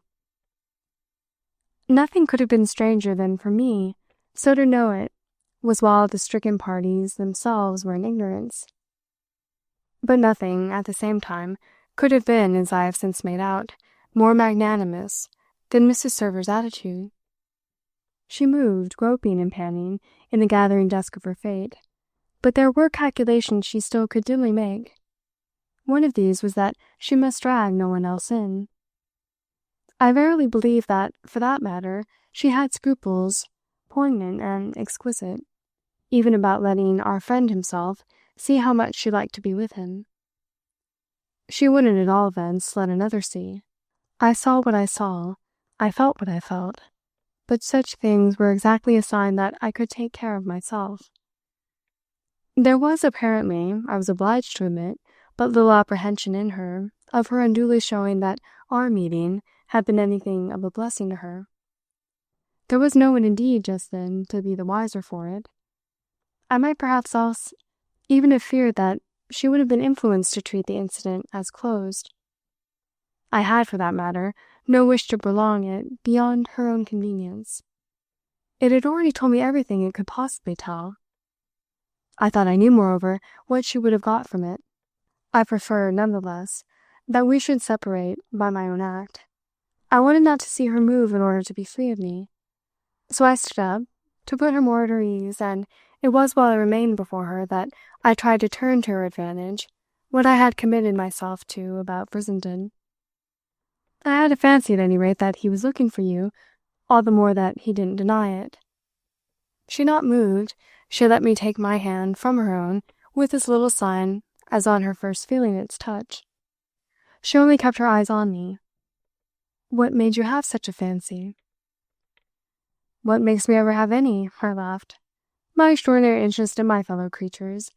I have more than most men. I've never really seen anyone with half so much. That breeds observation, and observation breeds ideas. Do you know what it has done? I continued. It has bred for me the idea that Brissenden's in love with you. There was something in her eyes that struck me as betraying, and the appeal of it went to the heart. The constant dread that, if entangled in talk, she might show confusion. Nevertheless, she brought out after a moment as naturally and charmingly as possible. How can that be when he's so strikingly in love with his wife? I gave her the benefit of the most apparent consideration. Strikingly, you call it? Why, I thought it was noticed. What he does for her. Well, of course she's extremely handsome, or at least extremely fresh and active. He is in love with her, no doubt, if you take it by the quarter, or by the year, like a yacht or a stable. I pushed on at random. But isn't there such a state also as being in love by the day? She waited, and I guessed from the manner of it exactly why. It was the most obscure of intimations that she would have liked better that I shouldn't make her talk. But obscurity by this time offered me no more difficulties. The hint, none the less, a trifle disconcerted me, and while I vaguely sought for some small provisional middle way between going and not going, the oddest thing, as a fruit of my own delay, occurred. This was neither more nor less than the revival of her terrible little thick smile. It came back as if with an audible click, as a gas burner makes a pop when you light it. It told me visibly that from the moment she must talk, she could talk only with its aid. The effect of its aid I indeed immediately perceived. "How do I know?" she asked, in answer to my question. "I've never been in love." "Not even by the day?" "Oh, a day's surely a long time." "It is," I returned, "but I've none the less, more fortunately than you, been in love for a whole one." Then I continued, from an impulse of which I had just become conscious, and that was clearly the result of the heartbreaking facial contortion. Heartbreaking, that is, when one knew what I knew, by which she imagined herself to represent the pleasant give and take of society. This sense for me was a quick horror of forcing her, in such conditions, to talk at all. Poor Briss had mentioned to me, as an incident of his contact with her, his apprehension of her breaking down. and now at a touch I saw what he had meant. She would break down if I didn't look out.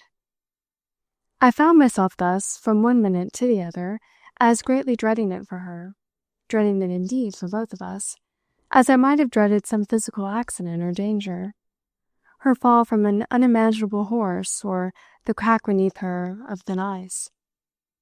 It was impossible, that was the extraordinary impression, to come too much to her assistance. We had each of us all, in our way, hour after hour, been as good-naturedly, as unwittingly, giving her a lift. Yet what was the end of it, but her still sitting there to assure me of a state of gratitude, that she couldn't even articulate, for every hint of a perch that might still be held out? What could only, therefore, in the connection, strike me as indicated, was fairly to put into her mouth, if one might do so without showing too ungracefully as alarmed, the words one might have guessed her to wish to use, were she able to use any. It was a small service of anticipation that I tried to render her, with as little of an air as possible of being remedial. "I dare say you wonder," I remarked on these lines, "why at all I should have first presented in." "Oh, I do so wonder," she replied with a refined but exaggerated glee that is a frequent form in high companies and light colloquies. I did help her. It was admirable to feel it. She liked my imposing on her no more complex a proposition. She liked my putting the thing to her so much better than she could have put it to me. But she immediately afterwards looked away, as if, now that we had put it, and it didn't matter which of us best, we had nothing more to do with it. She gave me a hint of drops and inconsequences that might indeed have opened up abysses, and all the while she smiled and smiled. Yet whatever she did or failed of, as I even then observed to myself, how she remained lovely. One's pleasure in that helped one somehow not to break down on one's own side, since breaking down was in question for commiseration. I didn't know what she might have hours of for the man, whoever he was, to whom her sacrifice had been made, but I doubted if for any other person she had ever been so beautiful as she was for me at these moments. To have kept her so, to have made her more so, how might that result of their relation not in fact have shone as a blinding light into the eyes of her lover?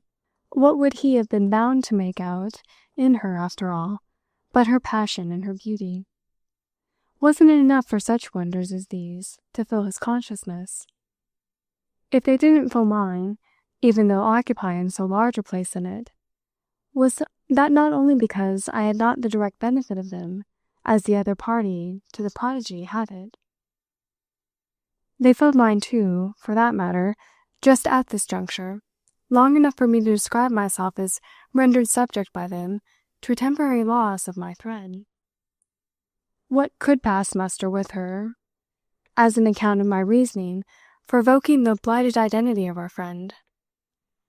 There came constantly into her aspect, I should say, the strangest alternatives, as I can only most conveniently call them, of presence and absence, something like intermissions of intensity, cessations and resumptions of life. They were like the slow flickers of a troubled flame, breathed upon and then left, burning up and burning down. She had really burnt down. I mean, so far as her sense of things went, while I stood there. I stood long enough to see that it didn't in the least signify whether or no I explained, and during this interval I found myself, to my surprise, in receipt of still better assistance than any I had to give. I had happened to turn, while I awkwardly enough, no doubt, rested and shifted, to the quarter from which Mrs. Server had arrived, and there, just at the end of the same vista, I gathered material for my proper reply. Her eyes at this moment were fixed elsewhere, and that gave me still a little more time, at the end of which my reference had all its point. "I supposed you to have Brissenden in your head," I said, "because it's evidently what he himself takes for granted. But let him tell you. He was already close to us. Missing her at the house, he had started again in search of her, and had successfully followed. The effect on him, of coming in sight of us, had been for an instant to make him hang back, as I had seen Mrs. Server hang. But he had then advanced just as she had done. I had waited for him to reach us, and now she saw him. She looked at him as she always looked at all of us, yet not at either of us, as if we had lately been talking of him. If it was vacancy, it was eloquent. If it was vigilance, it was splendid. What was most curious at all events was that it was now poor Briss who was disconcerted. He had counted on finding her, but not on finding her with me, and I interpreted a certain ruefulness in him as the sign of a quick, uneasy sense that he must have been in question between us. I instantly felt that the right thing was to let him know he had been, and I mentioned to him as a joke that he had come just in time to save himself. We had been talking of him, and I wouldn't answer for what Mrs. Server had been going to say. He took it gravely, but he took everything so gravely that I saw no symptom in that.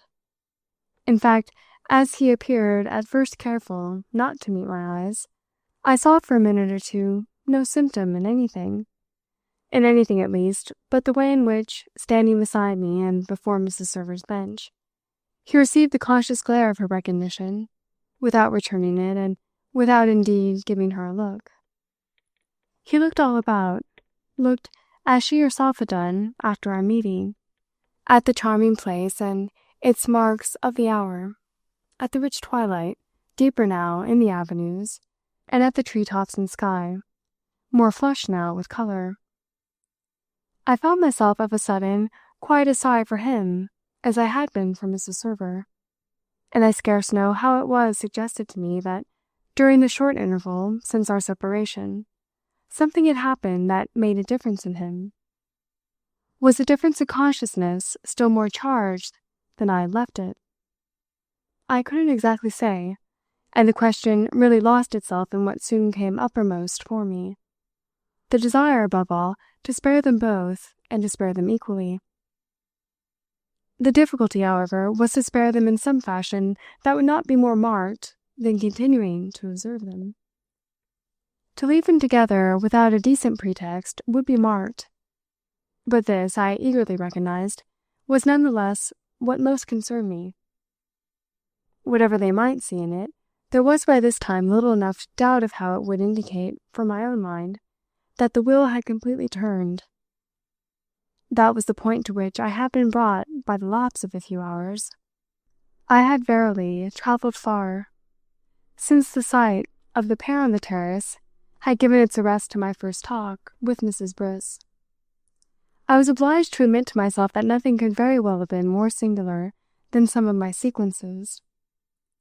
I had come round to the opposite pole of the protest my companion had then drawn from me, which was the pole of agreement with herself, and it hung sharply before me that I was pledged to confess to her my revolution. I couldn't now be in the presence of the two creatures I was in the very act of finally judging to be not a whit less stricken than I had originally imagined them.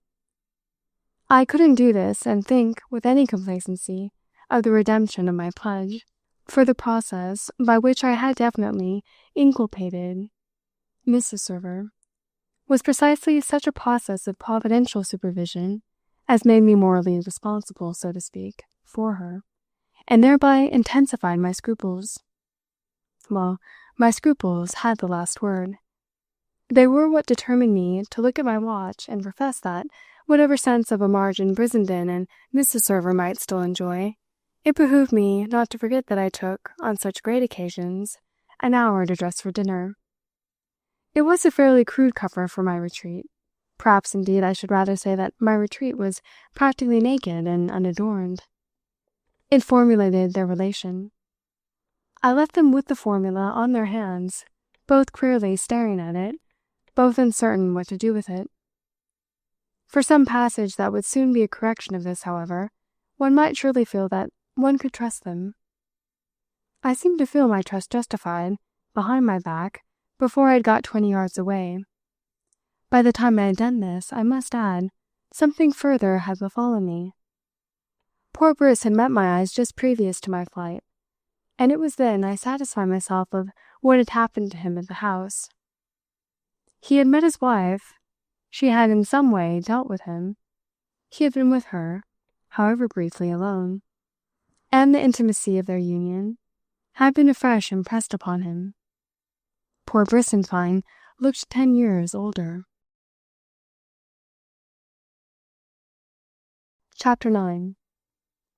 I shall never forget the impressions of that evening, nor the way, in particular, the immediate effect of some of them was to merge the light of my extravagant perceptions in a glamour much more diffused. I remember feeling seriously warned, while dinner lasted, not to yield further to my idle habit of reading into mere human things an interest so much deeper than mere human things were in general prepared to supply. This especial hour at Newmarch had always a splendor that asked little of interpretation, that even carried itself with an amiable arrogance, as indifferent to what the imagination could do for it. I think the imagination, in those halls of art and fortune, was almost inevitably accounted a poor matter. The whole place and its participants abounded so in pleasantness and picture, in all the felicities, for every sense, taken for granted there by the very basis of life, that even the sense most finely poetic, aspiring to extract the moral, could scarce have helped feeling itself treated to something of the snub that affects, when it does affect, the uninvited reporter, in whose face a door is closed. I said to myself during dinner that these were scenes in which a transcendent intelligence had after all no application, and that, in short, any preposterous acuteness might easily suffer among them such a loss of dignity as overtakes a newspaper man kicked out. We existed, all of us together, to be handsome and happy, to be really what we looked, since we looked tremendously well, to be that and neither more nor less, so not discrediting, by musty secrets and aggressive doubts, or high privilege of harmony and taste. We were concerned only with what was bright and open, and the expression that became us all was, at worst, that of the shaded but gratified eye, the air of being forgivingly dazzled by too much lustre.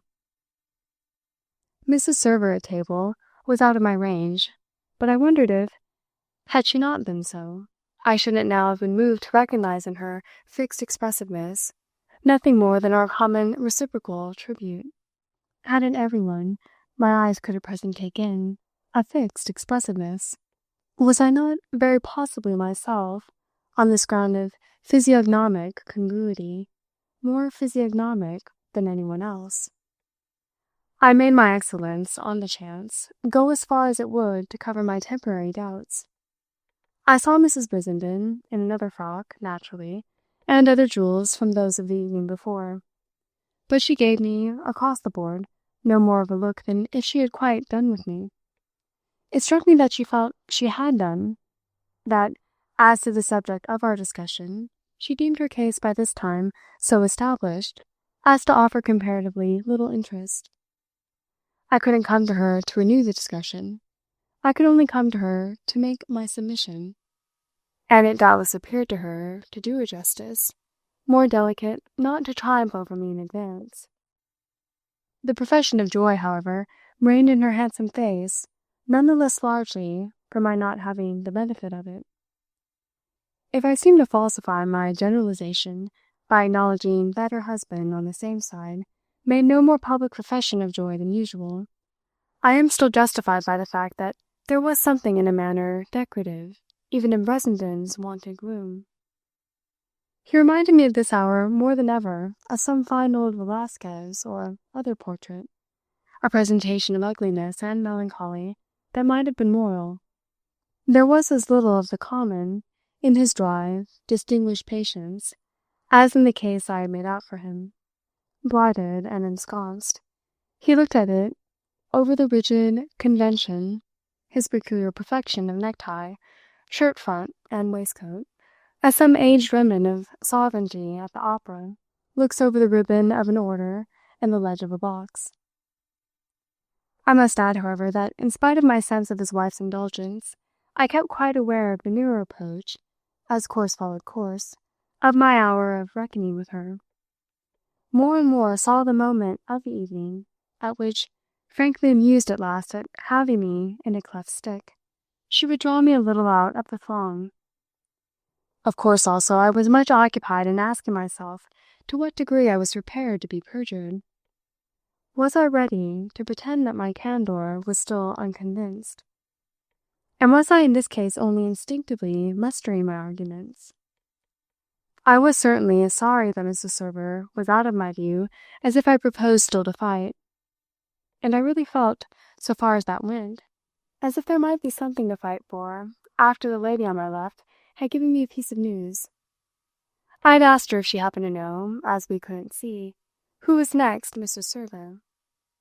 Though unable to say at the moment, she made no scruple, after a short interval, of ascertaining with the last directness. The stretch forward in which she had indulged, or the information she had caused to be passed up to her while I was again engaged on my right, established that it was Lord Lutley who had brought the lovely lady in, and that it was Mr. Long who was on her other side. These things, indeed, were not the finest point of my companion's communication, for I saw that what she felt I would be really interested in was the fact that Mr. Long had brought in Lady John, who was naturally, therefore, his other neighbour. Beyond Lady John was Mr. Overt, and beyond Mr. Overt, Mrs. Fome, not for wonder, this time paired, as by the immemorial tradition, so fairly comical in its candour, with Lord Lutley.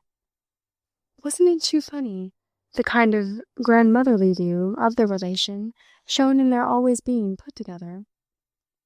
If I perhaps questioned whether grandmotherly were exactly the name for the view, what yet at least was definite in the light of this evening's arrangement was that there did occur occasions on which they were put apart.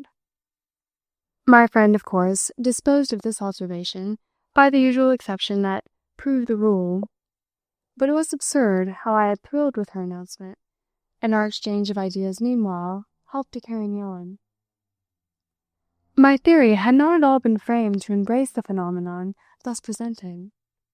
It had been precisely framed, on the contrary, to hang together with the observed inveteracy of escape, on the part of the two persons about whom it busied itself, from public juxtaposition of more than a moment. I was fairly upset by the need to consider at this late hour whether going in for a new theory, or bracing myself for new facts, would hold out to me the better refuge. It is perhaps not too much to say that I should scarce have been able to sit still at all, but for the support afforded me by the oddity of the separation of Lord Lutley and Mrs. Fome, which, though resting on a general appearance directly opposed to that of my friends, offered somehow the relief of a suggestive analogy. What I could directly clutch at was that if the exception did prove the rule in the one case, it might equally prove it in the other.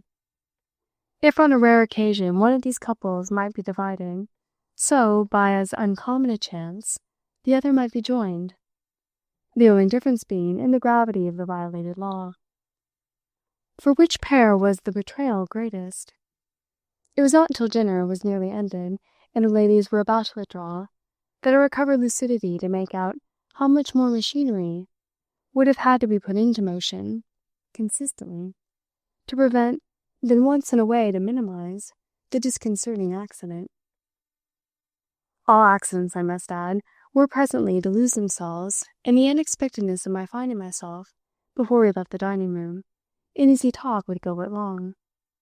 Talk that was at least easy for him, whatever it might have struck me as necessarily destined to be for me. I felt, as he approached me, for he did approach me, that it was somehow important. It was so aware that something in the state of my conscience would have prevented me from assuming conversation between us to be at this juncture possible. The state of my conscience was that I knew too much, that no one had really any business to know what I knew. If he suspected but the 50th part of it, there was no simple spirit in which he could challenge me. It would have been simple, of course, to desire to knock me down, but that was barred by its being civil to excess. It wouldn't even have been enough for him merely to ground it on a sudden fancy. It fitted in fine with my cogitations that it was so significant for him to wish to speak to me, but I didn't envy him his attempt at the particular shade of assurance required for carrying the thing off. He would have learned from Mrs. Server that I was not, as regarded them, at all as others were, and thus his idea, the fruit of that stimulation, could only be either to fathom, to felicitate, or, as it were, to destroy me. What was at the same time obvious was that no one of these attitudes would go quite of itself. The simple sight of him as he quitted his chair to take one nearer my own brought home to me in a flash, and much more than anything had yet done, the real existence in him of the condition it was my private madness, none the less private for Grace Brissenden's so limited glimpse of it, to believe I had coherently stated. Is not this small touch perhaps the best example I can give of the intensity of amusement I had at last enabled my private madness to yield me? I found myself owing it, from this time on and for the rest of the evening, moments of the highest concentration. Whatever there might have been for me of pain or doubt was washed straight out by the special sensation of seeing how clever poor Long not only would have to be, but confidently and actually was, inasmuch as this apprehension seemed to put me in possession of his cleverness, besides leaving me all my own. I made him welcome. I helped him to another cigarette. I felt above all that I should enjoy him. My response to his overture was, in other words, quickly enough to launch us. Yet I fear I can do little justice to the pleasant, suppressed tumult of impression and reflection that, on my part, our 10 minutes together produced. The elements that mingled in it scarce admit of discrimination. It was still more than previously a deep sense of being justified. My interlocutor was for those 10 minutes immeasurably superior, to himself, and he couldn't possibly have become so, save through the relation I had so patiently tracked. He faced me there with another light than his own, spoke with another sound, thought with another ease, and understood with another ear. I should put it that what came up between us was the mere things of the occasion, were not for the fine point to which, in my view, the things of the occasion had been brought. While our eyes, at all events, on either side, met serenely, and our talk, dealing with the idea, dealing with the extraordinary special charm of the social day now deepening to its end, touched our companions successively, touched the manner in which this one and that had happened to be predominantly a part of that charm. While such were our immediate conditions, I wondered, of course, if he had not, just as consciously and essentially as I, quite another business in mind. It was not indeed that our allusion to the other business would not have been wholly undiscoverable by a third person. So far as it took place, it was of a subtlety, as we used to say at Newmarch, in relation to which the common register of that pressure would have been, I fear, too old-fashioned a barometer. I had moreover the comfort, for it amounted to that, of perceiving after a little that we understood each other too well for our understanding really to have tolerated the interference of passion, such passion as would have been represented on his side by resentment of my intelligence, and on my side by resentment of his. The high sport of such intelligence, between gentlemen, to the senses of any other than whom it must surely be closed, demanded and implied in its own intimate interest a certain amenity. Yes, accordingly, I had promptly got the answer that my wonder at his approach required. He had come to me for the high sport. He would formerly have been incapable of it, and he was beautifully capable of it now. It was precisely the kind of high sport, the play of perception, expression, sociability, in which Mrs. Server would a year or two before have borne as light a hand. I need scarcely add how little it would have found itself in that lady's present chords. He'd said to me in our 10 minutes everything amusing she couldn't have said. Yet, if when our host gave us the sign to adjourn to the drawing room, so much as all this had grown so much clearer, I had still, figuratively speaking, a small nut or two left to crack. By the time we moved away together, however, these resistances had yielded. The answers had really only been waiting for the questions. The play of Long's mind struck me as more marked, since the morning, by the same amount, as it might have been called, as the march of poor Bruce's age. And if I had a while before in the wood had my explanation of this latter edition, so I had it now of the former, as to which I shall presently give it. When music, in English society, as we know, is not an accompaniment to the voice can in general be counted on to assert its pleasant identity as an accompaniment to music. But at Newmarch we had been considerably schooled, and this evening, in the room in which most of us had assembled, an interesting pianist, who had given a concert the night before at the near county town, and been brought over during the day to dine and sleep, would scarce have felt in any sensitive fibre that he was not having his way with us. It may just possibly have been an hallucination of my own, but while we sat together after dinner, in a dispersed circle, I could have worked it out that, as a company, we were considerably conscious of some experience, greater or smaller, from one of us to the other, that had prepared us for the player's spell. Felicitously scattered and grouped, we might in almost any case have had the air of looking for a message from it, of an imagination to be flattered, nerves to be quieted, sensibilities to be soothed.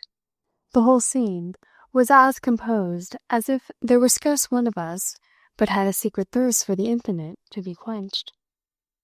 And it was the infinite that, for the hour, the distinguished foreigner poured out to us, causing it to roll in wonderful waves of sound, almost of colour, over our receptive attitudes and faces. Each of us, I think, now wore the expression, or confessed at least to the suggestion, of some indescribable thought, which might well, it was true, have been nothing more unmentionable than the simple sense of how the posture of deference to this noble art has always a certain personal grace to contribute. We neglected nothing of it that could make our general effect ample, and whether or no we were kept quiet by the piano, we were at least admonished to and fro by our mutual visibility, which each of us clearly desired to make a success. I have little doubt, furthermore, that to each of us was due, as the crown of our inimitable day, the imputation of having something quite of our own to think over. We thought, accordingly, we continued to think, and I felt that, by the law of the occasion, there had as yet been for everyone no such sovereign warrant for an interest in the private affairs of everyone else. As a result of this influence, all that at dinner had begun to fade away from me came back with a rush, and hovered there with a vividness. I followed many trains and put together many pieces, but perhaps what I most did was to render a fresh justice to the marvel of our civilized state. The perfection of that, enjoyed as we enjoyed it, all made a margin, a series of concentric circles of rose colour, shimmering away into the pleasant vague of everything else that didn't matter. For the so salient little figure of Mrs. Server, still the controlling image for me, the real principle of composition, in this affluence of fine things. What, for my part, while I listened, I most made out, was the beauty and the terror of conditions so highly organized, that under their rule her small, lonely fight with disintegration could go on without the betrayal of a gasp or a shriek, and with no worse telltale contortion of lip or brow than the vibration, on its golden stem, of that constantly renewed flower of amenity, which my observation had so often and so mercilessly detached only to find it again in its place. This flower nodded perceptibly enough in our deeply stirred air, but there was a peace, none the less, in feeling the spirit of the wearer to be temporarily at rest. There was for the time no gentleman on whom she need pounce, no lapse against which she need guard, no presumption she need create, nor any suspicion she need destroy. In this pause in her career, it came over me that I should have liked to leave her. It would have prepared for me the pleasant after-consciousness that I had seen her pass, as I might say, in music, out of sight. But we were, alas, all too much there, too much tangled and involved for that. Every actor in the play that had so unexpectedly insisted on constituting itself for me sat for, as with an intimation that they were not to be so easily disposed of.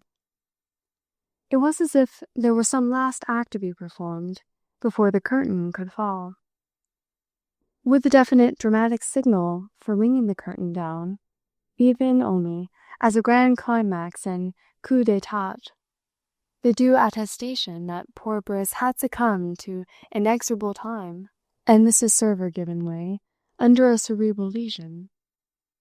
Were the rest of us to disperse decorously by the simple action of the discovery that, on our pianist striking his last note, with its consequence of permitted changes of attitude, Gilbert Long's victim had reached the point of final simplification, and Grace Brissenden's the limit of age recorded of man?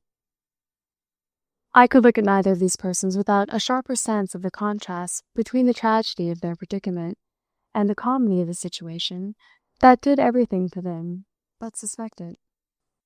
They had truly been arrayed and anointed. They had truly been isolated for their sacrifice. I was sufficiently aware even then that if one hadn't known it, one might have seen nothing, but I was not less aware that one couldn't know anything without seeing all. And so it was that, while our pianist played, my wandering vision played and played as well. It took in again, while it went from one of them to the other, the delicate light that each had shed on the other, and it made me wonder afresh what still more delicate support they themselves might not be in the very act of deriving from their dim community. It was for the glimmer of the support that I had left them together 2 or 3 hours before. Yet I was obliged to recognize that, travel between them as my fancy might, it could detect nothing in the way of a consequent result. I caught no look from either that spoke to me of service rendered them, and I caught none in particular from one of them to the other that I could read as a symptom of their having compared notes. The fellow feeling of each for the lost light of the other remained for me but a tie supposititious, the full-blown flower of my theory. It would show here as another flower, equally mature, for me to have made out a similar dim community between Gilbert Long and Mrs. Brissenden, to be able to figure them as groping side by side, proportionately, towards a fellowship of light overtaken. But if I failed of this, for ideal symmetry, that seemed to rest on the general truth that joy brings people less together than sorrow. So much for the course of my impressions while the music lasted, a course quite consistent with my being prepared for new combinations as soon as it was over. Promptly, when that happened, the bow was unbent, and the combination I first seized, amid motion and murmur and muscle, was that once more of poor Briss and Lady John, the latter of whom had already profited by the general reaction to endeavour to cultivate afresh the vainest of her sundry appearances. She had laid on him the same coercive hand to which I owed my having found him with her in the afternoon. But my intervention was now to operate with less ceremony. I chanced to be near enough to them for Brissenden, on seeing me, to fix his eyes on me in silence, but in a manner that could only bring me immediately nearer.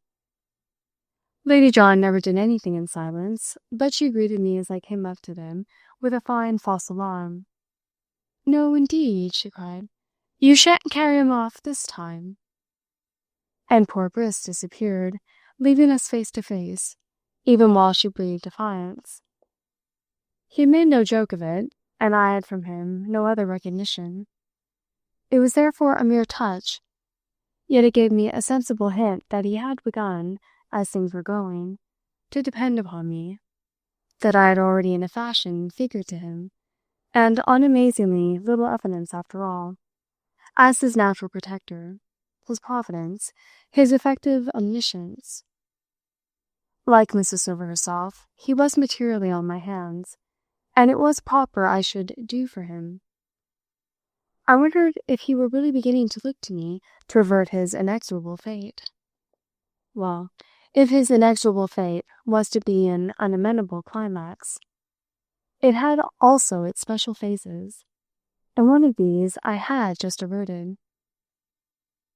I followed him a moment with my eyes, and I then observed to Lady John that she decidedly took me for too simple a person. She had meanwhile also watched the direction taken by her liberated victim, and was the next instant prepared with a reply to my charge. Because he has gone to talk with May Server? I don't quite see what you mean, for I believe him really to be in terror of her. Most of the men here are, you know, and I've really assured myself that he doesn't find her any less awful than the rest. He finds her the more so by just the very marked extra attention that you may have noticed she has given him. And does that now happen to be what he has so eagerly gone off to impress upon her? Lady John was so placed that she could continue to look at our friends, and I made out in her that she was not, in respect to them, without some slight of elements of perplexity. These were even sufficient to make her temporarily neglect the defence of the breach I had made in her consistency. If you mean by impressing upon her speaking to her, he hasn't gone, you can see for yourself, to impress upon her anything. They have the most extraordinary way, which I've already observed, of sitting together without sound. I don't know, she laughed. What's the matter with such people? It proves in general, I admitted, either some coldness or some warmth. And I quite understand that that's not the way you sit with your friends. You steer admirably clear of every extravagance. I don't see, at any rate, why Mrs. Server is a terror. But she had already taken me up. If she doesn't chatter as I do. She thought it over. But she does, to everyone but Mr. Briss. I mean to every man she can pick up. I emulated her reflection. Do they complain of it to you?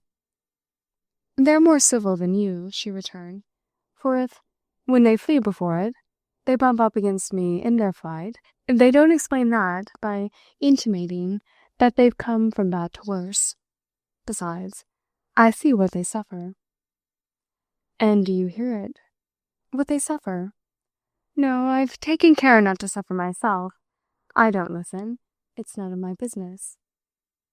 Is that a way of gently expressing, I ventured to ask, that it's also none of mine? It might be, she replied, if I had, as you appear to, the imagination of atrocity. But I don't pretend to so much as conceive what's your business. I wonder if it isn't just now, I said after a moment, to convict you of an attempt at duplicity that has not even had the saving grace of success. Was it for Brissenden himself that you spoke just now, as if you believed him to wish to cling to you? Well, I'm kind enough for anything. She good-naturedly enough laughed. But what, she asked more sharply, are you trying to find out? Such an awful lot. The answer to this would politely have been that I dare say the aptness of the question produced in my face a shade of embarrassment. I felt, however, the next moment that I needn't fear too much. What I, on approaching Lady John, had found myself moved to test, using her in it as a happy touchstone, was the degree of the surrounding, the latent sense of things. An impulse confirmed by the manner in which she had momentarily circled about the phenomenon of Mrs. Server's avidity, about the mystery of the terms made with it by our friend. It was present to me that if I could catch, on the part of my interlocutress, anything of a straight scent, I might take that as the measure of the diffused danger. I mentally applied this term to the possibility of diffusion, because I suddenly found myself thinking with a kind of horror of any accident by which I might have to expose to the world, to defend against the world, to share with the world, that now so complex tangle of hypotheses that I have had for convenience to speak of as my theory. I could toss the ball myself, I could catch it and send it back, and familiarity had now made this exercise, in my own inner precincts, easy and safe. But the mere brush of Lady John's clumsier curiosity made me tremble for the impunity of my creation. If there had been, so to speak, a discernment, however feeble, of my discernment, it would have been irresistible to me to make this as the menace of some incalculable catastrophe or some public ugliness. It wasn't for me, definitely, to image the logical result of the verification, by the sense of others, of the matter of my vision. But the thing had only to hang before me as a chance, for me to feel that I should utterly object to it. Though I may appear to weaken this statement, if I add that the opportunity to fix the degree of my actual companions betrayed mystification, was almost a spell. This, I conceive, was just by reason of what was at stake. How could I happily tell her what I was trying to find out? Tell her, that is, not too much for security and yet enough for relief. The best answer seemed a brave jump. I was conscious of a certain credit open with her in my appearance of intellectual sympathy. "Well," I brought out at last, "I'm quite aching to ask you if you'll forgive me a great liberty, which I owe to your candid challenge, my opportunity to name. Will you allow me to say frankly that I think you play a dangerous game with poor Briss, in whom I confess I'm interested? I don't of course speak of the least danger to yourself, but it's an injustice to any man to make use of him quite so flagrantly. You don't in the least flatter yourself that the poor fellow is in love with you. You wouldn't care a bit if he were, yet you're willing to make him think you like him, so far as that may be necessary to explain your so frequently ingenious appropriation of him. He doesn't like you too much, as yet, doesn't even like you quite enough. But your potency may, after all, work on him, and then, as your interest is so obviously quite elsewhere, what will happen will be that you'll find, to your inconvenience, that you've gone too far. A man never likes a woman enough unless he likes her more than enough. Unfortunately, it is what the inveterate ass is sure sooner or later to do." Lady John looked just enough interested to look detached from most of the more vulgar liabilities to offence. "Do I understand that to be the pretty name by which you describe Mr. Briss?" "He has his share of it, for I'm thinking of the idiots that we every one of us are. I throw out a warning against a contingency." "Are you providing for the contingency of his ceasing to care for his wife? If you are," and Lady John's amusement took on a breadth, "you may be said to have a prudent mind and to be taking time by the forelock." At this I pricked up my ears. "Do you mean because of his apparently incorruptible constancy?" "I mean because the whole thing's so before one. She has him so in hand that they're neither of them in as much danger as would count for a mouse. It doesn't prevent his liking to dally by the way, for she dallies by the way, and he does everything she does. Haven't I observed her," Lady John continued, "dallying a little, so far as that goes, with you? You've the tact to tell me that he doesn't think me good enough, but I don't require, do I, for such a purpose as his, to be very extraordinarily good? You may say that you wrap it up immensely and try to sugar the dose. Well, all the same, give up, for a quiet life, the attempt to be a providence. You can't be a providence and not be a bore. A real providence knows, whereas you," said Lady John, making her point neatly, "have to find out, and to find out even by asking the likes of me. Your fine speech, meanwhile, doesn't a bit tell me what." It affected me again that she could get so near without getting nearer. True enough it was that I wanted to find out, and though I might expect or fear too much of her, I wondered at her only seeing this, at her not reading deeper. The peril of the public ugliness that haunted me rose or fell at this moment with my varying view of her density.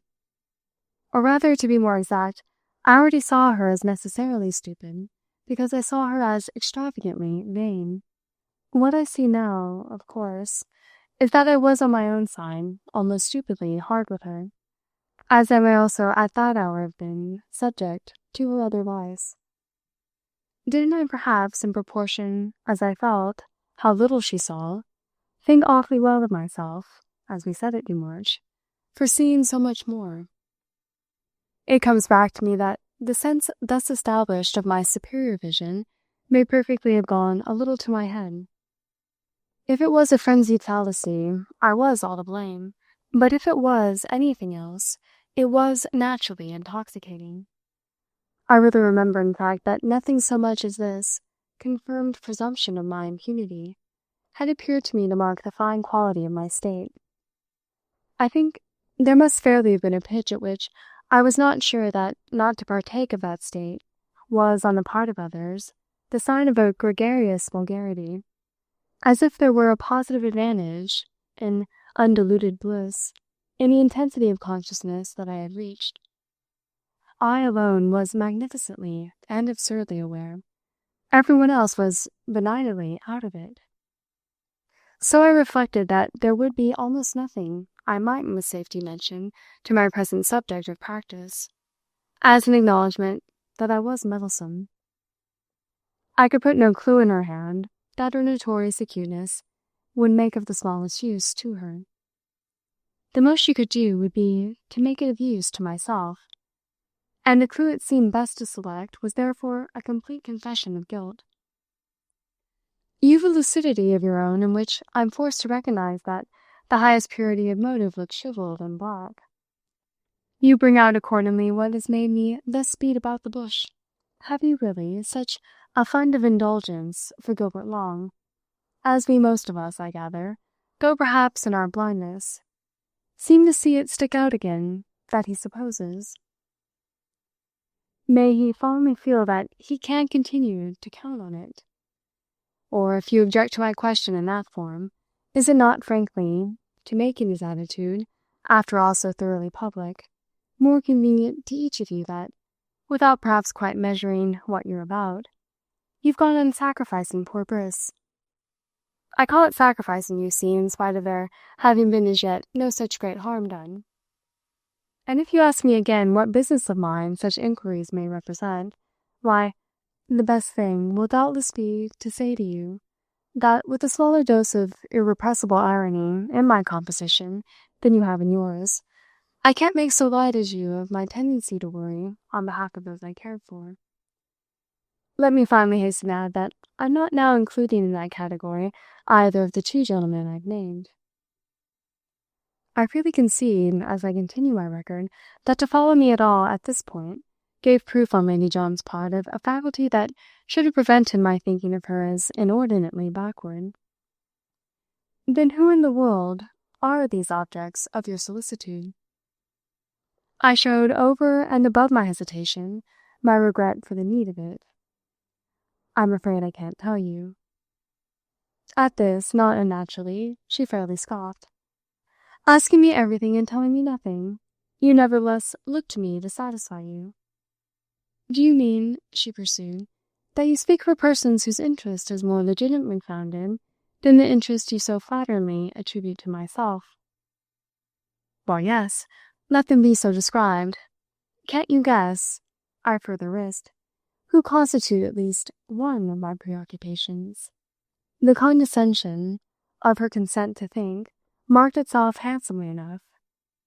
Is it your idea to pretend to me that I'm keeping Grace Brissenden awake? There was consistency enough in her wonder. She's not been anything but nice to me. She's not a person whose path one crosses without finding it out, and I can't imagine what has got into her, if any such grievance as that is what she has been pouring out to you in your apparently so deep confabulations. This toss of the ball was one that I saw quickly enough, Even a taste for sport wouldn't justify my answering, and my logical interest lay moreover elsewhere. Dear no, Mrs. Brissenden certainly feels her strength, and I should never presume to take under my charge any personal situation of hers. I had in my mind a very different identity. Lady John, as if to be patient with me, looked about at our companions for a hint of it, wondering which of the ladies I might have been supposed to care for, so much as to tolerate in her a preference for a rival. But the effect of this survey was, I the next instant observed, a drop of her attention from what I had been saying. Her eye had been caught by the sight of Gilbert Long within range of us, and then had been just visibly held by the fact that the person seated with him on one of the small sofas that, almost of necessity, made conversation intimate, was the person whose name, just uttered between us, was, in default of the name she was in search of, still in the air. Gilbert Long and Mrs. Brisk were in familiar colloquy, though I was aware at the first flush of nothing in this that should have made my interlocutress stare. That is, I was aware of nothing but that I had simultaneously myself been moved to some increase of sharpness. What could I have known that should have caused me to wonder at the momentary existence of this particular conjunction of minds, unless it was simply the fact that I hadn't seen it occur amid the many conjunctions I had already noticed, plus the fact that I had a few minutes before, in the interest of the full roundness of my theory, actually been missing it. These two persons had met in my presence at Paddington, and had travelled together under my eyes. I had talked of Mrs. Brisk with Long, and of Long with Mrs. Brisk, but the vivid picture that their social union forthwith presented stirred within me, though so strangely late in the day, it might have seemed, for such an emotion, more than enough freshness of impression. Yet, now that I did have it there, why should it be vivid, why stirring, why a picture at all? Was any temporary collocation in a house so encouraging to sociability out of the range of nature? Intensely prompt, I need scarcely say, were both my freshness and my perceived objections to it. The happiest objection, could I have taken time to phrase it, would doubtless have been that the particular effect of this juxtaposition, to my eyes at least, was a thing not to have been foreseen. The parties to it looked, certainly, as I felt that I hadn't prefigured them, though even this, for my reason, was not a description of their aspect. Much less was it a description for the intelligence of Lady John, to whom, however, after all, some formulation of what she dimly saw would not be so indispensable. We briefly watched, at any rate, together, and as our eyes met again, we moreover confessed that we had watched, and we could ostensibly have offered each other no explanation of that impulse, save that we had been talking of those concerned as separate, and that it was in consequence a little odd to find ourselves suddenly seeing them as one. For that was it, they were as one at all events, for my large reading. My large reading had meanwhile, for the convenience of the rest of my little talk with Lady John, to make itself as small as possible. I had an odd sense, till we fell apart again, as if keeping my finger rather stiffly fixed on a passage in a favourite author on which I had not previously lighted. I held the book out of sight and behind me. I spoke of things that were not at all in it, or not at all on that particular page. But my volume, none the less, was only waiting. What might be written there hummed already in my ears as a result of my mere glimpse. Had they also wonderfully begun to know? Had she, most wonderfully, and had they, in that case, prodigiously come together on it? This was a possibility into which my imagination could dip even deeper than into the depths over which it had conceived the other pair as hovering. These opposed couples balanced like bronze groups at the two ends of the chimney-piece, and the most I could say to myself, in lucid deprecation of my thought, was that I mustn't take them equally for granted merely because they balanced. Things in the real had a way of not balancing. It was all an affair, this fine symmetry, of artificial proportion. Yet even while I kept my eyes away from Mrs. Briss and Long, it was vivid to me that, composing there beautifully, they could scarce help playing a part in my exhibition. The mind of man, furthermore, and my generalization pressed hard, with a quick twist, on the supersubtlety as to which I had just been privately complacent. The mind of man doubtless didn't know from one minute to the other, under the appeal of phantasmagoric life, what it would profitably be at. It had struck me a few seconds before as vulgarly gross in Lady John that she was curious, or conscious, of so small a part, in spite of which I was already secretly wincing at the hint that these others had begun to find themselves less in the dark and perhaps even directly to exchange their glimmerings. My personal privilege, on the basis of the full consciousness, had become on the spot, in the turn of an eye, more than questionable, and I was really quite scared at the chance of having to see them face, another recognition. What did this alarm imply but the complete reversal of my estimate of the value of perception? Mrs. Brissenden and Long had been hitherto magnificently without it, and I was responsible perhaps for having, in a mood practically much stupider than the stupidest of theirs, put them gratuitously and helplessly on it. To be without it was the most consistent, the most successful, because the most amiable form of selfishness.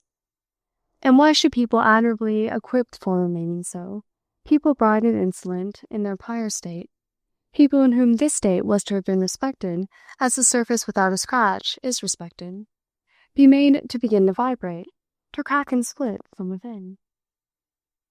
Wasn't it enough for me to pay, vicariously, the tax on being absurd? Were we all to be landed, without an issue or a remedy, in a condition on which that tax would be generally levied? It was as if abruptly, with a new emotion, I had wished to unthink every thought with which I had been occupied for 24 hours. Let me add, however, that even had this process been manageable, I was aware of not proposing to begin it till I should have done with Lady John. The time she took to meet my last remark is naturally not represented by this prolonged glance of mine at the amount of suggestion that just then happened to reach me from the other quarter. It at all events duly came out between us that Mrs. Server was the person I did have on my mind, and I remember that it had seemed to me at the end of a minute to matter comparatively little by which of us, after all, she was first designated. There is perhaps an oddity, which I must set down to my emotion of the moment, in my not now being able to say. I should have been hugely startled if the sight of Gilbert Long had appeared to make my companion suddenly think of her, and reminiscence of that shock is not one of those I have found myself storing up. What does abide with me is the memory of how, after a little, my apprehensions of various kinds dropped, most of all under the deepening conviction that Lady John was not a whit less agreeably superficial than I could even at the worst have desired. The point established for me was that, whereas she passed with herself, and so many others, as taking in everything, she had taken in nothing whatever that it was to my purpose she should not take. Vast, truly, was the world of observation, that we could both glean it so actively without crossing each other's steps. There we stood close together, yet, save for the accent of a final dash, as I shall note, were at opposite ends of the field. It's a matter as to which the truth sounds priggish, but I can't help it if, yes, positively, it affected me as hopelessly vulgar to have made my induction at all about our companions, but those I have recorded in such detail on behalf of my own energy. It was better, verily, not to have touched them, which was the case of everyone else, than to have taken them up, with knowing gestures, only to do so little with them. That I felt the interest of Mayserver, that Mayserver felt the interest of poor Briss, and that my feeling incongruously presented itself as putting up, philosophically, with the inconvenience of the ladies. These were, in fine, circumstances to which she clearly attached ideas too commonplace for me to judge it useful to gather them in. She read all things Lady John, heaven knows, in the light of the universal possibility of a relation. But most of the relations that she had up her sleeve could thrust themselves into my theory, only to find themselves the next minute eliminated. They were of alien substance, insoluble in the whole. Gilbert Long had for her no connection, in my deeper sense, with Mrs. Server, nor Mrs. Server with Gilbert Long, nor the husband with the wife, nor the wife with the husband, nor I with either member of either pair, nor anyone with anything, nor anything with anyone. She was thus exactly where I wanted her to be, for, frankly, I became conscious at this climax of my conclusion that I a little wanted her to be where she had distinctly ended by betraying to me that her proper inspiration had placed her. If I have just said that my apprehensions of various kinds had finally and completely subsided, a more exact statement would perhaps have been that, from the moment our eyes met over the show of our couple on the sofa, the question of any other calculable thing than that hint of a relation had simply known itself superseded. Reduced to its plainest terms, the sketch of an improved acquaintance between our comrades was designed to make Lady John think. It was designed to make me do no less, but we thought inevitably on different lines. I have already so represented my successions of reflection as rapid that I may not appear to exceed in mentioning the amusement and philosophy with which I presently perceived it as unmistakable, that she believed in the depth of her new sounding. It visibly went down for her much nearer to the bottom of the sea than any plumb I might be qualified to drop. Poor Briss was in love with his wife, that, when driven to the wall, she had had to recognize, but she had not had to recognize that his wife was in love with poor Briss. What was then to militate, on that lady's part, against a due consciousness, at the end of a splendid summer day, a day on which occasions had been so multiplied, of an impression of a special order?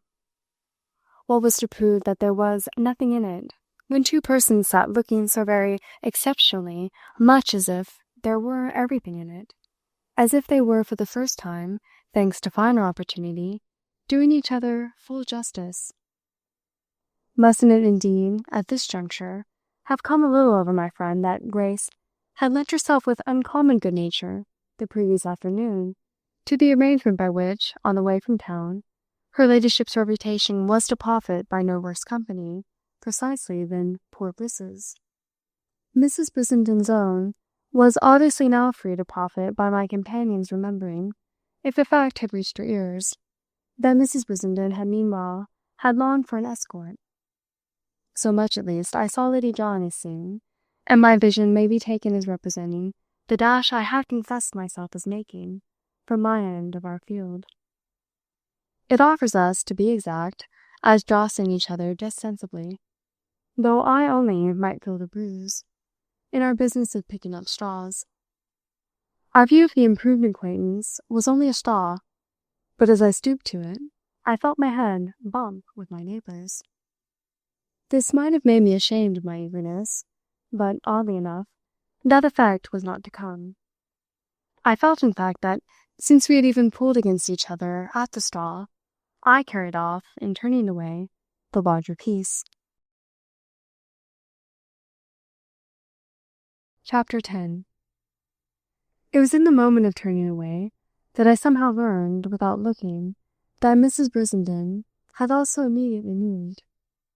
I went to look, and yet had my reasons for not appearing to do it too quickly, in spite of which I found my friends, even after an interval, still distinguishable as separating for the avoidance of comment.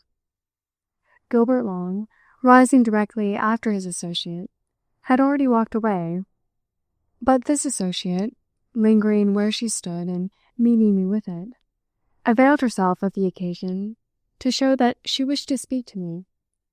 Such was the idea she threw out on my forthwith going to her. For a few minutes, presently. Do you mean alone? Shall I come with you? She hesitated long enough for me to judge her as a trifle surprised at my being so ready, as if indeed she had rather hoped I wouldn't be. which would have been an easy pretext to her to gain time. In fact, with a face not quite like the brave face she had at each step hitherto shown me, yet unlike in a fashion I should certainly not have been able to define on the spot, with an expression, in short, that struck me as taking refuge in a general reminder that not my convenience, but her own, was in question. She replied, "Oh no, but before it's too late. A few minutes hence. Where shall you be?" She asked with a shade, as I imagined, of awkwardness. She had looked about as for symptoms of acceptance of the evening's end on the part of the ladies, but we could both see our hostess otherwise occupied. "We don't go up quite yet. In the morning," she added, as with an afterthought. "I suppose you leave early." I debated. "I haven't thought. And you?" She looked at me straighter now. "I haven't thought either." Then she was silent, neither turning away nor coming to the point, as it seemed to me she might have done, of telling me what she had in her head. I even fancied that her momentary silence, combined with the way she faced me, as if that might speak for her, was meant for an assurance that, whatever train she should take in the morning, she would arrange that it shouldn't be, as it had been the day before, the same as mine. I really caught in her attitude a world of invidious reference to the little journey we had already made together. She had sympathies, she had proprieties that imposed themselves, and I was not to think that any little journey was to be thought of again in those conditions. It came over me that this might have been quite a matter discussed by her, discussed and settled with her interlocutor on the sofa. It came over me that if, before our break-up for the night, I should happen also to have a minute's talk with that interlocutor, I would equally get from it the sense of an intention unfavourable to our departing in the same group. And I wondered if this, in that case, wouldn't affect me as marking a change back to Long's old manner, a forfeiture of the conditions, whatever view might be taken of them, that had made him at Paddington suddenly show himself as so possible and so pleasant. If he changed back, wouldn't Grace Brissenden change by the same law? And if Grace Brissenden did, wouldn't her husband? Wouldn't the miracle take the form of the rejuvenation of that husband? Would it, still by the same token, take the form of her becoming very old? Becoming, if not as old as her husband, at least as old, as one might say, as herself? Would it take the form of her becoming dreadfully plain, plain with the plainness of mere stout maturity and artificial preservation? And if it took this form for the others, which would it take for May Server? Would she, at a bound as marked as theirs, recover her presence of mind and her lost equipment? The kind of suspense that these rising questions produced for me suffered naturally no drop after Mrs. Briss had cut everything short by rustling voluminously away. She had something to say to me, and yet she hadn't. She had nothing to say, and yet I felt her to have already launched herself in a statement. There were other persons I had made uncomfortable without at all intending it, but she at least had not suffered from me, and I had no wish that she should, according to which she had no pressure to fear. My suspense, in spite of this, remained, indeed, all the more sensibly that I had suddenly lost my discomfort on the subject of redeeming my pledge to her. It had somehow left me at a stroke, my dread of her calling me, as by our agreement, to submit in respect to what we had talked of as the identification of the woman. That call had been what I looked for from her after she had seen me break with Lady John. My first idea then could only be that I must come, as it were, to time. It was strange that the next minute I should find myself sure that I was, as I may put it, free. It was, at all events, indisputable that as I stood there watching her recede and fairly studying in my preoccupation her handsome, affirmative back and the special sweep of her long dress, it was indisputable that, on some intimation I could, at the instant, recognize but not seize. My consciousness was aware of having performed a whole revolution. If I was free, that was what I had been only so short a time before, what I had been as I drove in London to the station. Was this now a foreknowledge that on the morrow, in driving away, I should feel myself restored to that blankness? The state lost was the state of exemption from intense obsessions, and the state recovered would therefore logically match it. If the foreknowledge had thus, as by the stir of the air from my friend's whisk of her train, descended upon me, my liberation was in a manner what I was already tasting. Yet how I also felt with it something of the threat of a chill to my curiosity. The taste of its being all over, that really sublime success of the strained vision in which I had been living for crowded hours. Was this a taste that I was sure I should particularly enjoy? Marked enough it was, doubtless, that even in the stress of perceiving myself broken with, I ruefully reflected on all the more, on the ever so much I still wanted to know. Well, something of this quantity in any case would come, since Mrs. Briss did want to speak to me. The suspense that remained with me, as I have indicated, was the special fresh one she had just produced. It fed for a little positively on that survey of her fine retreating person, to which I have confessed that my eyes attached themselves. These seconds were naturally few, and yet my memory gathers from them something that I can only compare, in its present effect, to the scent of a strange flower passed rapidly under my nose. I seem, in other words, to recall that I received in that brush the very liveliest impression that my whole adventure was to yield, the impression that is my reason for speaking of myself as having at the juncture in question studied Mrs. Brissenden's back. Study of a profound sort would appear needed in truth to account for it. It was as handsome and affirmative that she at once met and evaded my view, but was not the affirmation, as distinguished from the handsomeness, which was a matter of stature and mass, fairly downright and defiant. Didn't what I saw strike me as saying straight at me, as far as possible, I am young, I am and I will be. See if I'm not. There, there, there. With theirs as insistent and rhythmical as the undulations of her fleeing presence, as the bejeweled nod of her averted brow. If her face had not been hidden, should I not precisely have found myself right in believing that it looked exactly, for those instants, dreadfully older than it had ever yet had to? The answer, ideally cynical, would have been, oh, any woman of your resources can look young with her back turned.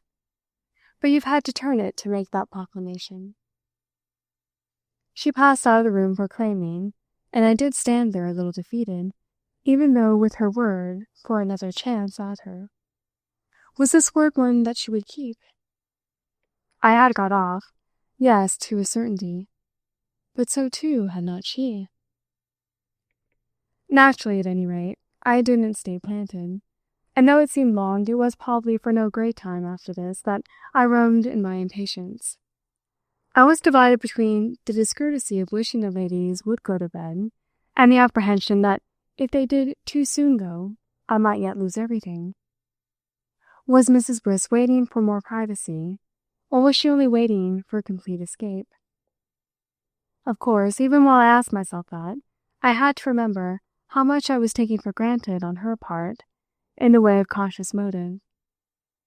Still, if she had not a motive for escaping, why had she not had one 5 minutes before for coming to the point with me? This inquiry kept me hovering where she might at any instant find me, but that was not inconsistent with my presently passing, like herself, into another room. The first one I entered, there were great chains of them at Newmarch, showed me once more, at the end opposite the door, the object that all day had been, present or absent, most of my eyes, and that there now could be no fallacy in my recognizing. Mrs. Server's unquenchable little smile had never yet been so far from quenched as when it recognized on its own side that I had just had time to note how Ford Obert was, for a change, taking it in. These two friends of mine appeared to have moved together after the music to the corner in which I should not have felt it as misrepresenting the matter to say that I surprised them. They owed nothing of the harmony that held them, unlike my other couple, to the constraint of a common seat. A small glazed table, a receptacle for minute objects of price, extended itself between them as if it had offered itself as an occasion for their drawing toward it a pair of low chairs. But their union had nevertheless such an air of accepted duration as led it slightly to puzzle me. This would have been a reason the more for not interrupting it, even had I not peculiarly wished to respect it. It was grist to my mill, somehow, that something or other had happened as a consequence of which Obert had lost the impulse to repeat to me his odd invitation to intervene. He gave me no notice as I passed. The notice was all from his companion. It constituted, I felt, on her part, precisely as much and precisely as little of an invitation as it had constituted at the moment, so promptly following our arrival, of my first seeing them linked. Which is but another way of saying that nothing in Mrs. Server appeared to acknowledge a lapse. It was nearly midnight, but she was again under arms. Everything conceivable, or perhaps rather inconceivable, had passed between us before dinner, but her face was exquisite again in its repudiation of any reference. Any reference, I saw, would have been difficult to me, had I unluckily been forced to approach her. What would have made the rare delicacy of the problem was that blankness itself was the most direct reference of all. I had, however, as I passed her by, a comprehension as inward as that with which I had watched Mrs. Bruce's retreat. "What shall I sing when I next see you?" was what I immediately asked of Mrs. Bruce. But, God grant I don't see you again at all, was the prayer sharply determined in my heart as I left Mrs. Server behind me. I left her behind me forever, but the prayer has not been answered. I did see her again. I see her now. I shall see her always. I shall continue to feel at moments in my own facial muscles the deadly little ache of her heroic grin. With this, however, I was not then to reckon, and my simple philosophy of the moment could be but to get out of the room. The result of that movement was that 2 minutes later, at another doorway, but opening this time into a great corridor, I found myself arrested by a combination that should really have counted for me as the least of my precious anomalies, but that, as accident happened to protect me, I watched, so long as I might, with intensity. I should in this connection describe my eyes as yet again engaging the less scrutable side of the human figure, were it not that poor Briss's back, now presented to me beside his wife's, for these were the elements of the combination, had hitherto seemed to me the most eloquent of his aspects. It was when he presented his face that he looked at each time older, but it was when he showed you, from behind, the singular stoop of his shoulders, that he looked oldest. They had just passed the door when I emerged, and they were seated, at a slow pace and with a kind of confidential nearness, down the long avenue of the lobby. Her head was always high, and her husband's always low, so that I couldn't be sure, it might have been only my fancy, that the contrast of this habit was more marked in them than usual. If I had known nothing about them, I should have just unimaginatively said that talk was all on one side and attention all on the other. I, of course, for that matter, did know nothing about them. Yet I recall how it came to me, as my extemporized shrewdness hung in their rear, that I mustn't think anything too grossly simple of what may be taking place between them. My position was, in spite of myself, that of my having mastered enough possibilities to choose from. If one of these might be, for her face, in spite of the backward cock of her head, was turned to him, that she was looking her time of life straight at him, and yet making love to him with it as hard as ever she could. So another was that he had been already so thoroughly got back into hand that she had no need of asking favors, that she was more splendid than ever, and that the same poor Briss, as before his brief adventure, he was only feeling afresh in his soul as a response to her, the gush of the Sacred Fount. Presumptuous choice as to these alternatives failed on my part in time, let me say, to flower. It rose before me in time that, whatever might be, for the exposed instant, the deep note of their encounter, only one thing concerned me in it, its being wholly their own business. So for that I liberally let it go, passing into the corridor, but proceeding in the opposite sense, and aiming at an issue which I judged I should reach before they would turn in their walk. I had not, however, reached it before I caught the closing of the door furthest from me, at the sound of which I looked about to find the Brissendens gone. They had not remained for another turn, but had taken their course, evidently, back to the principal drawing-room, where, no less presumably, the procession of the ladies bedward was even then forming. Mrs. Briss would fall straight into it, and I had accordingly lost her. I hated to appear to pursue her, late in the day as it may appear to affirm that I put my dignity before my curiosity.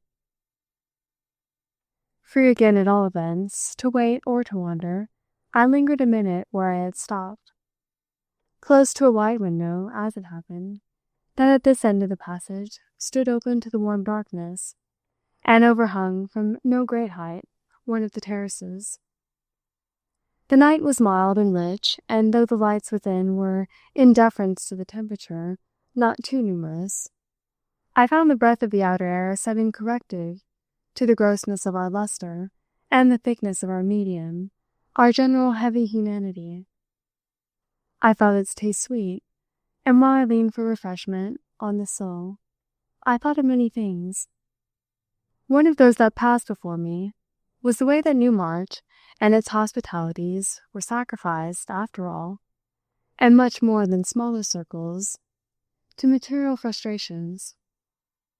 We were all so fine and formal, and the ladies in particular, at once so little and so much clothed, so beflounced yet so denuded, that the summer stars called to us in vain. We had ignored them in our crystal cage, among our tinkling lamps, no more free, really, to alight than if we had been dashing in a locked railway train across a lovely land. I remember asking myself if I mightn't still take a turn under them, and I remember that, on appealing to my watch for its sanction, I found midnight to have struck.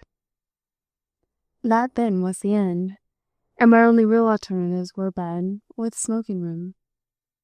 The difficulty with bed was that I was in no condition to sleep, and the difficulty about rejoining the men was that, definitely yes, there was one of them I desired not again to see. I felt it with sharpness as I leaned on the sill. I felt it with sadness as I looked at the stars.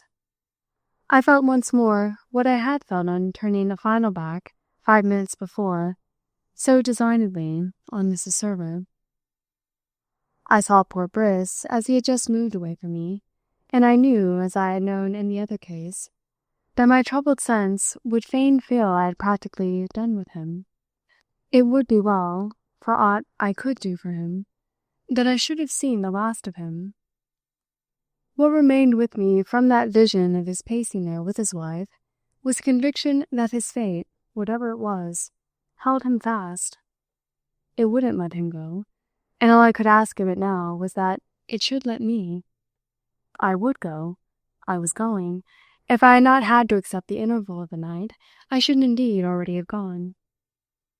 The admonitions of that moment, only confirmed, I hasten to add, by what was still to come, were that I should catch in the morning, with energy, an earlier train to town than anyone else was likely to take, and get off alone by it, bidding farewell for a long day to Newmarch. I should be in small haste to come back, for I should leave behind me my tangled theory, no loose thread of which need I ever again pick up, in no stray mesh of which need my foot again trip. It was on my way to the place, in fine, that my obsession had met me, and it was by retracing those steps that I should be able to get rid of it. Only I must break off sharp, must escape all reminders by forswearing all returns. That was very well, but it would perhaps have been better still if I had gone straight to bed.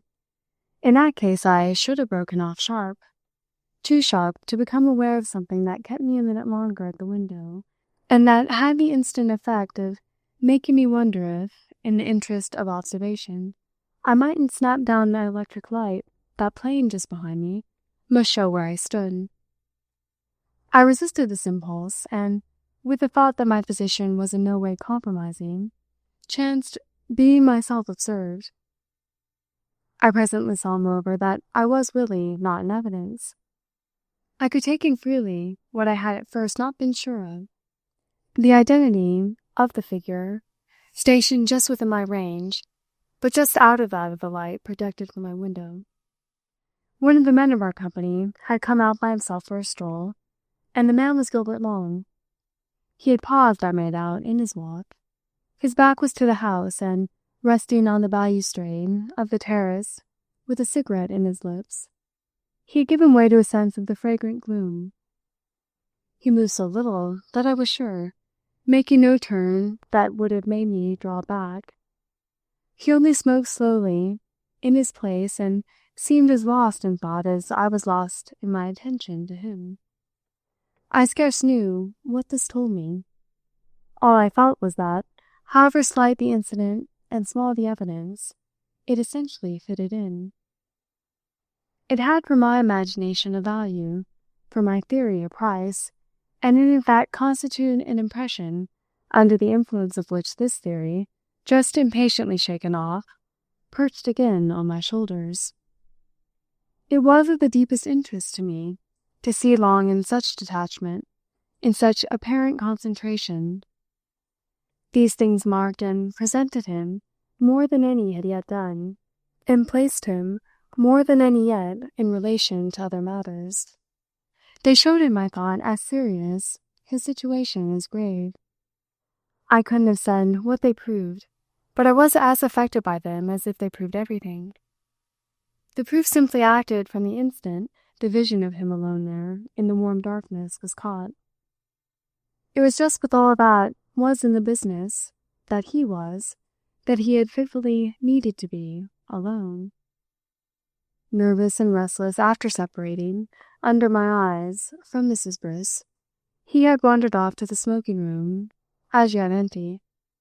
He didn't know what to do either, and was incapable of bed and of sleep.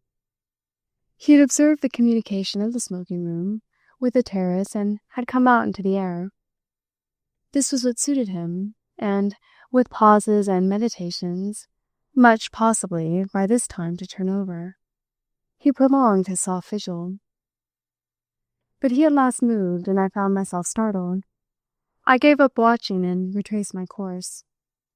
I felt, none the less, fairly humiliated. It had taken but another turn of an eye to re-establish all my connections.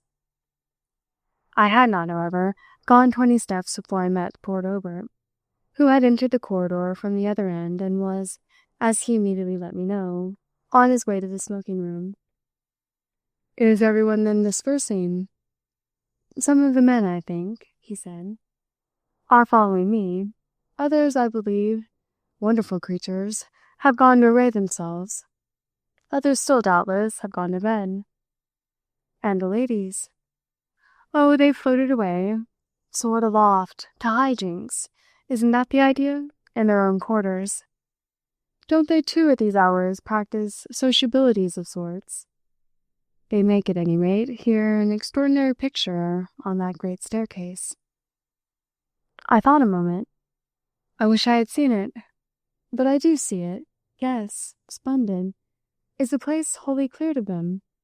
Save, it struck me, so far as they may have left some black plume as a token. Not, I trust, I returned, of any lie their soul has spoken. But not one of them lingers. He seemed to wonder. Lingers? For what? Oh, I don't know. In this house.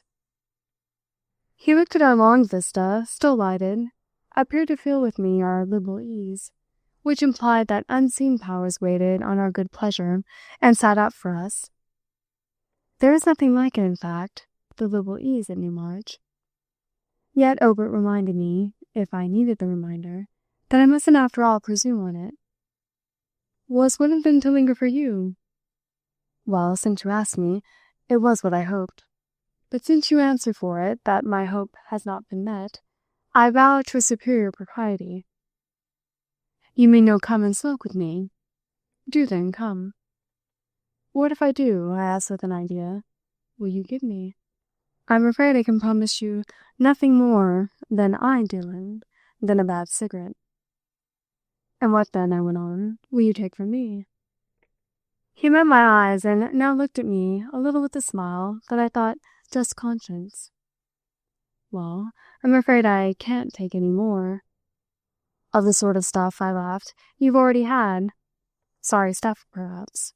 A poor thing, but mine own. Such as it is, I only ask to keep it for myself, and that isn't what I meant. I meant, what flower will you gather? What havoc will you play?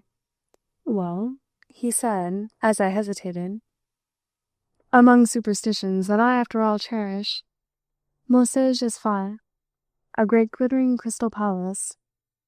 How many pains will you reward me for amiably sitting up with you by smashing? It might have been my mere fancy, but it was my fancy, that he looked at me a trifle harder. How on earth can I tell what you're talking about?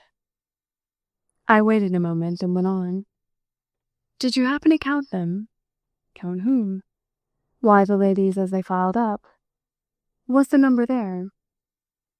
He gave a jerk of impatience. Go and see for yourself. Once more I just waited.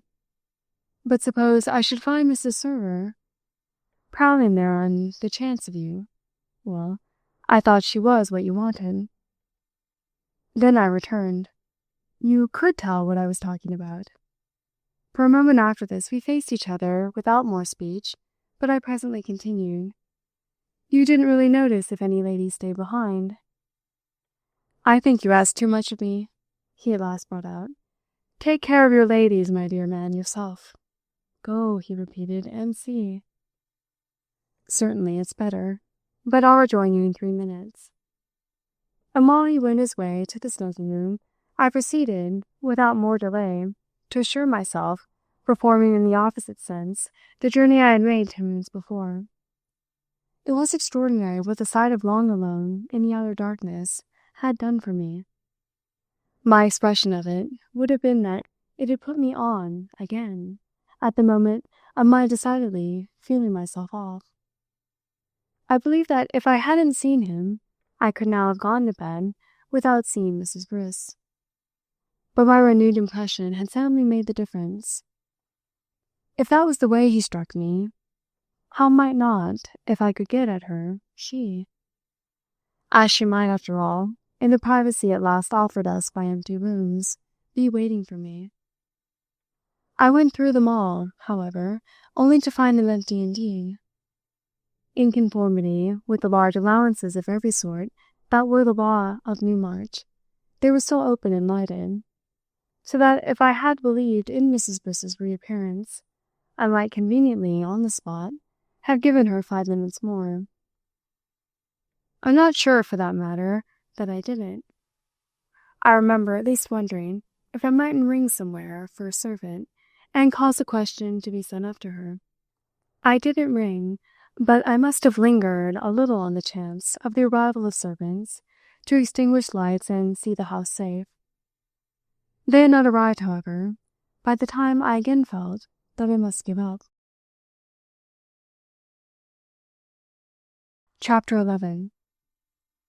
I gave up by going, decidedly, to the smoking room, where several men had gathered, and moreover, a little apart from them, was in charmed communion with the bookshelves. They are wonderful everywhere at Newmarch, the bookshelves. But he put a volume back as he saw me come in, and a moment later, when we were seated, I said to him again, as a recall of our previous passage. Then you could tell what I was talking about. And I added, to complete my reference, since you thought Mrs. Server was the person whom, when I stopped you, I was sorry to learn from you I had missed. His momentary silence appeared to admit the connection I established. Then you find you have missed her. She wasn't there for you. There's no one there for me, so that I fear that if you weren't, as it happens, here for me, my amusement would be quite at an end.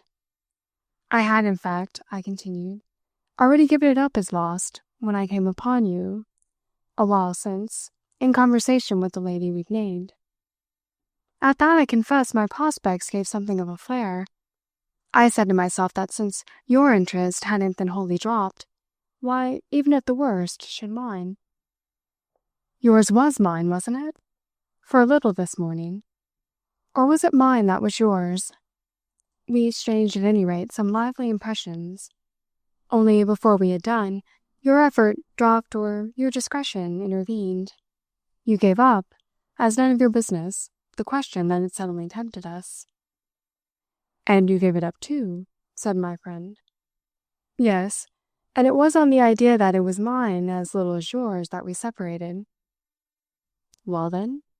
He kept his eyes, with his head thrown back, on the warm bindings, admirable for old gilt and old colour, that covered the opposite wall. Well then, if I've correctly gathered that you're, in spite of our common renunciation, still interested, I confess to you that I am. I took my detachment too soon for granted. I haven't been detached. I'm not, hang me, detached now. And it's all because you were originally so suggestive. Originally? Why, from the moment we met here yesterday, the moment of my first seeing you with Mrs. Server. The look you gave me then was really the beginning of everything. Everything, and I spoke now with real conviction, was traceably to spring from it. What do you mean, he asked, by everything? Well, this failure of detachment. What you said to me as we were going up yesterday afternoon to dress, what you said to me then, is responsible for it. And since it comes to that, I pursued, I make out for myself now that you're not detached either, unless, that is, simply detached from me. I had indeed a suspicion of that as I passed through the room there. He smoked through another pause. You've extraordinary notions of responsibility. I watched him a moment, but he only stared at the books without looking round. Something in his voice had made me more certain, and my certainty made me laugh. I see you are serious. But he went on, quietly enough. You've extraordinary notions of responsibility. I deny altogether mine. You are serious. You are. I repeated with a gaiety that I meant as inoffensive, and that I believe remains so. But no matter. You're no worse than I. I'm clearly, by your own story, not half so bad. But as you say, no matter. I don't care. I ventured to keep it up. Oh, don't you? His good nature was proof. I don't care. Then why didn't you so much as look at me a while ago? Didn't I look at you? You know perfectly you didn't. Mrs. Server did, with her unutterable intensity, making me feel afresh, by the way, that I've never seen a woman compromise herself so little by proceedings so compromising. But though you saw her intensity, it never diverted you for an instant from your own. He lighted, before he answered this, a fresh cigarette. A man engaged in talk with a charming woman scarcely selects that occasion for winking at somebody else. You mean he contents himself with winking at her? My dear fellow, that wasn't enough for you yesterday, and it wouldn't have been enough for you this morning, among the impressions that led to our last talk. It was just the fact that you did wink, that you had winked at me, that wound me up. And what about the fact that you had winked at me? Your winks, come, Obert laughed, are portentous. Oh, if we recriminate, I cheerfully said after a moment, we agree. I'm not so sure, he returned, that we agree. Ah, then, if we differ, it's still more interesting. Because, we didn't differ either yesterday or this morning." Without hurry or flurry, but with a decent confusion, his thoughts went back. "I thought you said just now we did, recognizing, as you ought, that you were keen about a chase of which I washed my hands." "No, I wasn't keen. You've just mentioned that you remember my giving up. I washed my hands too." It seemed to leave him with the moral of this. Then, if our hands are clean, what are we talking about? I turned on it a little more to him and looked at him so long that he had at last to look at me, with which, after holding his eyes another moment, I made my point. "Our hands are not clean." "Ah, speak for your own." And as he moved back, I might really have thought him uneasy. There was a hint of the same note in the way he went on. "I assure you, I decline all responsibility. I see the responsibility is quite beautifully yours." "Well," I said, "I only want to be fair. You were the first to bring it out that she was changed." "Well, she isn't changed," said my friend, with an almost startling effect, for me, of suddenness. "Or rather," he immediately and incongruously added, "she is. She's changed back." "Back?" It made me stare. "Back," he repeated, with a certain sharpness, as if to have done at last for himself with the muddle of it. But there was that in me that could let him see he had far from done, and something, above all, told me now that he absolutely mustn't have before I had. I quickly, moreover, saw that I must, with an art, make him want not to. "Back to what she was when you painted her?" He had to think an instant for this. "No, not quite to that." "To what then?" He tried in a manner to oblige me. "To something else." It seemed so, for my thought, the gleam of something that fitted, that I was almost afraid of quenching the gleam by pressure. I must then get everything I could from him without asking too much. "You don't quite know to what else?" "No, I don't quite know." But there was a sound in it, this time, that I took as the hint of a wish to know, almost a recognition that I might help him. I helped him accordingly as I could, and, I may add, as far as the positive flutter he had stirred in me suffered. It fitted. It fitted. If her change is to something other, I suppose then a change back is not quite the exact name for it. Perhaps not. I fairly thrilled at his taking the suggestion as if it were an assistance. "She isn't at any rate what I thought her yesterday." It was amazing into what depths this dropped for me, and with what possibilities it mingled. "I remember what you said of her yesterday." I drew him on so that I brought back for him the very words he had used. "She was so beastly unhappy." And he used them now visibly, not as a remembrance of what he had said, but for the contrast of the fact with what he at present perceived, so that the value this gave for me to what he at present perceived was immense. "And do you mean that that's gone?"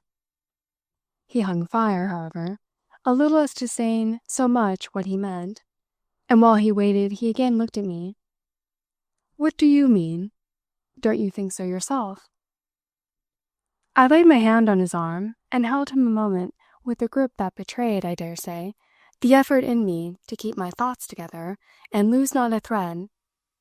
It betrayed at once, doubtless, the danger of that failure and the sharp foretaste of success. I remember that with it, absolutely, I struck myself as knowing again the joy of the intellectual mastery of things unamenable, that joy of determining, almost of creating results, which I have already mentioned as an exhilaration attached to some of my plunges of insight. It would take long to tell you what I mean. The tone of it made him fairly watch me as I had been watching him. "Well, haven't we got the whole night?" "Oh, it would take more than a whole night, even if we had it." "By which you suggest that we haven't it." "No, we haven't it. I want to get away." "To go to bed? I thought you were so keen." "I am keen. Keen is no word for it. I don't want to go to bed. I want to get away. To leave the house in the middle of the night. Yes, absurd as it may seem. You excite me too much. You don't know what you do to me. He continued to look at me. Then he gave a laugh, which was not the contradiction, but quite the attestation of the effect produced on him by my grip. If I had wanted to hold him, I held him. It only came to me even that I held him too much. I felt this, in fact, with the next thing he said. If you're too excited, then, to be coherent now, will you tell me tomorrow? I took time myself now to relight. Ridiculous as it may sound, I had my nerves to steady, which is a proof surely that for real excitement there are no such adventures as intellectual ones. Oh, tomorrow I shall be off in space. Certainly we shall neither of us be here, but can't we arrange, say, to meet in town, or even to go up together in such conditions as will enable us to talk? I patted his arm again. Thank you for your patience. It's really good of you. Who knows if I shall be alive tomorrow? We are meeting. We do talk. But with all I had to think of, I must have fallen, on this, into the deepest of silences, for the next thing I remember is his returning. We don't. I repeated my gesture of reassurance. I conveyed that I should be with him again in a minute, and presently, while he gave me time, he came back to something of his own. My wink, at all events, would have been nothing for any question between us, as I've just said, without yours. That's what I call your responsibility. It was, as we put the matter, the torch of your analogy. Oh, the torch of my analogy. I had so groaned it, as if for very ecstasy, that it pulled him up, and I could see his curiosity as indeed reaffected. But he went on, with a coherency that somewhat admonished me. It was your making me, as I told you this morning, think over what you had said about Brissenden and his wife. It was that made you think over. I took him straight up. What you yourself had said about our troubled lady. Yes, precisely. That was the torch of my analogy. What I showed you in the one case seemed to tell you what to look for in the other. You thought it over. I accuse you of nothing worse than of having thought it over. But you see what thinking it over does for it. The way I said this appeared to amuse him. I see what it does for you. No, you don't.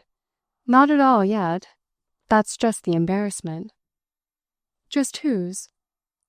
If I had thanked him for his patience, he showed that he deserved it. Just yours? Well, say mine. But when you do, and I paused as for the rich promise of it. When I do see where you are, you mean? The only difficulty is whether you can see. But we must try. You've set me whirling round. But we must go step by step. Oh, but it's all in your germ. I kept that up. If she isn't now beastly unhappy.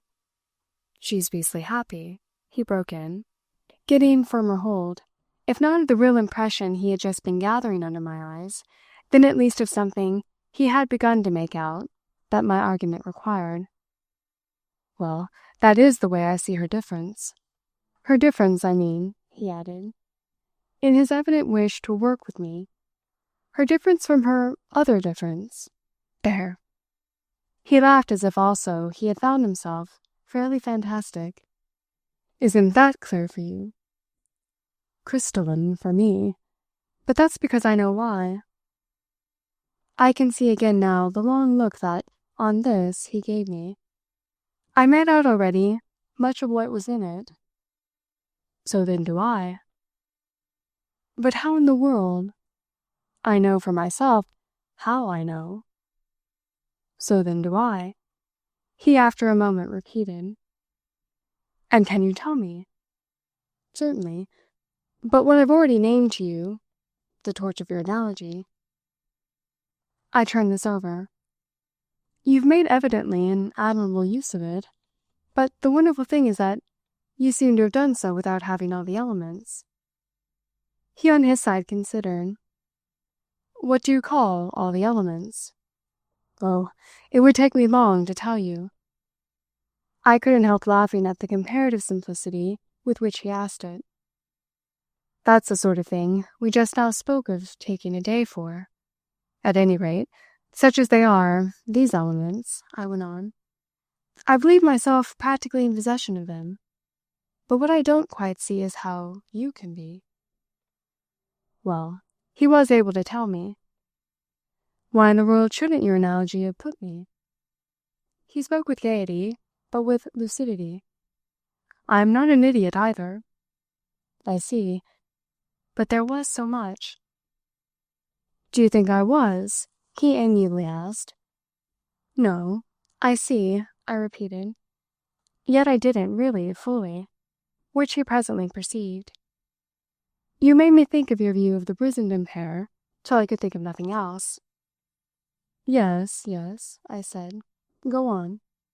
"Well, as you had planted the theory in me, it began to bear fruit. I began to watch them. I continued to watch them. I did nothing but watch them." The sudden lowering of his voice in this confession, as if it had represented a sort of darkening of his consciousness, again amused me. "You too? How then we've been occupied? For I, you see, have watched, or had, until I found you just now with Mrs. Server, everyone, everything but you." "Oh, I've watched you," said Fordover, as if he had then perhaps, after all, the advantage of me. "I admit that I made you out for myself to be back on the scent, for I thought I made you out baffled. To learn whether I really had been, was, I saw, what he would most have liked. But I also saw that he had, as to this, a scruple about asking me. What I most saw, however, was that to tell him I should have to understand." "What scent do you allude to?" He smiled as if I might have fancied I could fence. "Why, the pursuit of the identification that's none of our business. The identification of her lover." "Ah, it's as to that," I instantly replied. "You've judged me baffled." "I'm afraid," I almost as quickly added, "that I must admit I have been. Luckily, at all events, it is none of our business." "Yes," said my friend, amused on his side. "Nothing's our business that we can't find out. I saw you hadn't found him. And what," Obert continued, "does he matter now?" It took but a moment to place me for seeing that my companion's conviction on this point was a conviction decidedly to respect. And even the amount of hesitation was but the result of my wondering how he had reached it. "What indeed?" I promptly replied. "But how did you see I had failed?" "By seeing that I myself had. For I've been looking too. He isn't here," said Fordover.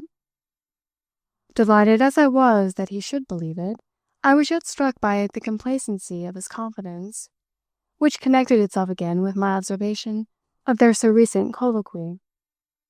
"Oh, for you to be so sure, has Mrs. Server squared you?" "Is he here?" he, for all answer to this, insistently asked. I faltered but an instant. "No, he isn't here. It's no thanks to one's scruples, but perhaps it's lucky for one's manners. I speak at least for mine. If you've watched," I pursued, "you've doubtless sufficiently seen what has already become of mine.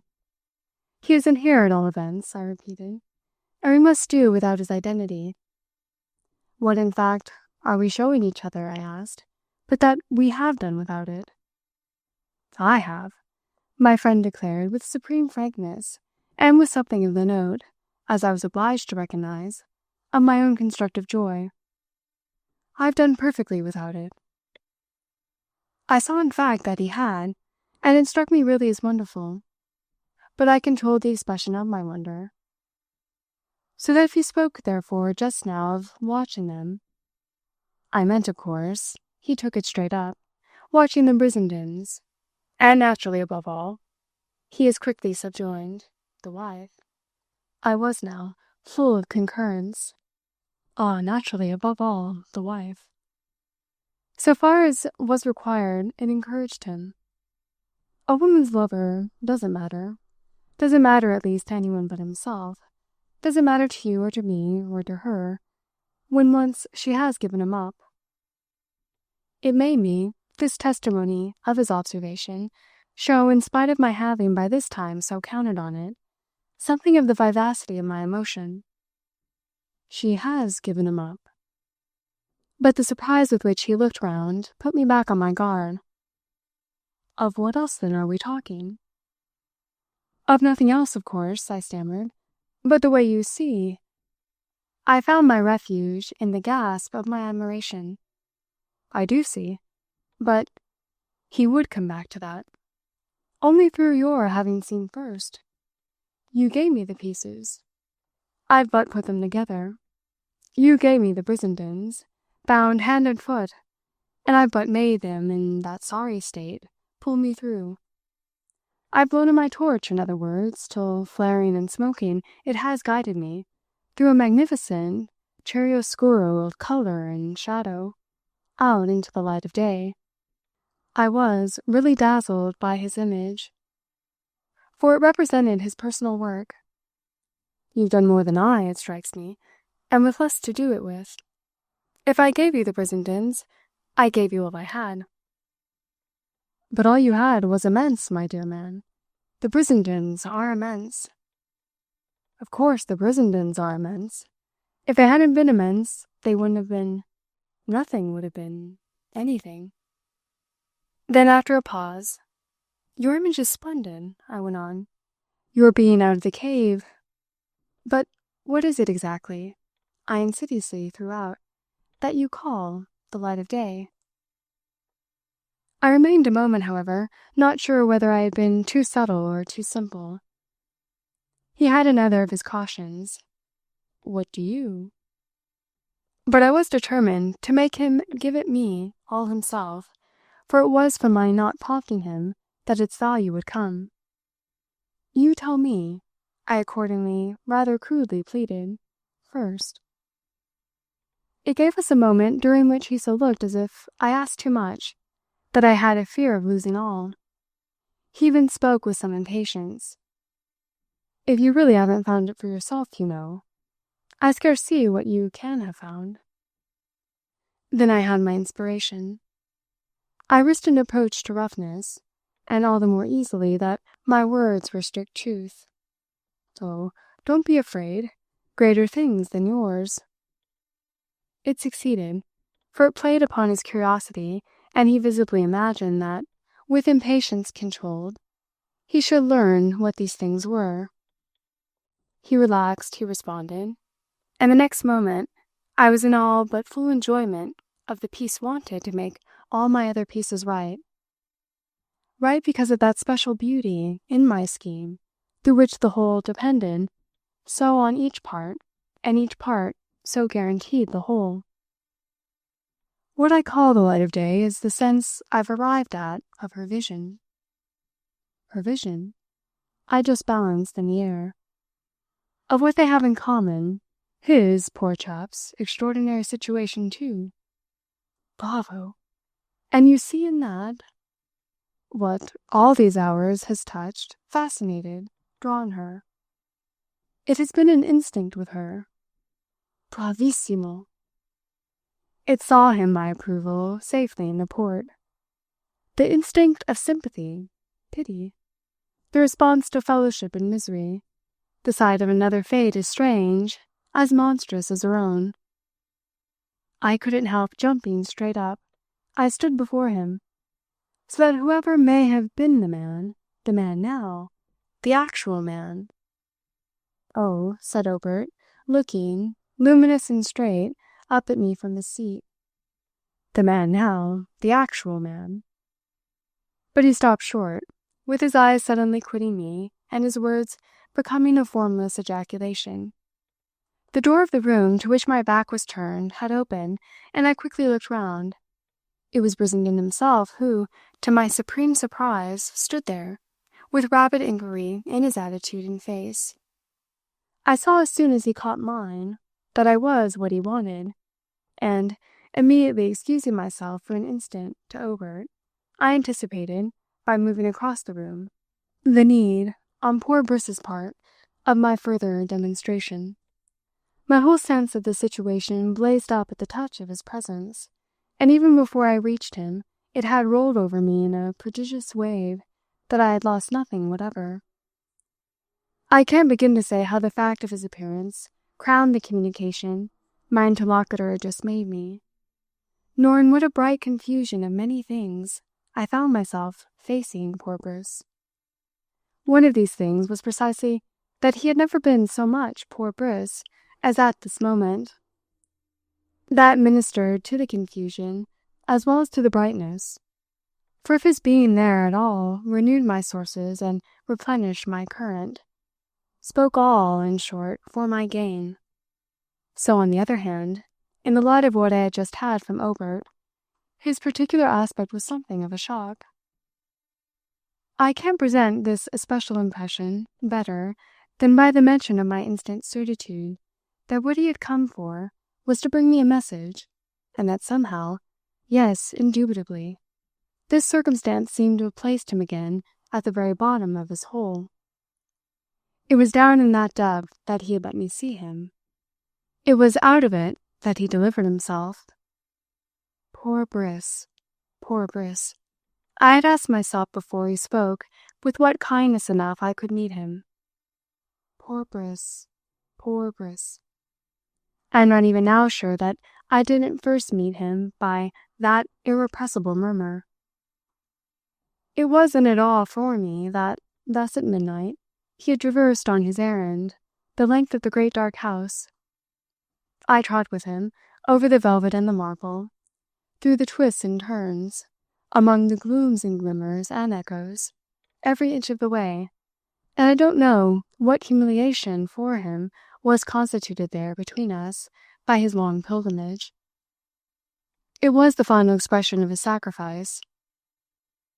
"My wife has something to say to you." "Mrs. Briss? Good." And I could only hope the candour of my surprise was all I tried to make it. "Is she with you there?"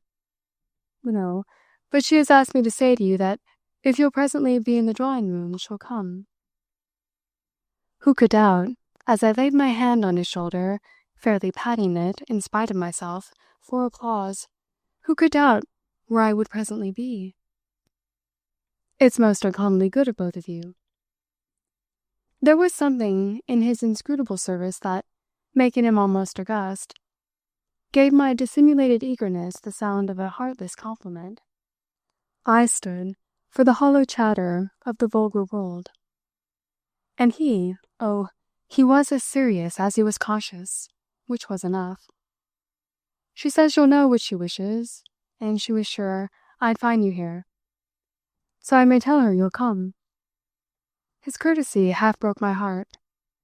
"Why, my dear man, with all the pleasure. So many thousand thanks. I'll be with her." "Thanks to you. She'll be down. Good night." He looked round the room, at the 2 or 3 clusters of men smoking, engaged, contented, on their easy seats and among their popped corks. He looked over an instant at Ford Obert, whose eyes, I thought, he momentarily held. It was absolutely as if, for me, he were seeking such things, out of what was closing over him, for the last time. Then he turned again to the door which, just not to fail humanly to accompany him a step, I had opened. On the other side of it, I took leave of him. The passage, though there was a light in the distance, was darker than the smoking room, and I had drawn the door, too. "Good night, Brissenden. I shall be gone tomorrow before you show." I shall never forget the way that, struck by my word, he let his white face fix me in the dusk. "Show? What do I show?" I had taken his hand for farewell, and inevitably laughing, but, as the falsest of notes, I gave it a shake. "You show nothing. You're magnificent." He let me keep his hand while things unspoken and untouched, unspeakable and untouchable, everything that had been between us in the wood a few hours before, were between us again. But so he could only leave them, and, with a short, sharp "goodbye," he completely released himself.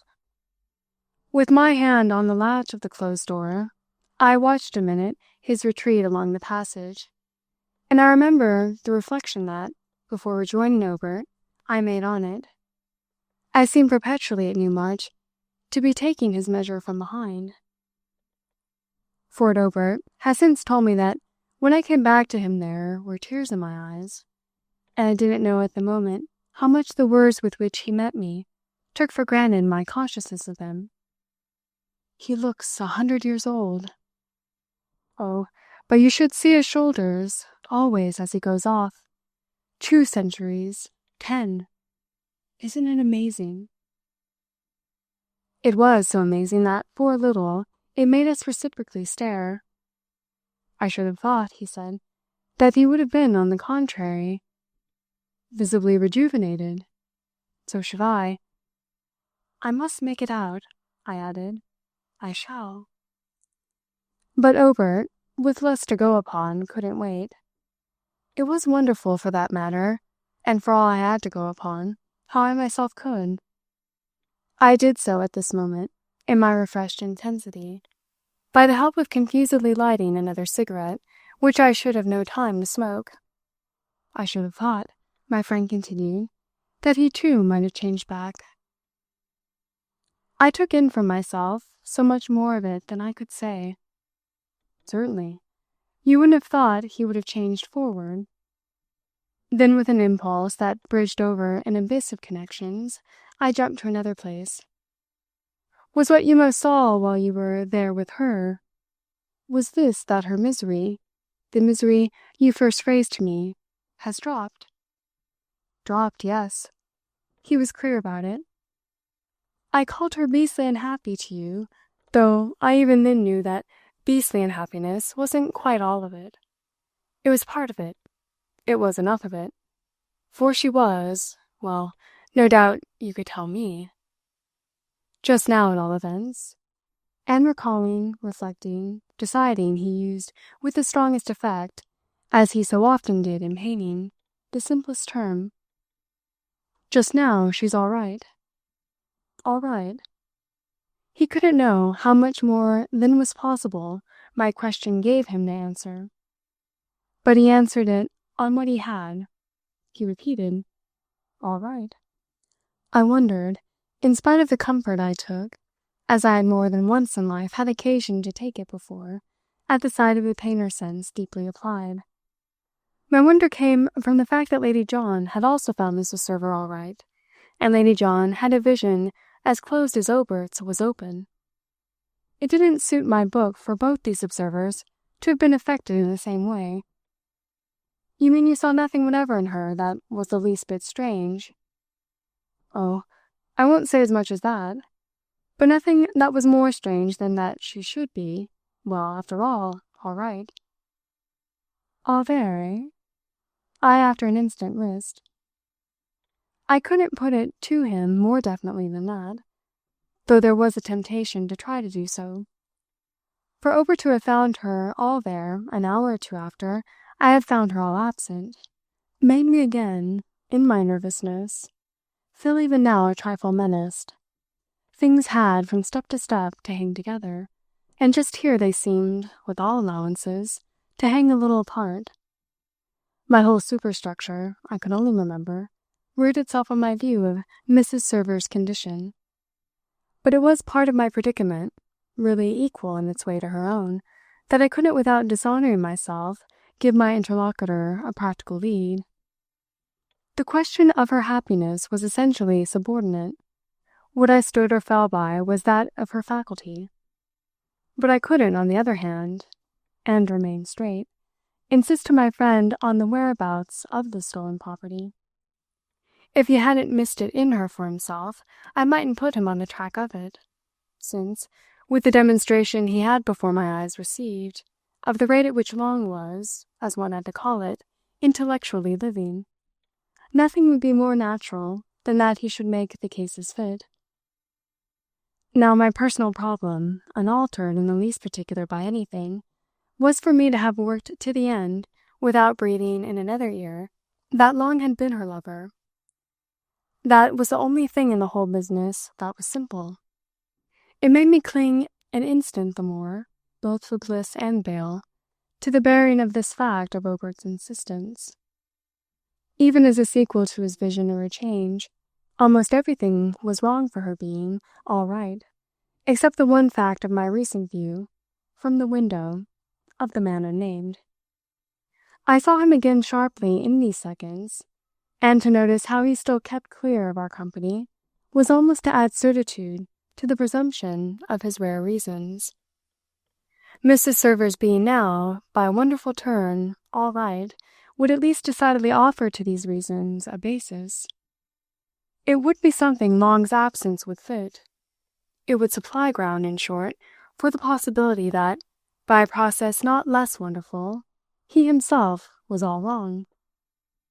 If he was all wrong, my last impression of him would be amply accounted for. If he was all wrong, if he in any case felt himself going so, what more consequent than that he should have wished to hide it, and that the most immediate way for this should have seemed to him, markedly gregarious as he usually was, to keep away from the smokers. It came to me unspeakably that he was still hiding it, and was keeping away. How, accordingly, must he not, and must not Mrs. Briss, have been in the spirit of this from the moment that, while I talked with Lady John, the sight of these two seated together had given me its message. But Obert's answer to my guarded challenge had meanwhile come. Oh, when a woman so clever— That was all, with its touch of experience and its hint of philosophy, but it was stupefying. She was already, then positively again, so clever. This was really more than I could as yet provide an explanation for, but I was pressed. Brissenden would have reached his wife's room again, and I temporized. It was her cleverness that held you so, that when I passed you couldn't look at me. He looked at me at present well enough. I knew you were passing, but I wanted precisely to make for you the difference. If you really want to know, the poor man confessed, I was a little ashamed of myself. I had given her away to you, you know, rather, before. And you were bound you wouldn't do it again. He smiled in his now complete candour. Ah, there was no reason. Then he used, happily, to right himself, my own expression. She was all there. I see. Yet I really didn't see enough, not to have for an instant to turn away. Where are you going? He asked. To do what Brissenden came to me for. But I don't know, you see, what Brissenden came to you for. Well, with a message. She was to have seen me this evening, but, as she gave me no chance, I was afraid I had lost it, and that, so rather awkwardly late, she didn't venture. But what he arrived for just now, at her request, was to say she does venture. My companion stared. At this extraordinary hour? Ah, the hour, I laughed, is no more extraordinary than any other part of the business. No more so, for instance, than this present talk of yours and mine. What part of the business isn't extraordinary? If it is, at all events, remarkably late, that's her fault. Yet he, not unnaturally, in spite of my explanation, continued to wonder. And, where is it, then, you meet? Oh, in the drawing-room or the hall. So good night.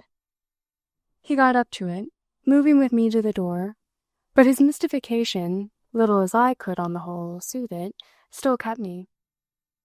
The household sits up for you. I wondered myself, but found an assurance.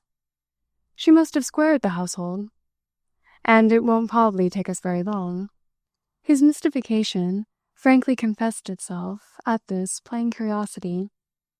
The ground of such a conference, for all the point I had given his ingenuity, simply baffled him. Do you mean you propose to discuss with her? My dear fellow, I smiled with my hand on the door. It's she, don't you see, who proposes. But what in the world? Oh, that I shall have to wait to tell you. With all the other things. His face, while he sounded mine, seemed to say that I must then take his expectation as serious. But it seemed to say also that he was, definitely, yes, more at a loss than consorted with being quite sure of me. Well, it will make a lot, really. But he broke off. You do, he sighed, with an effort at resignation, know more than I. And haven't I admitted that? I'll be hanged if you don't know who he is. The poor fellow, for all answer, now produced. He said it as if I had, after all, not been playing fair, and it made me for an instant hesitate. No, I really don't know, but it's exactly what I shall perhaps now learn. You mean that what she's proposed is to tell you? His darkness had so deepened that I saw only now what I should have seen sooner. The misconception that, in my excessive estimate of the distance he had come with me, I had not at first caught. But it was a misconception that only enriched his testimony. It involved such a conviction of the new link between our two sacrifice friends that it immediately constituted for me the strongest light he would, in our whole talk, have thrown. Yes, he had not yet thrown so much as in this erroneous supposition of the source of my summons. It took me, of course, at the same time, but a few seconds to remind myself again of the innumerable steps he had necessarily missed. His question, meanwhile, rightly applied by my own thought, brought back to that thought, by way of answer, an immense suggestion, which, moreover, for him too, was temporarily answer enough. She'll tell me who he won't have been. He looked vague. Ah, but that, I declared, will be luminous. He made it out. As a sign, you think, that he must be the very one she denies.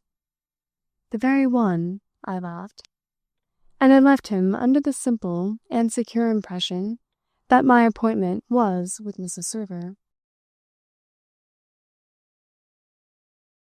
Chapter 12. I went from one room to the other, but to find only at first, as on my previous circuit, a desert on which the sun had still not set. Mrs. Brissenden was nowhere, but the whole place waited as we had left it, with seats displaced and flowers dispetaled, a fan forgotten on a table, a book laid down upon a chair. It came over me as I looked about that if she had squared the household, so large an order, as they said, was a sign sufficient of what I was to have from her. I had quite rather it were her doing, not mine, but it showed with eloquence that she had, after all, judged some effort or other to be worth her while. Her renewed delay, moreover, added to my impatience of mind in respect to the nature of this effort by striking me as already part of it. What, I asked myself, could be so much worth her while as to have to be paid for by so much apparent reluctance? But at last I saw her through a vista of open doors, and as I forthwith went to her, she took no step to meet me. I was doubtless impressed afresh with the pull that in social intercourse a woman always has. She was able to assume on the spot, by mere attitude and air, the appearance of having been ready and therefore inconvenienced. Oh, I saw soon enough that she was ready, and that one of the forms of her readiness would be precisely to offer herself as having acted entirely to oblige me, to give me, as a sequel to what had already passed between us, the opportunity for which she had assured me I should thank her before I had done with her. Yet, as I felt sure at the same time that she had taken a line, I was curious as to how, in her interest, our situation could be worked. What it had originally left us with was her knowing I was wrong. I had promised her, on my honour, to be candid, But even if I were disposed to cease to contest her identification of Mrs. Server, I was scarce to be looked to for such an exhibition of gratitude as might be held to repay her for staying so long out of bed. There were, in short, elements in the business that I couldn't quite clearly see handled as favours to me. Her dress gave, with felicity, no sign whatever of preparation for the night, and if, since our last words, she had stood with any anxiety whatever before her glass, it had not been to remove a jewel or to alter the place of a flower. She was as much under arms as she had been on descending to dinner, as fresh in her array as if that banquet were still to come. She met me, in fact, as admirably, that was the truth that covered every other, as if she had been able to guess the most particular curiosity with which, from my end of the series of rooms, I advanced upon her. A part of the mixture of my thoughts during these seconds had been the possibility, absurd, preposterous though it looks when phrased here, of some change in her person that would correspond, for me, to the other changes I had had such keen moments of flattering myself I had made out. I just had them over in the smoking room, some of these differences, and then had had time to ask myself if I were not now to be treated to the vision of the greatest, the most wonderful of all. I had already, on facing her, after my last moments with Lady John, seen difference peep out at me, and I had seen the impression of it confirmed by what had afterwards happened. It had been in her way of turning from me after that brief passage. It had been in her going up to bed without seeing me again.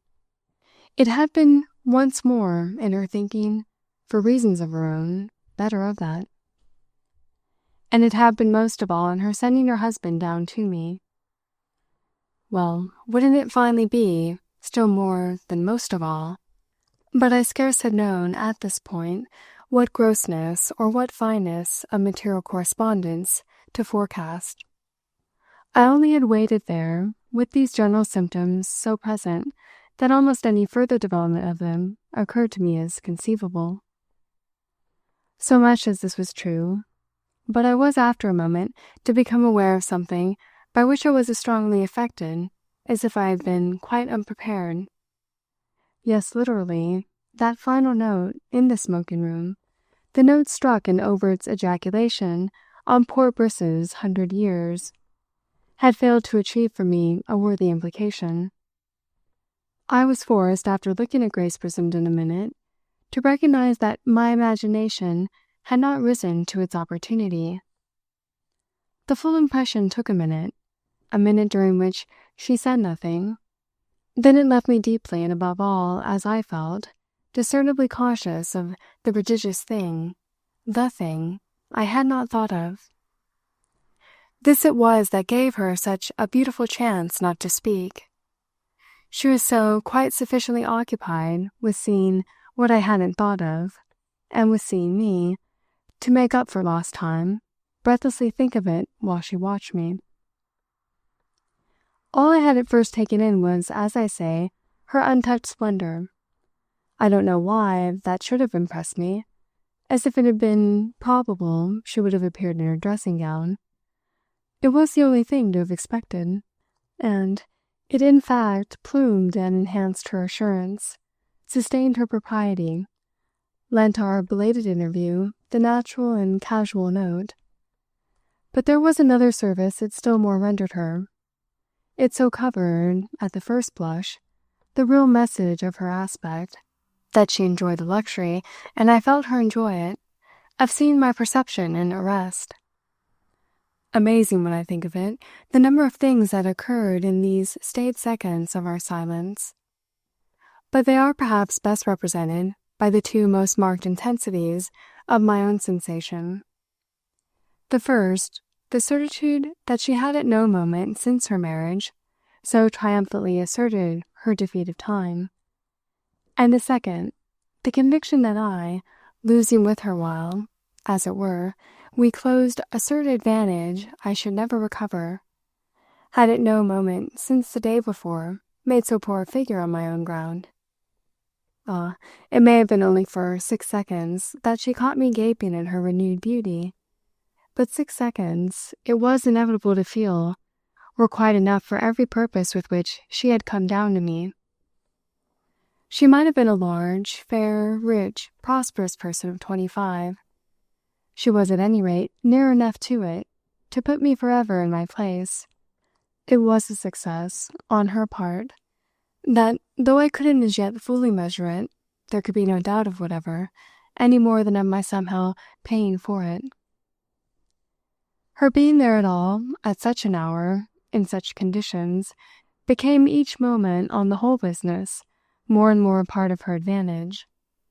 The case for her was really, in almost any aspect she could now make it, where to my imagination. My wealth of that faculty, never so stimulated, was thus, in a manner, her strength, by which I mean the impossibility of my indifference to the mere immense suggestiveness of our circumstances. How can I tell now to what tune the sense of all these played into my mind? The huge oddity of the nameless idea on which we foregathered, the absence and hush of everything except that idea, so magnified in consequence, and yet still, after all, altogether fantastic.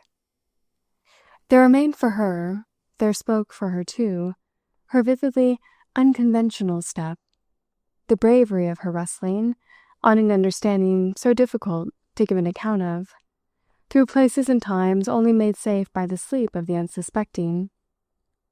My imagination, in short, since I have spoken of it, couldn't do other than work for her from the moment she had, so simply yet so wonderfully, not failed me. Therefore, it was all with me again, the vision of her reasons. They were in fact sufficiently in the sound of what she presently said. Perhaps you don't know, but I mentioned in the proper quarter that I should sit up a little. They're of a kindness here, luckily. So it's all right.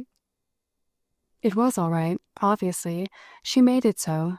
But she made it so as well that, in spite of the splendor she showed me, she should be a little nervous. We shall only take, moreover, she added, a minute. I should perhaps have wondered more what she proposed to do in a minute, had I not felt it as already more or less done. Yes, she might have been 25, and it was a short time for that to have taken. However, what I clutched at, what I clung to, was that it was a nervous 25. I might pay for her assurance, but wasn't there something of mine for which she might pay? I was nervous also, but, as I took in again, with a glance through our great chain of chambers, the wonderful conditions that protected us, I did my best to feel sure that it was only because I was so amused. That, in so high a form, was what it came to in the end. I supposed, I replied, that you'd have arranged, for in spite of the way things were going, I hadn't given you up. I haven't understood, I confess, I went on, why you've preferred a conference so intensely nocturnal, of which I quite feel, however, that, if it has happened to suit you, it isn't for me to complain. But I felt sure of you, that was the great thing, from the moment, half an hour ago, you so kindly spoke to me. I gave you see, I laughed, what's called rope. I don't suppose you mean, she exclaimed, for me to hang myself. For that, I assure you, is not at all what I'm prepared for. Then she seemed again to give me the magnificence of her youth. It wasn't throughout, I was to feel, that she at all had abysses of irony, for she in fact happily needed none. Her triumph was in itself ironic enough, and all her point in her sense of her freshness. Were you really so impatient? But as I inevitably hung fire, a little, she continued before I could answer, which somewhat helped me indeed by showing the one flaw in her confidence. More extraordinary perhaps than anything else, moreover, was just my perception of this, which gives the value of all that each of us so visibly felt the other to have put together, to have been making out and gathering in since we parted on the terrace, after seeing Mrs. Server and Briss come up from under their tree. We had, of a truth, arrived at our results, though mine were naturally the ones for me to believe in. And it was prodigious that we openly met, not at all, where we had last left each other, but exactly on what our subsequent suppressed processes had achieved. We hadn't named them, hadn't alluded to them, and we couldn't, no doubt, have done either. But they were nonetheless intensely there between us, with the whole bright, empty scene given up to them. Only she had her shrewd sense that mine, for reasons, might have been still more occult than her own. Hadn't I possibly burrowed the deeper to come out in some uncalculated place behind her back? That was the flaw in her confidence. She had, in spite of it, her firm ground, and I could feel, to do her justice, how different a complacency it was from such smug ignorance as Lady John's. If I didn't fear to seem to drivel about my own knowledge, I should say that she had, in addition to all the rest of her pool, the benefit of striking me as worthy of me. She was in the mystic circle, not one of us more. She knew the size of it, and it was our now being in it alone together, with everyone else out, and with the size greater than it had yet been at all. It was this that gave the hour, in fine, so sharp a stamp. But she had meanwhile taken up my allusion to her having preferred so to wait. I wanted to see you quietly, which was what I tried, not altogether successfully, it rather struck me at the moment, to make you understand when I let you know about it.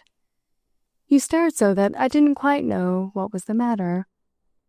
Nothing could be quiet, I saw, till the going to bed was over, and I felt it coming off then from one minute to the other. I didn't wish publicly to be called away for it, from this putting our heads together. And though you may think me absurd, I had a dislike to having our question of May up so long as she was hanging about. I knew, of course, that she would hang about till the very last moment, and that was what I perhaps, a little clumsily, if it was my own fault, made the effort to convey to you. She may be hanging about still, Mrs. Bruce continued, with her larger look round. Her looks round were now immense. But at any rate, I shall have done what I could. I had a feeling, perfectly preposterous, I admit, against her seeing us together. But if she comes down again, as I have so boldly done, and finds us, she'll have no one but herself to thank. It's a funny house, for that matter. My friend rambled on, and I'm not sure that anyone has gone to bed. One does what one likes. I'm an old woman, at any rate, and I do. She explained now. She explained too much. She abounded, talking herself stoutly into any assurance that failed her. I had meanwhile, with every word she uttered, a sharper sense of the pressure behind them all, of a new consciousness. It was full of everything she didn't say, and what she said was no representation whatever of what was most in her mind. We had indeed taken a jump since noon. We had indeed come out further on.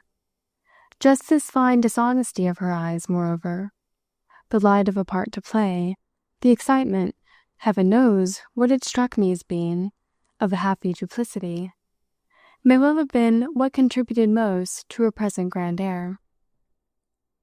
It was in any case what evoked for me most the contrasted image, so fresh with me, of the other, the tragic lady, the image that had so embodied the unutterable opposite of everything actually before me.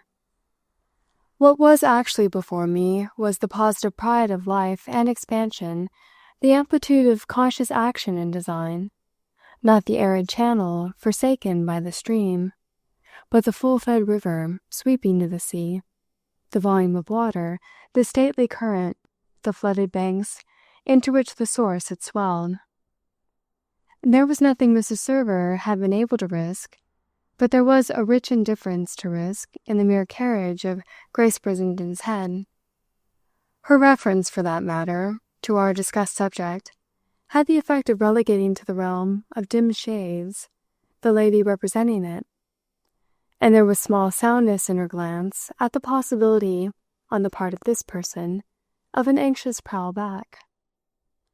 There was indeed, there could be, small sincerity in any immediate demonstration from a woman so markedly gaining time and getting her advantages in hand.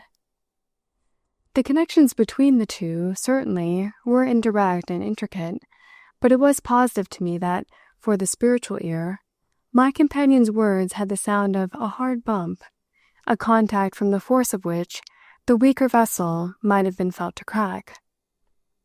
At last, merciful powers, it was in pieces. The shock of the brass had told upon the porcelain, and I fancied myself for an instant facing Mrs. Briss over the damage, a damage from which I was never, as I knew, to see the poor banished ghost recover. As strange as anything was this effect, almost of surprise for me, in the freedom of her mention of May. For what had she come to me, if for anything, but to insist on her view of May, and what accordingly was more to the point than to mention her? Yet it was almost already as if to mention her had been to get rid of her. She was mentioned, however, inevitably, and none the less promptly, anew, even as if simply to receive a final shake before being quite dropped. My friend kept it up. If you were so bent on not losing what I might have to give you that you fortunately stuck to the ship, for poor Briss to pick you up, wasn't this also, she roundly put it to me, a good deal because you've been nursing all day the grievance with which I this morning so comfortably furnished you? I just waited, but fairly for admiration.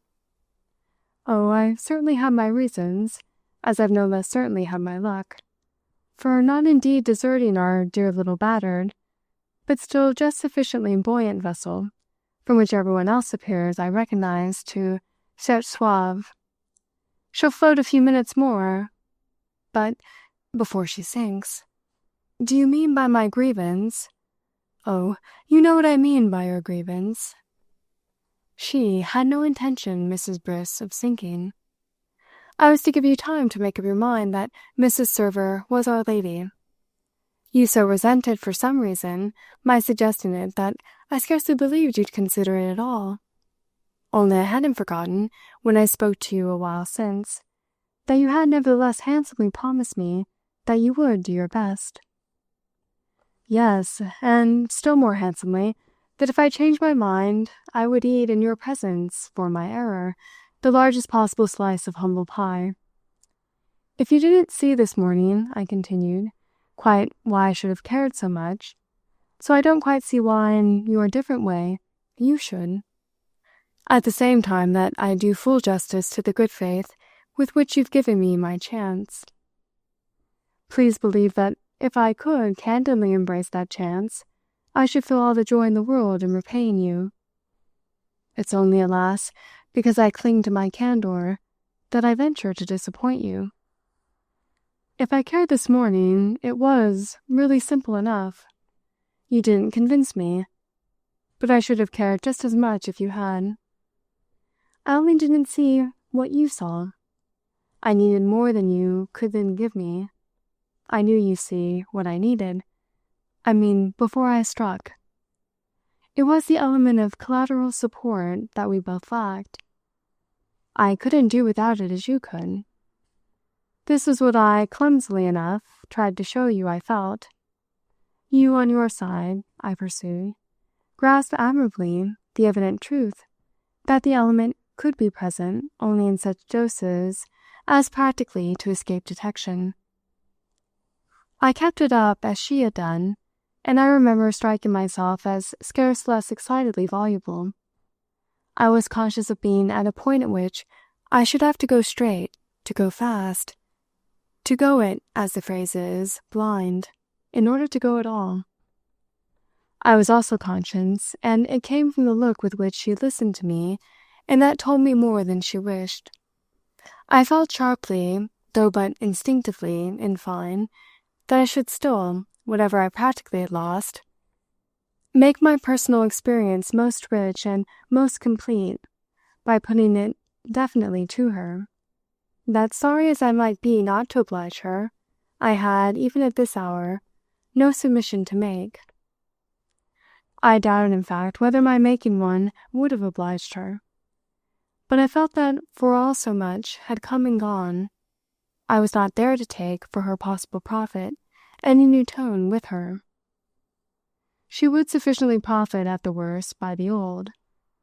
My old motive, old with the prodigious antiquity the few hours had given it, had quite left me.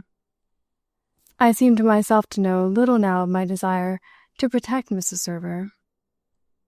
She was certainly, with Mrs. Briss at least, past all protection, and the conviction had grown with me in these few minutes that there was now no rag of the queer truth that Mrs. Briss hadn't secretly, by which I meant morally, handled.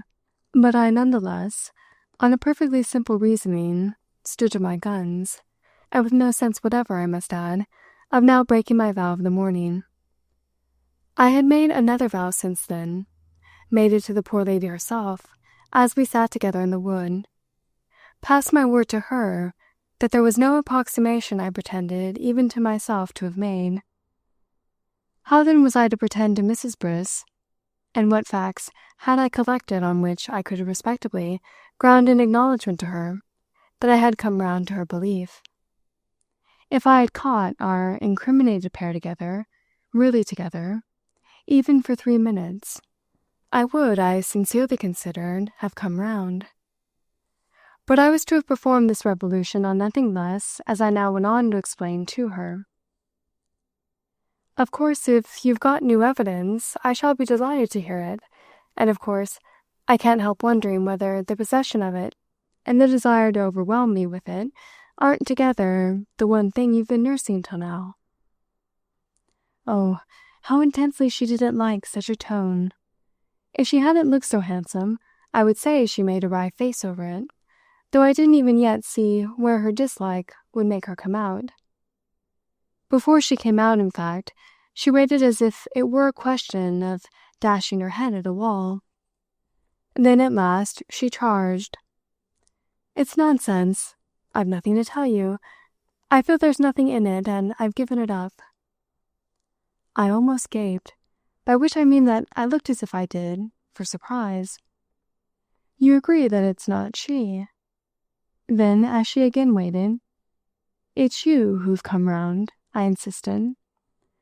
"To your doubt of its being May?" "Yes, I've come round." "Ah, pardon me," I returned. "What I expressed this morning was, if I remember rightly, not at all a doubt, but a positive, intimate conviction that was consistent with any doubt. I was emphatic, purely and simply, that I didn't see it." She looked, however, as if she caught me in a weakness here. "Then why did you say to me that, if you should reconsider, you should handsomely have it from me, and my grounds?" "Why, as I've just reminded you, as a form of courtesy to you, magnanimously to help you, as it were, to feel as comfortable as I conceived you naturally would desire to feel in your own conviction. Only for that. And now," I smiled, "I'm to understand from you that, in spite of that immense allowance, you haven't, all this while, felt comfortable." She gave on this, in a wonderful, beautiful way, a slow, simplifying headshake. "Mrs. Server isn't in it." The only way, then, to take it from her was that her concession was a prelude to something still better, and when I had given her time to see this dawn upon me, I had my eagerness, and I jumped into the breathless. "You've made out, then, who is?" "Oh, I don't make out, you know," she laughed, "so much as you. She isn't," she simply repeated. I looked at it, on my inspiration, quite ruefully, almost as if I now wished, after all, she were. "Ah, but, do you know, it really strikes me you make out marvels. You made out this morning quite what I couldn't. I hadn't put together anything so extraordinary as that, in the total absence of everything, it should have been our friend." Mrs. Briss appeared on her side to take in the intention of this. "What do you mean by the total absence?" When I made my mistake, she declared, as if in the interest of her dignity, I didn't think everything absent. I see, I admitted. I see, I thoughtfully repeated. And do you then think everything now? I had my honest impression of the moment. She pursued as if she had not heard me. There were appearances that, as it at the time struck me, fitted. Precisely, and I recalled for her the one she had made most of. There was, in especial, the appearance that she was at a particular moment using Brissenden to show whom she was not using. You felt then, I ventured to observe, the force of that. I ventured less than, already, I should have liked to venture, yet I nonetheless seemed to see her try on me the effect of the intimation that I was going far. Is it your wish, she inquired with much nobleness, to confront me, to my confusion, with my inconsistency? Her nobleness offered itself somehow as such a rebuke to my mere logic that, in my momentary irritation, I might have been on the point of asserting to her question. This imminence of my assent, justified by my horror of her huge egotism, but justified by nothing else and precipitating everything, seemed as marked for these few seconds as if we each had our eyes on it. But I sat so tight that the danger passed, leaving my silence to do what it could for my manners. She proceeded meanwhile to add a very handsome account of her own. You should do me the justice to recognize how little I need have spoken another word to you, and how little also this amiable explanation to you is in the interest of one's natural pride. It seems to me I have come to you here altogether in the interest of yours. You talk about humble pie, but I think that, upon my word, with all I've said to you, it's I who have to eat it. The magnanimity you speak of, she continued with all her grandeur, I really don't see either whose it is but mine. I don't see what account of anything I'm in any way obliged to give. I granted it quickly and without reserve. You're not obliged to give any. You're quite right. You do it only because you're such a large, splendid creature. I quite feel that, beside you, I did at least treat myself to the amusement of saying, I move in a tiny circle. Still, I won't have it. I could also, again, keep it up. That our occasion has nothing for you but the taste of abasement. You gulp your mouthful down, but hasn't it been served on gold plate? You've had a magnificent day, a brimming cup of triumph, and you're more beautiful and fresh after all, and at an hour when fatigue would be almost positively graceful, than you were even this morning, when you met me as a daughter of the dawn. That's the sort of sense, I laughed, that must sustain a woman. And I wound up on a complete recovery of my good humor. No, I thank you immensely, but I don't pity you. You can afford to lose. I wanted her perplexity, the proper sharp dose of it, to result both from her knowing and her not knowing sufficiently what I meant. And when I in fact saw how perplexed she could be, and how little again she could enjoy it, I felt anew my private wonder at her having cared and dared to meet me.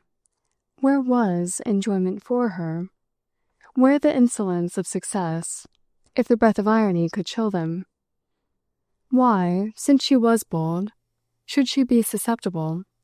And how, since she was susceptible, could she be bold? I scarce know at this moment what determined the divination, but everything, the distinct and the dim alike, had cleared up the next instant at the touch of the real truth. The certitude of the source of my present opportunity had rolled over me before we exchanged another word. The source was simply Gilbert Long, and she was there because he had directed it. This connection hooked itself, like a sudden picture, and with a click that fairly resounded through our empty rooms, into the array of the other connections, to the immense enrichment, as it was easy to feel, of the occasion, and to the immense confirmation of the very idea that, in the course of the evening, I had come near dismissing from my mind as too fantastic, even for the rest of the company it should enjoy there. What I now was sure of flashed back, at any rate, every syllable of sense I could have desired, into the suggestion I had, after the music, caught from the juxtaposition of these two. Thus solidified, this conviction, it spread and spread to a distance greater than I could just then traverse under Mrs. Briss's eyes, but which, exactly for that reason perhaps, quickened my pride in the kingdom of thought I had won. I was really not to have felt more, in the whole business, than I felt at this moment, that by my own right hand I had gained the kingdom. Bong and she were together, and I was alone thus in face of them, but there was none the less not a single flower of the garden that my woven wreath should lack. I must have looked queer to my friend as I grinned to myself over this vow, but my relish of the way I was keeping things together made me perhaps for the instant unduly rash. I cautioned myself, however, fortunately, before I could leave her. Scared a little, all the same, even with Long behind her. An advantage to take, and in infinitely less time than I needed to tell it, I had achieved my flight into luminous ether, and, alighting gracefully on my feet, reported myself at my post. I had, in other words, taken in both the full prodigy of the entente between Mrs. Server's lover and poor Briss's wife, and the finer strength that gave the last named as the representative of their interest. I may add, too, that I had even taken time fairly not to decide which of these two branches of my vision, that of the terms of their intercourse, or that of their need of it, was likely to prove in delectable retrospect the more exquisite. All this, I admit, was a good deal to have come and gone while my privilege trembled, in its very essence, in the scale. Mrs. Briss had but a back to turn, and everything was over. She had, in strictness, already uttered what saved her honour, and her revenge on impertinence might easily be her withdrawing with one of her sweeps. I couldn't certainly in that case hurry after her without spilling my cards. As my accumulations of lucidity, however, were now such as to defy all leakage, I promptly recognized the facilities involved in a superficial sacrifice, and with one more glance at the beautiful fact that she knew the strength of Long's hand, I again went steadily and straight. She was acting not only for herself, and since she had another also to serve, and, I was sure, report to, I should sufficiently hold her. I knew, moreover, that I held her as soon as I had begun afresh. I don't mean that anything alters the fact that you lose gracefully. It is awfully charming, your thus giving yourself up, and yet, justified as I am by it, I can't help regretting it a little, the excitement I found it, this morning, to pull a different way from you. Shall I tell you? It suddenly came to me to put to her what, for some reason, a man feels aware of. And then, as guarded, still uneasy, she would commit herself to no permission. That pulling against you also had its thrill. You defended your cause. Oh, I quickly added, I know, who should know better, that it was bad. Only, what shall I say? You weren't bad, and one had to fight. And then there was what one was fighting for. Well, you're not bad now either, so that you may ask me, of course, what more I want. I tried to think a moment. It isn't that, thrown back on the comparative dullness of security, I find, as people have been known to, my own cause less good. No, it isn't that. After which I had my illumination. I'll tell you what it is. It's the come-down of ceasing to work with you. She looked as if she were quite excusable for not following me. To work? I immediately explained. Even fighting was working, for we struck, you'll remember, sparks, and sparks were what we wanted. There we are, then, I cheerfully went on. Sparks are what we still want, and you've not come to me, I trust, with a mere spent match. I depend upon it that you've another to strike." I showed her without fear all I took for granted. "Who then has?" She was superb in her coldness, but her stare was partly blank. "Who then has what?" "Why, done it." And as even at this she didn't light, I gave her something of a jog. "You haven't, with the force of your revulsion, I hope, literally lost our thread." But as, in spite of my thus waiting for her to pick it up, she did nothing, I offered myself as fairly stooping to the carpet for it and putting it back in her hand. Done what we spent the morning wondering at. Who then, if it isn't certainly Mrs. Server, is the woman who has made Gilbert Long, well, what you know? I had needed the moment to take in the special shade of innocence she was by this time prepared to show me. It wasn't innocence in particular, in respect to the relation of anyone, in all the vast impropriety of things, to anyone. "I'm afraid I know nothing." I really wonder in an instant how she could expect help from such extravagance. But I thought you just recognized that you do enjoy the sense of your pardonable mistake. You knew something when you knew enough to see you had made it. She faced me as with the frank perception that, of whatever else one might be aware, I abounded in traps, and that this would probably be one of my worst. "Oh, I think one generally knows when one has made a mistake." "That's all then I invite you, a mistake, as you properly call it, to allow me to impute to you. I'm not accusing you of having made 50. You made none, I hold, when you agreed with me with such eagerness about the striking change in him." She affected me as asking herself a little on this, whether vagueness, the failure of memory, the rejection of nonsense, mightn't still serve her. But she saw the next moment a better way. It all came back to her, but from so very far off. "The change, do you mean, in poor Mr. Long?" "Of what other change, except, as you may say, your own, have you met me here to speak of? Your own, I needn't remind you, is part and parcel of Long's." "Oh, my own," she presently returned, "is a much simpler matter even than that. My own is the recognition that I just expressed to you, and that I can't consent, if you please, to your twisting into the recognition of anything else. It's the recognition that I know nothing of any other change. I stick, if you'll allow me, to my ignorance." "I'll allow you with joy," I laughed, "if you let me stick it with you. Your own change is quite sufficient. It gives us all we need. It will give us, if we retrace the steps of it, everything, everything." Mrs. Brisk considered. "I don't quite see, do I, why at this hour of the night we should begin to retrace steps." "Simply because it's the hour of the night you've happened, in your generosity and your discretion, to choose. I'm struck, I confess," I declared with a still sharper conviction, "with the wonderful charm of it for our purpose."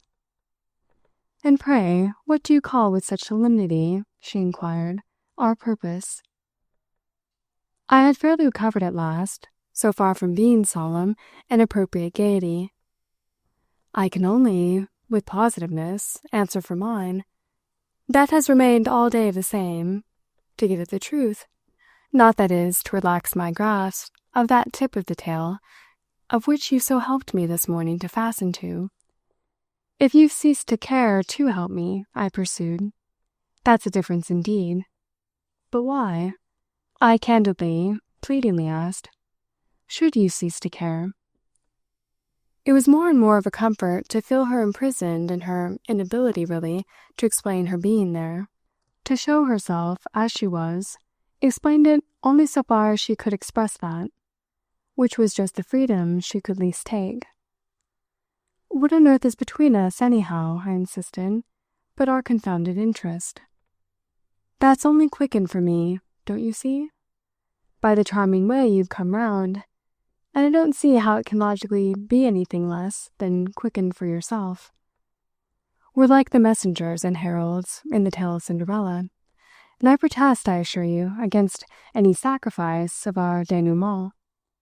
We've still the glass shoe to fit. I took pleasure at the moment in my metaphor, but this was not the case, I soon enough perceived, with my companion. How can I tell, please, she demanded, what you consider you are talking about? I smiled. It was so quite the question Ford Obert, in the smoking room, had begun by putting me. I had him to take time to remind myself how I had dealt with him. And you knew, I sighed. So beautifully. You glowed over it so this morning. She continued to give me in every way her disconnection from this morning, so that I had only to proceed. You've not availed yourself of this occasion to pretend to me that poor Mr. Long, as you call him, is, after all, the same limited person. That he always was, and that you, yesterday, so suddenly discovered him to have ceased to be. For with this she had waked up, but she was still thinking how she could turn it. You see too much. Oh, I know I do. Ever so much too much. And much as I see, I express only half of it, so you may judge. I laughed. But what will you have? I see what I see, and this morning, for a good bit, you did me the honor to do the same. I returned also the compliment, didn't I? By seeing something of what you saw. We put it, the whole thing, together, and we shook the bottle hard. I'm to take from you after this, I wound up, that what it contains is a perfectly colorless fluid. I paused for a reply, but it was not to come so happily as from Obert. You talk too much, said Mrs. Briss. I met it with amazement. Why, whom have I told? I looked at her so hard with it that her color began to rise, which made me promptly feel that she wouldn't press that point. I mean, you're carried away. You're abused by a fine fancy, so that, with your art of putting things, one doesn't know where one is. Nor, if you'll allow me to say so, do I quite think you always do. Of course, I don't deny you're awfully clever, but you build up, she brought out with a regret so indulgent and a reluctance so marked that she for some seconds fairly held the blow. You build up houses of cards. I had been impatient to learn what, and frankly, I was disappointed. This broke from me after an instant, doubtless, with a bitterness not to be mistaken. Long isn't what he seems. Seems to whom? She asked sturdily. Well, call it, for simplicity, to me. For you see, and I spoke as to show what it was to see, it all stands or falls by that. The explanation presently appeared a little to have softened her. If it all stood or fell only by that, it stood or fell by something that, for her comfort, might be not so unsuccessfully disposed of. She exhaled, with the swell of her fine person, a comparative blandness, seemed to play with the idea of a smile. She had, in short, her own explanation. The trouble with you is that you overestimate the penetration of others. How can it approach your own? Well, yours had for a while, I should say, distinct moments of keeping up with it. Nothing is more possible, I went on, than that I do talk too much, but I've done so about the question in dispute between us, only to you. I haven't, as I conceived we were absolutely not to do, mentioned it to anyone else, nor given anyone a glimpse of our difference. If you've not understood yourself as pledged to the same reserve, and have consequently, I went on, appealed to the light of other wisdom, it shows at least that, in spite of my intellectual pace, you must more or less have followed me. What am I not inclined to think of your intelligence, I asked, if deciding for a resort to headquarters, you've put the question to Long himself? The question. She was straight out to sea again. Of the identity of the lady. She slowly, at this, headed about. To Long himself. Chapter 13. I felt I could risk such directness only by making it extravagant, by suggesting it as barely imaginable that she could so have played our game. And during the instant for which I had now pulled her up, I could judge I had been right. It was an instant that settled everything, for I saw her with intensity, with gallantry too, surprised but not really embarrassed, recognized that of course she must simply lie. I have been justified by making it so possible for her to lie. It would have been a shortcut, I said, and even more strikingly perhaps, to do it justice, a bold deed. But it would have been, in strictness, a departure, wouldn't it, from our so distinguished little compact? Yet while I look at you, I went on, I wonder. Bold deeds are, after all, quite in your line, and I'm not sure I don't rather want not to have missed so much possible comedy. I have it from you, from Mr. Long himself, that every appearance to the contrary notwithstanding, his stupidity is unimpaired. Isn't that, for the beauty of it, after all, what you've voraciously to give me? We stood face to face a moment, and I laughed out loud. The beauty of it would be great. I had given her time. I had seen her safely to shore. It was quite what I had meant to do. But she now took still better advantage than I had expected of her opportunity. She not only scrambled up the bank, she recovered breath and turned round. Do you imagine he would have told me? It was magnificent, but I felt she was still to better it, should I give her any chance. Who the lady really is? Well, hardly, and that's why, as you so acutely see, the question of your having risked such a step has occurred to me only as a jest. Fancy, indeed, I piled it up.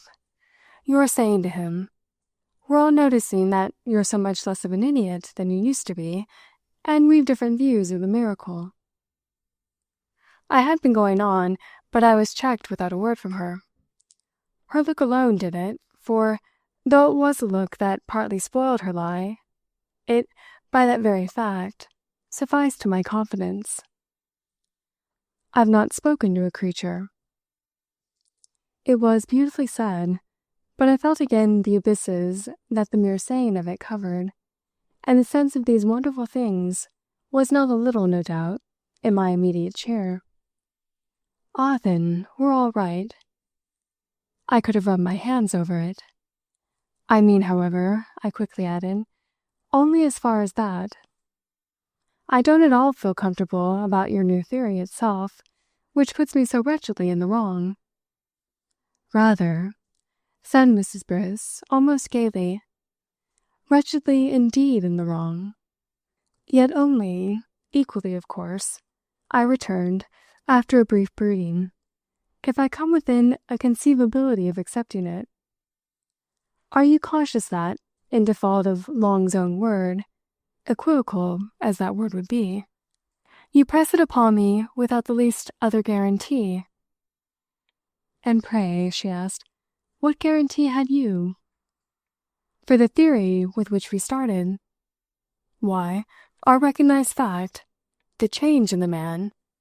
You may say, I pursued, that I was the first to speak for him, but being the first didn't, in your view, constitute a weakness when it came to your speaking yourself for Mrs. Server. By which I mean, I added, speaking against her. She remembered, but not for my benefit. Well, you then asked me my warrant, and as regards Mr. Long, and your speaking against him, do you describe what I say as against him? I immediately broke in. It took her but an instant, surely, to have made him out horrid. I could only want to fix it. Horrid. Why, having such secrets. She was roundly ready now. Sacrificing poor May. But you, dear lady, sacrificed poor May. It didn't strike you as horrid then. Well, that was only, she maintained, because you talked me over. I let her see the full process of my taking or not taking this in. And who is it then that, if, as you say, you've spoken to no one, has, as I may call it, talked to under? She completed on this spot her statement of a moment before. Not a creature has spoken to me. I felt somehow the wish to make her say it in as many ways as possible. I seemed so to enjoy her saying it. This helped me to make my tone approve and encourage. You've communicated so little with anyone. I didn't even make it a question. It was scarce yet, however, quite good enough. So little. I've not communicated the least mite. Precisely. But don't think me impertinent for having for a moment wondered. What I should say to you if you had, you know, would be that you just accused me. Accused you of talking too much. It came back to her dim. Are we accusing each other? Her tone seemed suddenly to put us nearer together than we had ever been at all. Dear no, I laughed. Not each other, only with each other's help, a few of our good friends. A few, she handsomely demurred, but one or two at the best. Or at the worst, I continued to laugh. And not even those, it after all appears, very much.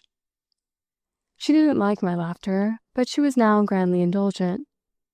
Well, I accuse no one. I was silent a little, then I concurred. It's doubtless your best line, and I really quite feel, at all events, that when you mentioned a while since that I talked too much, you only meant too much to you. Yes, I wasn't imputing to you the same direct appeal.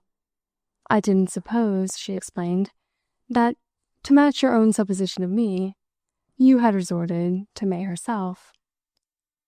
You didn't suppose I had asked her. The point was positively that she didn't, yet it made us look at each other almost as hard as if she did. No, of course you couldn't have supposed anything so cruel, all the more that, as you knew, I had not admitted the possibility. She accepted my assent, but, oddly enough, with a sudden qualification that showed her as still sharply disposed to make use of any loose scrap of her embarrassed acuteness. Of course, at the same time, you yourself saw that your not admitting the possibility would have taken the edge from your cruelty. It's not the innocent, she suggestively remarked, that we fear to frighten. Oh, I returned, I fear mostly, I think, to frighten anyone. I'm not particularly brave. I haven't, at all events, in spite of my certitude, interrogated Mrs. Server, and I give you my word of honor that I've not had any denial from her to prop up my doubt. It still stands on its own feet, and it was its own battle that, when I came here at your summons, it was prepared to fight. Let me accordingly remind you, I pursued, in connection with that, of the one sense in which you were, as you a moment ago said, talked over by me. I persuaded you apparently that Mong's metamorphosis was not the work of Lady John. I persuaded you of nothing else. She looked down a little, as if again at a trap. You persuaded me that it was the work of somebody. Then she held up her head. It came to the same thing. If I had credit, then, for my trap, it at least might serve. The same thing as what? Why, as claiming that it was she. Poor May, claiming, when I insisted it wasn't. Mrs. Brissenden flushed. You didn't insist it wasn't anybody. Why should I, when I didn't believe so? I've left you in no doubt, I indulgently smiled, of my beliefs. It was somebody, and it still is. She looked about at the top of the room. The mistake's now yours. I watched her an instant. Can you tell me, then, what one does to recover from such mistakes? One thinks a little. Ah, the more I've thought, the deeper I've sunk. And that seemed to me the case with you this morning, I added, the more you thought. Well then, she frankly declared, I must have stopped thinking.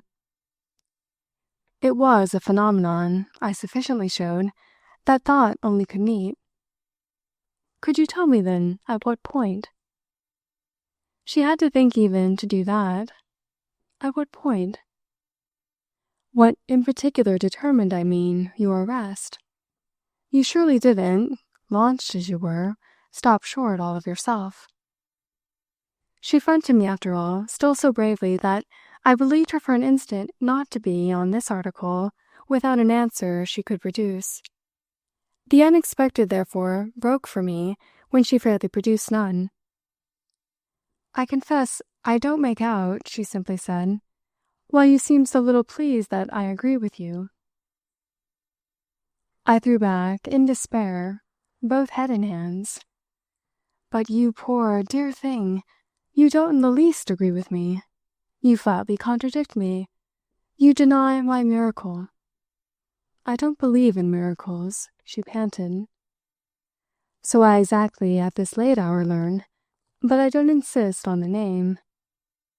Nothing is, I admit, a miracle from the moment one's on the track of the cause, which was the scent we were following. Call the thing simply my fact. She gave her head a high toss. If it's yours, it's nobody else's. Ah, there's just the question. If we could know all. But my point is precisely for the present that you do deny it. Of course I deny it, said Mrs. Briss. I took a moment, but my silence held her.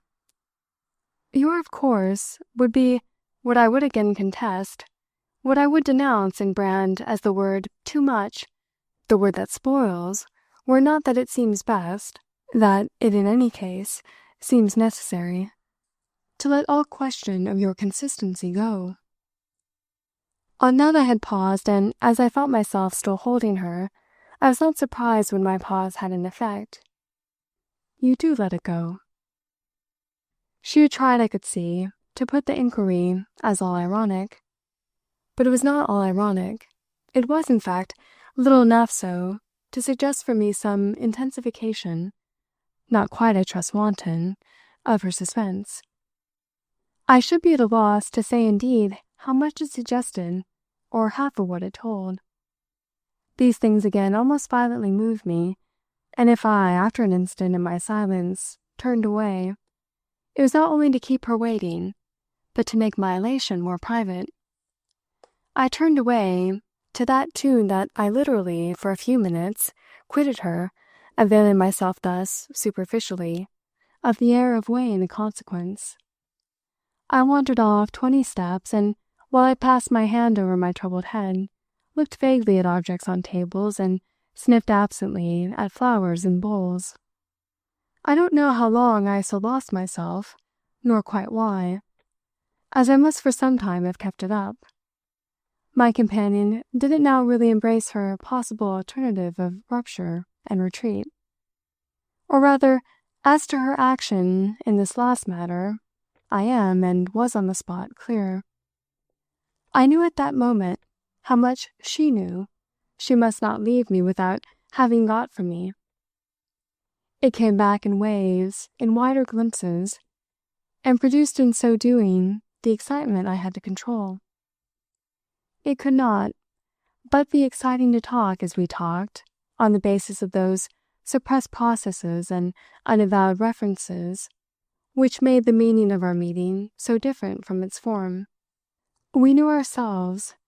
What moved me, that is, was that she knew me. To mean at every point immensely more than I said or than she answered.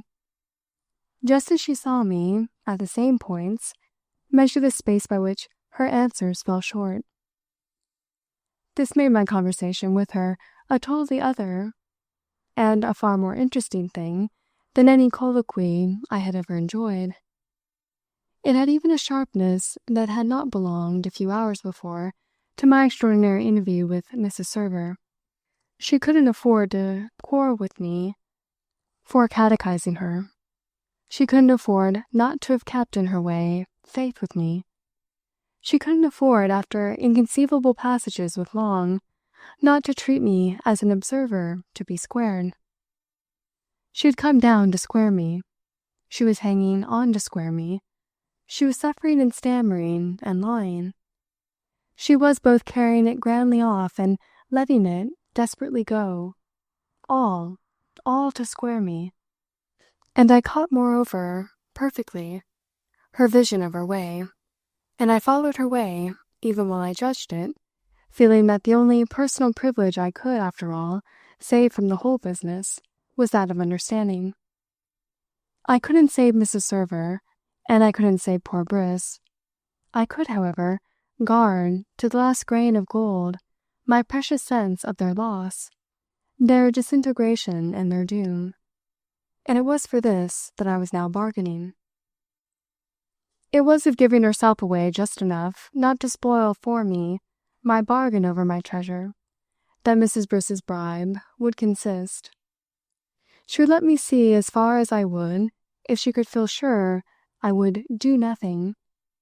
And it was exactly in this question of how much I might have scared my couple into the sense I could do, that the savor of my suspense most dwelt.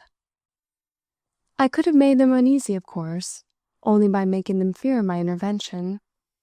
And yet the idea of their being uneasy was less wonderful than the idea of my having, with all my precautions, communicated to them a cautiousness.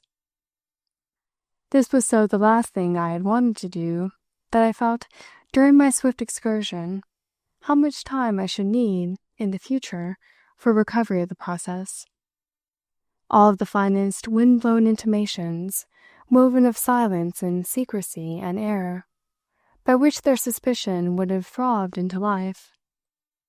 I could only provisionally and sketchily figure it out, this suspicion, as having little by little, not with a sudden start, felt itself in the presence of my own, just as my own now returned the compliment. What came back to me, as I have said, in waves and wider glimpses, was the marvel of their exchange of signals, the phenomenon, scarce to be represented, of their breaking ground with each other. They both had their treasure to guard, and they had looked to each other with the instinct of help.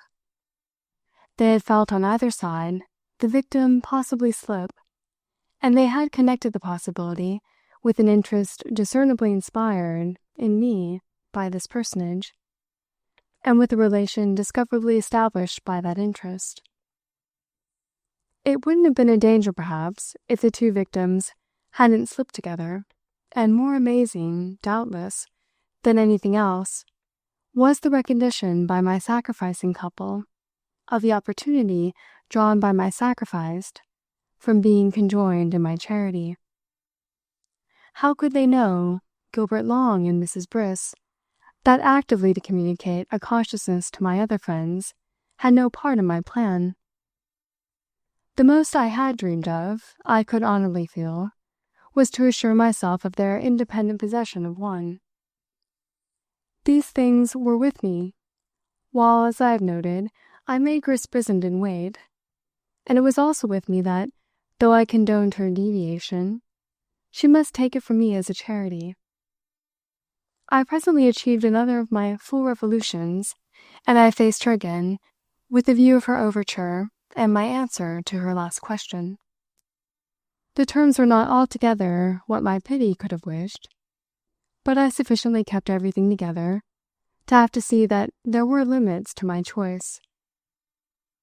Yes, I let it go, your change of front, though it vexes me a little, and I'll in a moment tell you why, to have to. But let us put it that it's on a condition. Change of front, she murmured while she looked at me. Your expressions are not of the happiest. But I saw it was only again to cover a doubt. My condition for her was questionable, and I felt it would be still more so on her hearing what it was. Meanwhile, however, in spite of her qualification of it, I had fallen back, once and for all, on pure benignity. It scarce matters if I'm clumsy when you're practically so bland. I wonder if you'll understand, I continued, if I make you an explanation. Most probably, she answered, as handsome as ever. Not. Let me at all events try you. It's moreover the one I just promised, which was no more indeed than the development of a feeling I've already permitted myself to show you. I lose, I brought it out, by your agreeing with me. Lose? Yes, because while we disagreed, you were, in spite of that, on the right side. And what do you call the right side? Well, I brought it out again. On the same side as my imagination. But it gave her at least a chance. Oh, your imagination. Yes, I know you think of it. You've sufficiently hinted how little that is. But it's precisely because you regard it as rubbish that I now appeal to you. She continued to guard herself by her surprises. Appeal? I thought you were on the ground, rather, she beautifully smiled, of dictation. Well, I'm that too. I dictate my terms, but my terms are in themselves the appeal. I was ingenious but patient. See? How in the world can I see? Voyons, then. Light or darkness, my imagination rides me. But of course, if it's all wrong, I want to get rid of it. You can't naturally help me to destroy the faculty itself, but you can aid in the defeat of its application to a particular case. It was because you so smiled before on that application that I valued even my minor difference with you. And what I referred to as my loss is the fact that your frown leaves me struggling alone. The best thing for me, accordingly, as I feel, is to get rid altogether of the obsession. The way to do that clearly, since you've done it, is just to quench the fire. By the fire, I mean the flame of the fancy that blazed so for us this morning. What the deuce have you for yourself? Pour it on it. Tell me, I pleaded, and teach me. Equally with her voice, her face echoed me again. Teach you? To abandon my false gods? Lead me back to peace by the steps you've trod? By so much as they must have remained traceable to you, shall I find them of interest and profit? They must, in fact, be most remarkable. Won't they even, for what I may find in them, be more remarkable than those we should now be taking together, if we hadn't separated, if we hadn't pulled up? That was a proposition I could present to her with candor, but before her absence of precipitation had permitted her much to consider it, I had already followed it on. You'll just let me, however, that since I do pull up and turn back with you, we shall just have not separated. Well then, so much the better. I see you're right. But I want, I earnestly declared, not to lose an inch of the journey. She watched me now as a Roman lady at the circus may have watched an exemplary Christian. The journey has been a very simple one, she said at last. With my mind made up on a single point, it was taken in a stride. I was all interest. On a single point. Then, as, almost excessively deliberate, she still kept me. You mean the still commonplace character of Long's, consciousness? She'd taken at last again the time she required. Do you know what I think? It's exactly what I'm pressing you to make intelligible. Well, said Mrs. Bruce, I think you're crazy. It naturally struck me. Crazy. Crazy. I turned it over. But do you call that intelligible? She did it justice. No, I don't suppose it can be so for you, if you are insane. I risked the long laugh which might have seemed that of madness. If I am, is lovely. And whether or not it was the special sound in my ear of my hilarity, I remember just wondering if perhaps I mightn't be. Dear woman, it's the point at issue. but it was as if she too had been affected. It's not an issue for me now. I gave her then the benefit of my stirred speculation. It always happens, of course, that one is oneself the last to know. You're perfectly convinced? She not ungracefully, for an instant, faltered.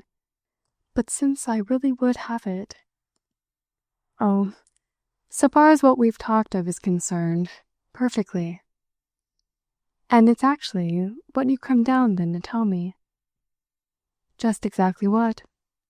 And if it's a surprise to you, she added, that I should have come down, why, I can only say I was prepared for anything. Anything, I smiled. In the way of a surprise, I thought, but her preparation was natural, though in a moment I could match it. Do you know that's what I was too? Prepared. For anything in the way of a surprise. But only from you, I explained. And of course, yes, I mused. I've got it. If I am crazy, I went on, it's indeed simple.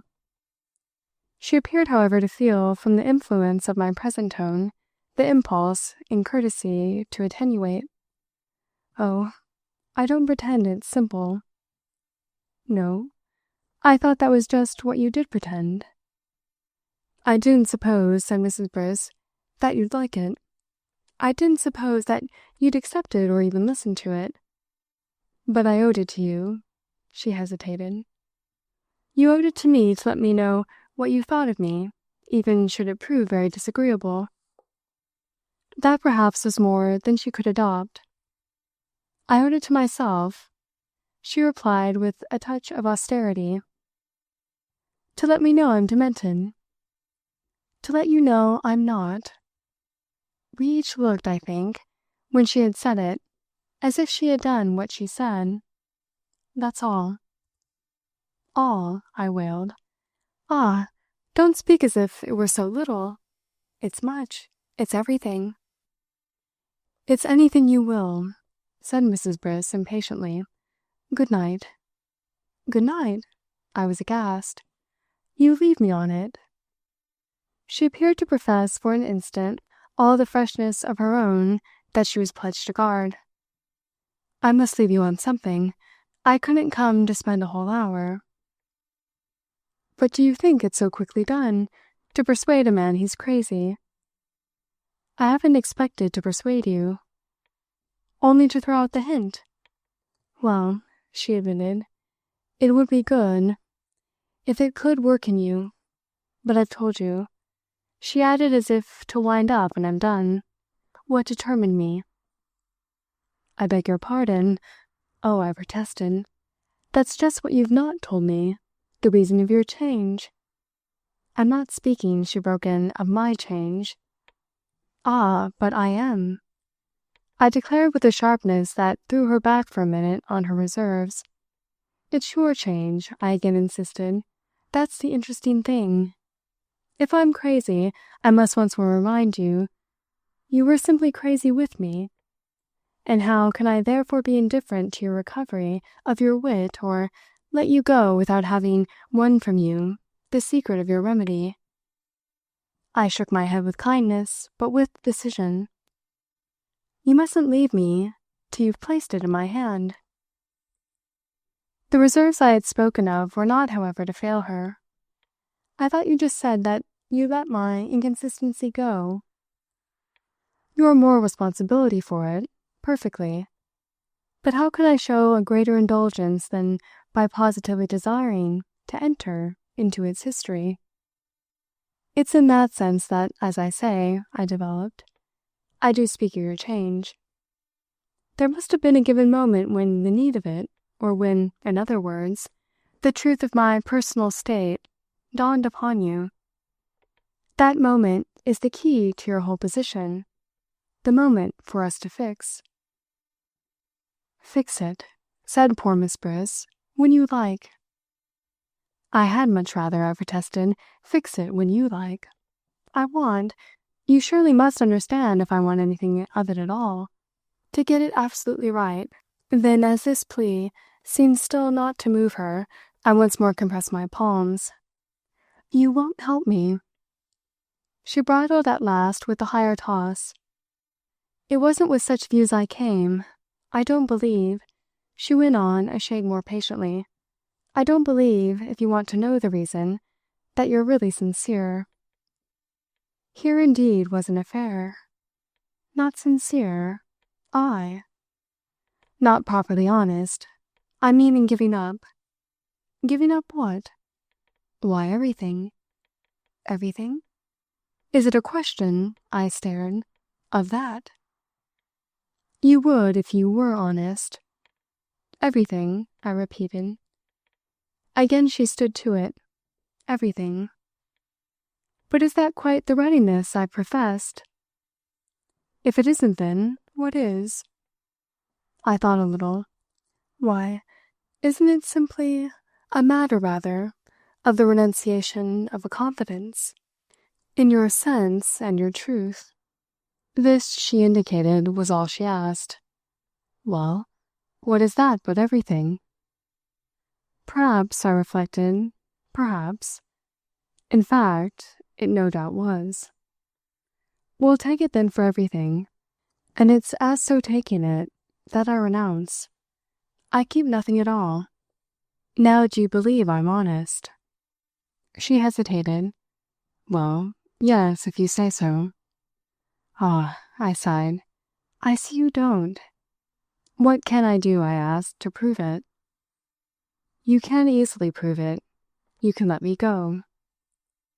Does it strike you, I considered, that I should take your going as a sign of your belief? Of what else, then? Why, surely, I promptly replied, my assent to your leaving our discussion where it stands would constitute a very different symptom. Wouldn't it much rather represent, I inquired, a failure of belief, on my own part, in your honesty? If you can judge me, in short, as only pretending, why shouldn't you, she put it for me, also judge me? What have I to gain by pretending? I'll tell you, I returned, laughing, if you'll tell me what I have.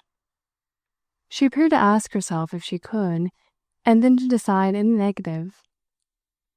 If I don't understand you in any way, of course I don't in that. Put it at any rate, she now rather wearily quavered, that one of us has as little to gain as the other. I believe you, she repeated. There. Thanks, I smiled, for the way you say it. If you don't, as you say, understand me, I insisted, it's because you think me crazy. And if you think me crazy, I don't see how you can lead me. She presently met this. If I believe you're sincere in saying you give up, I believe you've recovered. And if I believe you've recovered, I don't think you crazy. It's simple enough. Then why isn't it simple to understand me? She turned about, and there were moments in her embarrassment now from which she fairly drew beauty. Her awkwardness was somehow noble. Her sense of her predicament was in itself young. Is it ever? She charmingly threw out. I felt she must see at this juncture how wonderful I found her, and even that impression, one's whole consciousness of her personal victory, was a force that, in the last resort, was all on her side. It was quite worth your while, this sitting up to this hour, to show a fellow how you bloom when other women are fagged. If that was really, with the truth that we're so pulling about laid bare, what you did most want to show, why then, you splendidly triumphed, and I congratulate and thank you. No, I quickly went on, I dare say, to do you justice, the interpretation of my tropes and figures isn't ever perfectly simple. You doubtless have driven me into a corner with my dangerous explosive, and my only fair course must be therefore to sit on it till you get out of the room. I'm sitting on it now, and I think you'll find you can get out as soon as you told me this. Was the moment your change of view dawned upon you, the moment of our exchanging a while ago in the drawing-room our few words? The light that, under my last assurances, had so considerably revived, faded in her a little as she saw me again tackle the theme of her inconstancy. But the prospect of getting rid of me on these terms made my inquiry, nonetheless, worth trying to face.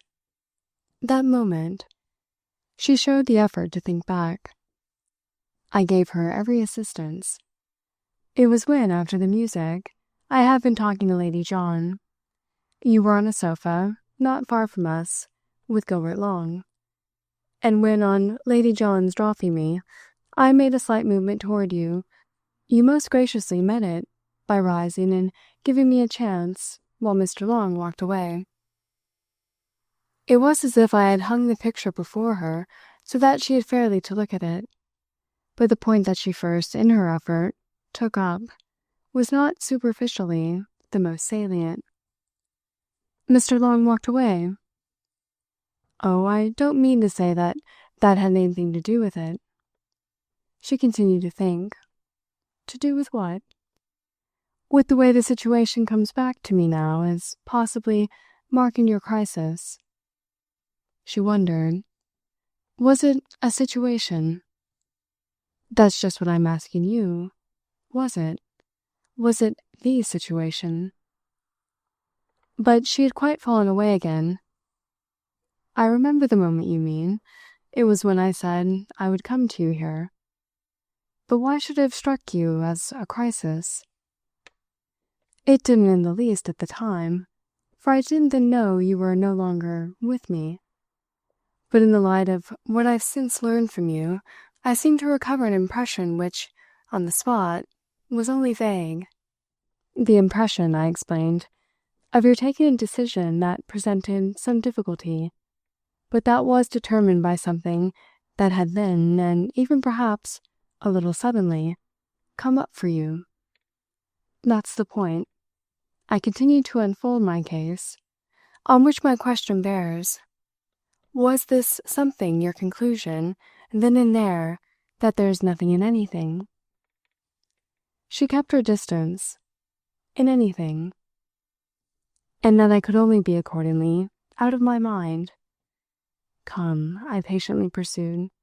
Such a perception as that had at some instant or other to begin, and I'm only trying to aid you to recollect when the devil it did. Does it particularly matter? Mrs. Briss inquired.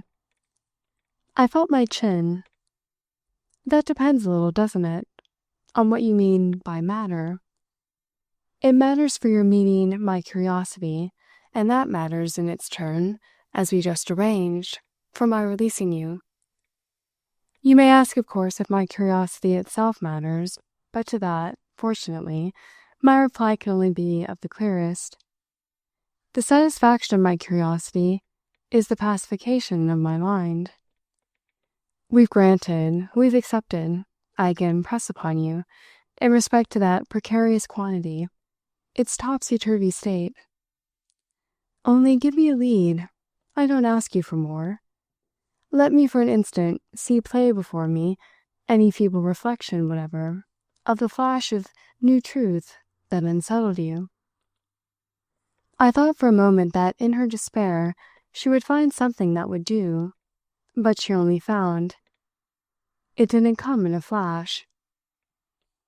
I remained all patience. It came little by little. It began then perhaps earlier in the day than the moment to which I allude.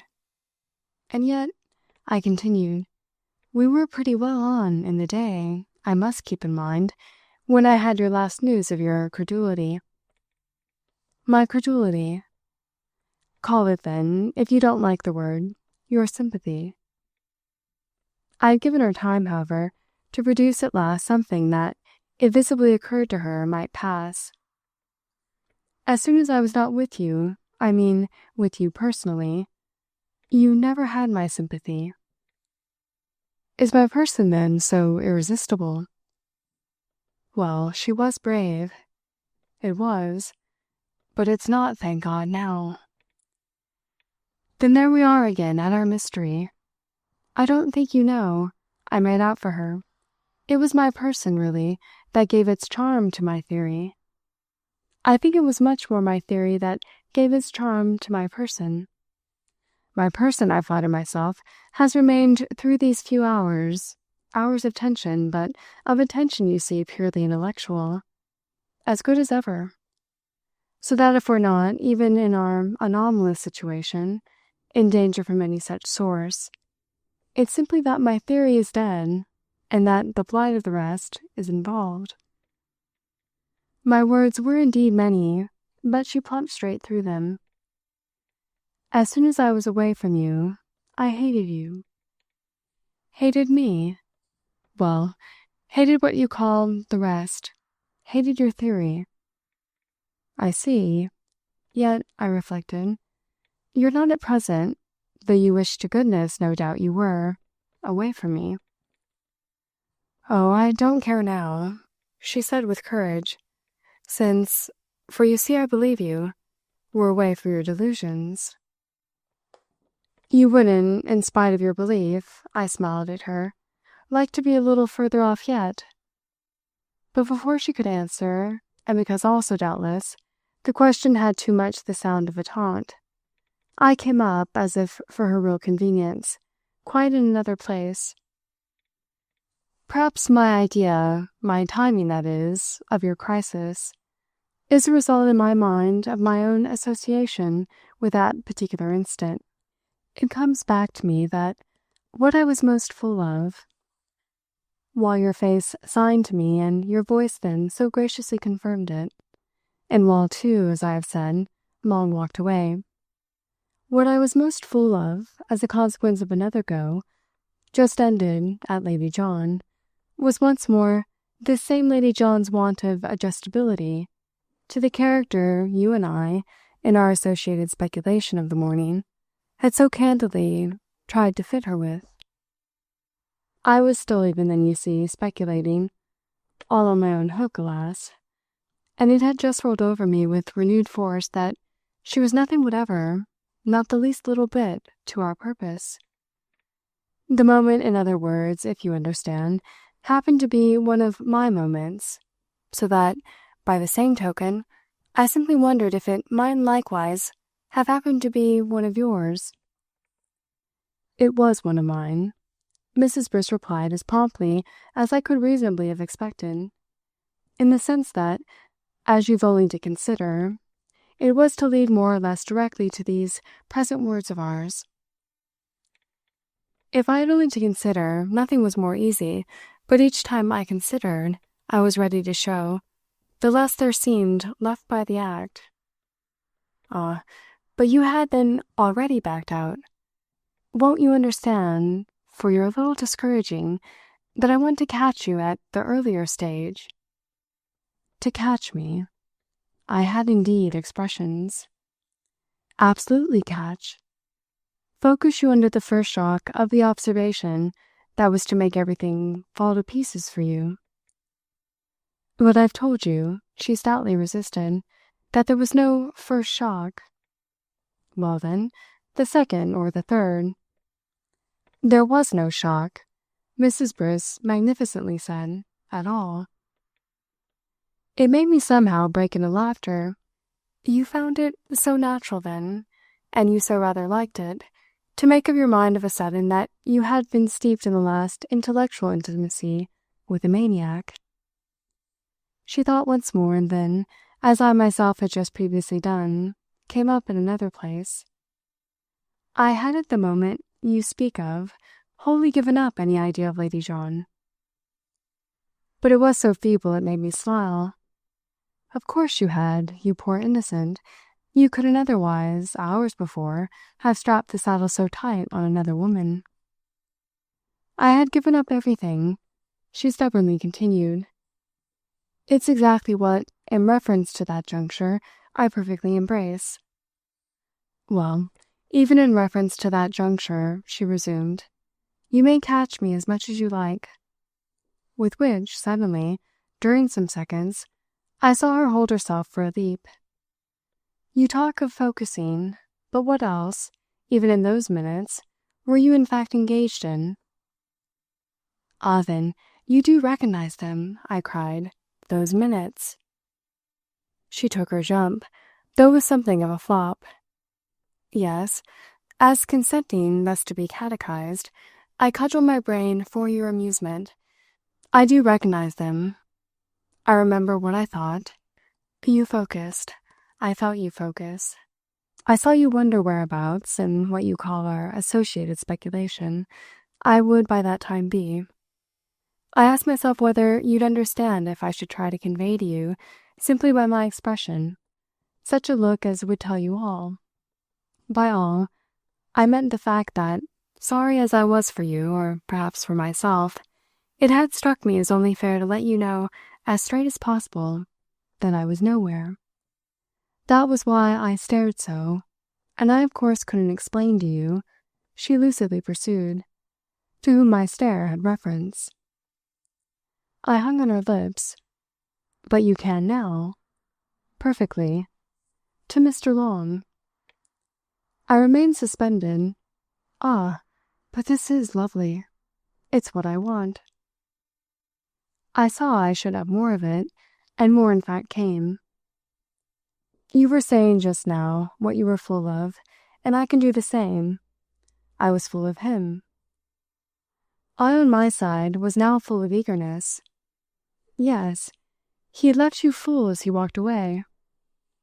She winced a little, as this renewed evocation of his retreat, but she took it as she had not done before, and I felt that, with another push, she would be fairly afloat. He had risen to walk. I wondered. What had you said to him? She pieced it out. Nothing, or very little, but I had listened. And to what? To what he says, to his platitudes. His platitudes, I stared. Long's. Why, don't you know he's a prize fool? I mused, skeptical but reasonable. He was. He is. Mrs. Briss was superb, but as I quickly felt I might remind her, there was her possibly weak judgment. Your confidence is splendid, only mustn't I remember that your sense of the finer kinds of cleverness isn't perhaps absolutely secure? Don't you know? You also, till just now, thought me a prize fool. If I had hoped, however, here to trip her up, I had reckoned without the impulse, and even perhaps the example, that she properly owed to me. Oh no, not anything of that sort, you at all. Only an intelligent man gone wrong. I followed, but before I caught up. Whereas Long's only a stupid man gone right, I threw out. It checked her too briefly, and there was indeed something of my own it brought straight back. I thought that just what you told me, this morning or yesterday, was that you had never known a case of the conversion of an idiot.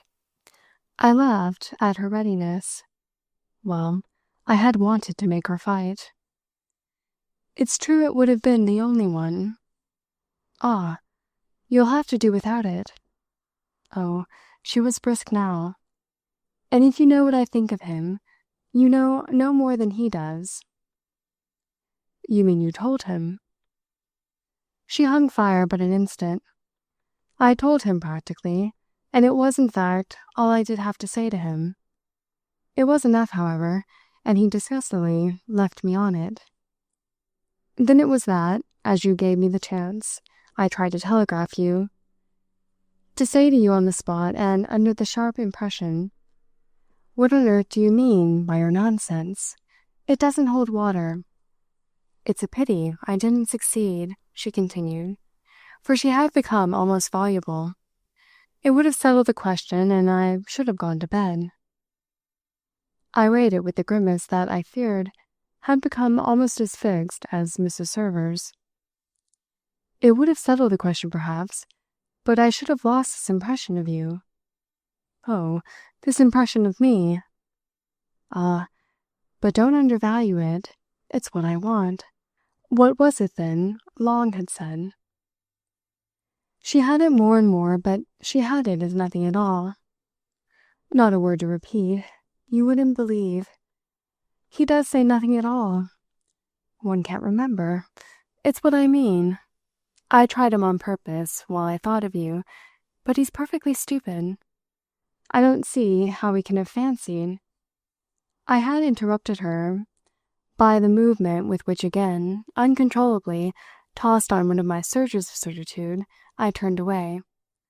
How deep they must have been in together for her to have so at last gathered herself up, and in how doubly interesting a light, above all, it seemed to present long for the future. That was, while I warned myself, what I most dreaded, literally an implication of the enchantment of this latter side of the prodigy. If his cleverness, under the alarm that, first stirring their consciousness but dimly, had so swiftly developed as to make next of each a mirror for the other, and then to precipitate for them, in some silence deeper than darkness, the exchange of recognitions, admissions, and, as they certainly would have phrased it, tips. If his excited acuteness was henceforth to protect itself by dissimulation, what wouldn't perhaps, for one's diversion, be the new spectacle and wonder? I could in a manner already measure this larger play by the amplitude freshly determined in Mrs. Briss, and I was for a moment actually held by the thought of the possible finish our friend would find it in him to give to a represented, a fictive ineptitude. The sharpest jostle to my thought, in this rush, might well have been, I confess, the reflection that, as it was I who had arrested, who had spoiled their unconsciousness, so it was natural they should fight against me for a possible life in the state I had given them instead. I had spoiled their unconsciousness, I had destroyed it, and it was consciousness alone that could make them effectively cruel. Therefore, if they were cruel, it was I who had determined it, inasmuch as consciously they could only want, they could only intend to live. Wouldn't that question have been, I managed even now to ask myself, the very basis on which they had inscrutably come together? It's life, you know, each has said to the other, and I accordingly can only cling to mine. But you, poor dear, shall you give up? Give up? The other had replied. For what do you take me? I shall fight by your side, please, and we can compare and exchange weapons and maneuvers, and you may in every way count upon me. That was what, with greater vividness, was for the rest of the occasion before me, or behind me, and that I had done it all and had only myself to thank for it, was what for this minute, by the same token, was more and more for me the inner essence of Mrs. Briss's attitude. I know not what heavy admonition of my responsibility had thus suddenly descended on me, but nothing under it was indeed more sensible than that practically it paralyzed me. And I could only say to myself that this was the price of the secret success, the lonely liberty, and the intellectual joy. There were things that for so private and splendid a rebel, that of the exclusive king with his Wagner opera, I could only let go, and the special torment of my case was at the condition of light, of the satisfaction of curiosity, and of the attestation of triumph. Was in this direct way the sacrifice of feeling. There was no point at which my assurance could, by the scientific method, judge itself complete enough not to regard feeling as an interference, and in consequence as a possible check. If it had to go, I knew well who went with it. But I wasn't there to save them. I was there to save my priceless pearl of an inquiry, and to harden, to that end, my heart. I should indeed need all of my hardness, as well as my brightness, moreover, to meet Mrs. Briss on the high level to which I had at last induced her to mount. And, even while it prolonged the movement by which I had momentarily stayed her, the intermission of her speech became itself for me a hint of the peculiar pertinence of caution. It lasted long enough, this drop, to suggest that her attention was the sharper for my having turned away from it. And I should have feared a renewed challenge if she hadn't, by good luck, presently gone on. There's really nothing in him at all. Chapter 14. I had faced her again just in time to take it, and I immediately made up my mind how best to do so. Then I go utterly to pieces. You shouldn't have perched yourself, she laughed. She could by this time almost coarsely laugh, in such a preposterous place. Ah, that's my affair, I returned. And if I accept the consequences, I don't quite see what you've to say to it. That I do accept them, so far as I make them out, as not too intolerable, and you as not intending them to be. That I do accept them is what I've been trying to signify to you. Only my fall is an inevitable shock.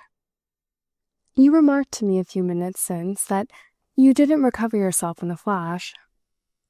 I differ from you, you see, in that I do. I take my collapse all at once. Here then I am. I'm smashed. I don't see, as I look about me, a piece I can pick up. I don't attempt to account for my going wrong.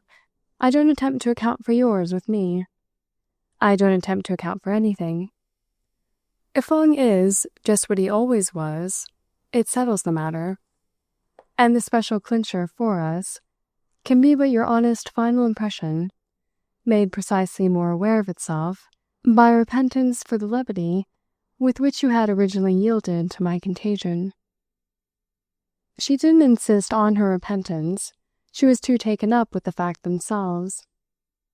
Oh, but add to my impression everyone else's impression. Has anyone noticed anything? Ah, I don't know what anyone has noticed. I haven't, I brooded, ventured, as you know, to ask anyone. Well, if you had, you'd have seen, I mean, all they don't see. If they had been cautious, they'd have talked. I thought. To me. Well, I'm not sure to you. People have such a notion of what you embroider on things that they're rather afraid to commit themselves or to lead you on. They're sometimes in, you know, she luminously reminded me, for more than they bargain for, than they quite know what to do with, or than they care to have on their hands. I try to do justice to this account of myself. You mean I see so much? It was a delicate matter, but she risked it. Don't you sometimes see horrors? I wondered. Well, names are a convenience. People catch me in the act. They certainly think you critical. And is criticism the vision of horrors? She couldn't quite be sure where I was taking her. It isn't, perhaps, so much that you see them, I started, as that I perpetrate them. She was sure now, however, and wouldn't have it, for she was serious. Dear no, you don't perpetrate anything. Perhaps it would be better if you did. She tossed off with an odd laugh. But, always by people's idea, you like them. I followed. Horrors. Well, you don't? Yes. But you wouldn't be hurried now. You take them too much for what they are. You don't seem to want to come down on them strong. Oh, but I often do. So much the better, then. Though I do like, whether for that or not, I hasten to confess, to look them first well in the face. Our eyes met with this for a minute, but she made nothing of that. When they have no face, then, you can't do it. It isn't, at all events, now a question, she went on, of people's keeping anything back, and you're perhaps in any case not the person to whom it would first have come. I tried to think, then, who the person would be. It would have come to Long himself. But she was impatient of this. Oh, one doesn't know what comes, or what doesn't, to Long himself.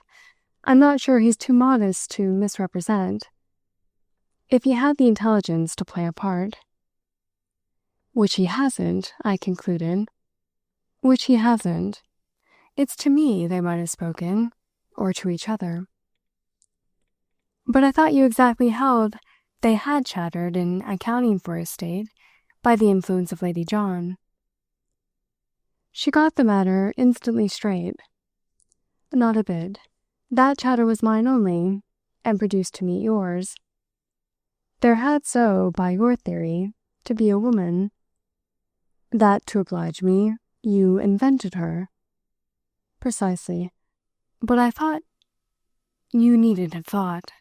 Mrs. Brisk broke in. I didn't invent her. Then what are you talking about? I didn't invent her, she repeated, looking at me hard. She's true. I echoed it in vagueness, though instinctively again in protest. Yet I held my breath, for this was really the point at which I felt my companion's forces most to have mustered. Her manner now, moreover, gave me a great idea of them, and her whole air was of taking immediate advantage of my impression. Well, see here, since you've wanted it, I'm afraid that, however little you may like it, you'll have to take it. You've pressed me for explanations and driven me much harder than you must have seen I found convenient. If I've seemed to beat about the bush, it's because I hadn't only myself to think of. One can't be simple for oneself. One can't be always for others. Ah, to whom do you say it?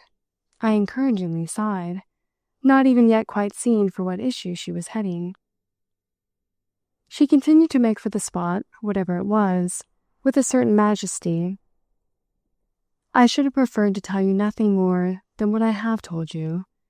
I should have preferred to close our conversation on the simple announcement of my recovered sense of proportion. But you have, I see, got me in too deep. Oh, I courteously attenuated. You've made of me, she lucidly insisted, too big a talker, too big a thinker of nonsense. Thank you, I laughed, for intimating that I trifle so agreeably. Oh, you've appeared not to mind. But let me then at last not fail of the luxury of admitting that I mind. Yes, I mind particularly. I may be bad, but I've a grain of gumption. Bad. It seemed more closely to concern me. Bad I may be. In fact, she pursued at this high pitch and pressure, there's no doubt whatever I am. I'm delighted to hear it, I cried, for it was exactly something strong I wanted of you. It is then strong. And I could see indeed she was ready to satisfy me. You've worried me for my motive, and harassed me for my moment. And I've had to protect others, and, at the cost of a decent appearance, to pretend to be myself half an idiot. I've had even for the same purpose, if you must have it, to depart from the truth, to give you, that is, a false account of the matter of my escape from your tangle. But now the truth shall be told, and others can take care of themselves.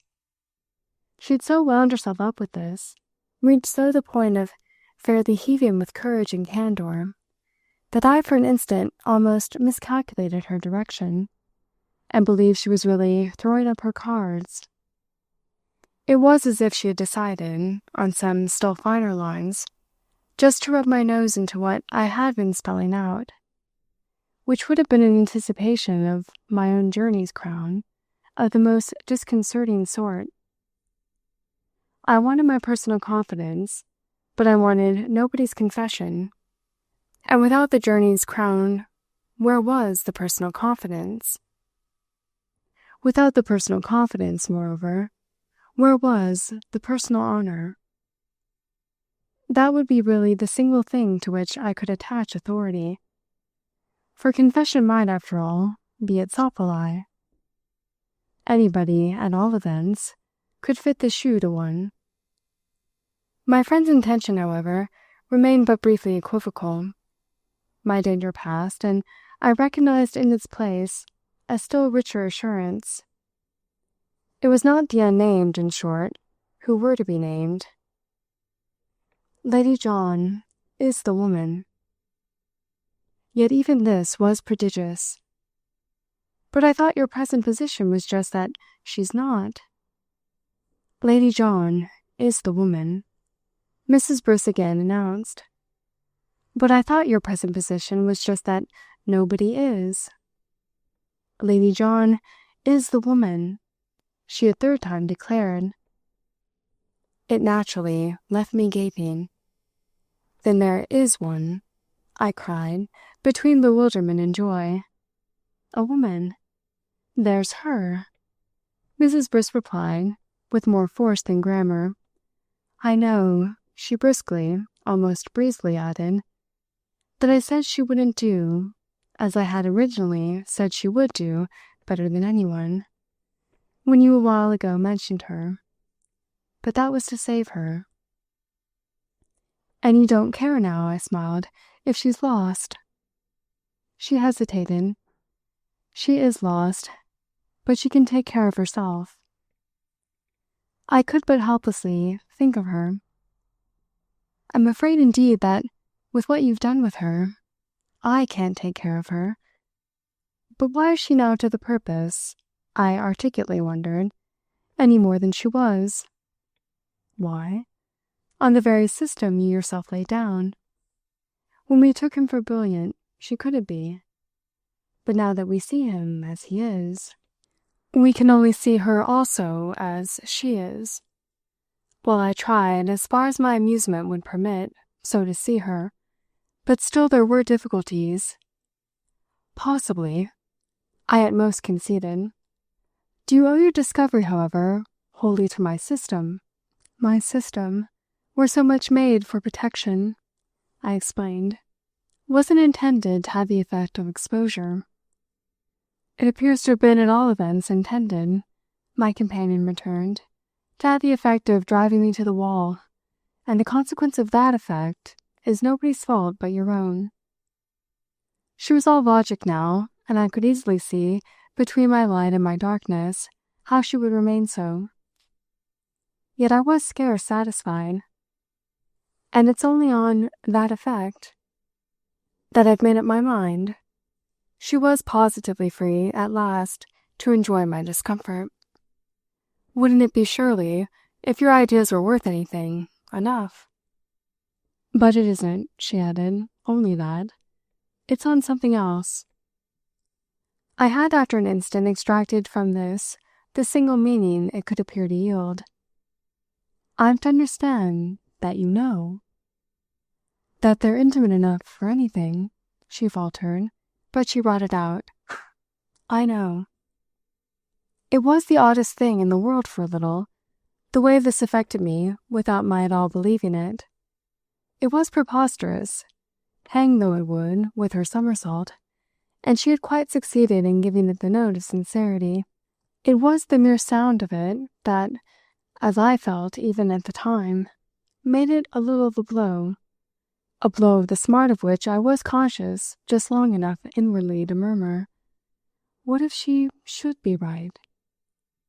She had for these seconds the advantage of stirring within me the memory of her having indeed, the day previous at Paddington, known, as I hadn't. It had been, really, on what she then knew, that we originally started, and an element of our start had been that I admired her freedom. The form of it, at least, so beautifully had she recovered herself, was all there now. Well, I at any rate reflected, it wasn't the form that need trouble me, and I quickly enough put her a question that related only to the matter. Of course, if she is, it is smash. And haven't you yet got used to its being? I kept my eyes on her. I traced the buried figure in the ruins. She's good enough for a fool, and so, I made it out, is he. If he is the same as, yes, they might be. And he is, said Mrs. Briss. "The same ass." I continued to look at her. You have no need, then, of her having transformed and inspired him, or of her having deformed and idiotized herself, my friend subjoined. Oh, how it sharpened my look. No, no, she wouldn't need that. The great point is that he wouldn't, Mrs. Briss laughed. I kept it up. She would do perfectly. Mrs. Briss was not behind. My dear man, she has got to do. This was brisker still, but I held my way. Almost anyone would do. It seemed for a little, between humor and sadness, to strike her. Almost anyone would. Still, she less pensively declared, "We want the right one." Surely, the right one. I could only echo it. But how, I then proceeded, has it happily been confirmed to you? It pulled her up a trifle. Confirmed? That he's her lover. My eyes had been meeting hers without, as it were, hers quite meeting mine. But at this there had to be intercourse. But my husband. It pulled me up a trifle. Brissenden knows. She hesitated then, as if at my tone, gave a laugh. Don't you suppose I've told him? I really couldn't but admire her. Ah, so you have talked. It didn't confound her. One's husband isn't talk. You're cruel, moreover, she continued, to my joke. It was Briss, poor dear, who talked, though I mean only to me. He knows. I cast about. Since when? But she had it ready. Since this evening. Once more I couldn't but smile. Just in time, then. And the way he knows. Oh, the way. She had at this a slight drop, but she came up again. I take his word. You haven't then asked him? The beauty of it was, half an hour ago upstairs, that I hadn't to ask. He came out with it himself, and that, to give you the whole thing, was, if you like, my moment. He dropped it on me, she continued to explain, without in the least, sweet innocent, knowing what he was doing. More, at least, that is, than give her away. Which, I concurred, was comparatively nothing. But she had no ear for irony, and she made out still more of her story. He's simple, but he sees. And when he sees, I completed the picture, he luckily tells. She quite agreed with me that it was lucky, but without prejudice to his acuteness, and to what had been in him, moreover, a natural revulsion. He has seen, in short. There comes some chance when one does. His, as luckily as you please, came this evening. If you ask me what it showed him, you ask more than I've either cared or had time to ask. Do you consider, for that matter, she put it to me, that one does ask? As her high smoothness, such was the wonder of this reascendancy, almost deprived me of my means. She was wise and gentle with me. Let us leave it alone. I fairly, while my look at her turned rueful, scratched my head. Don't you think it a little late for that?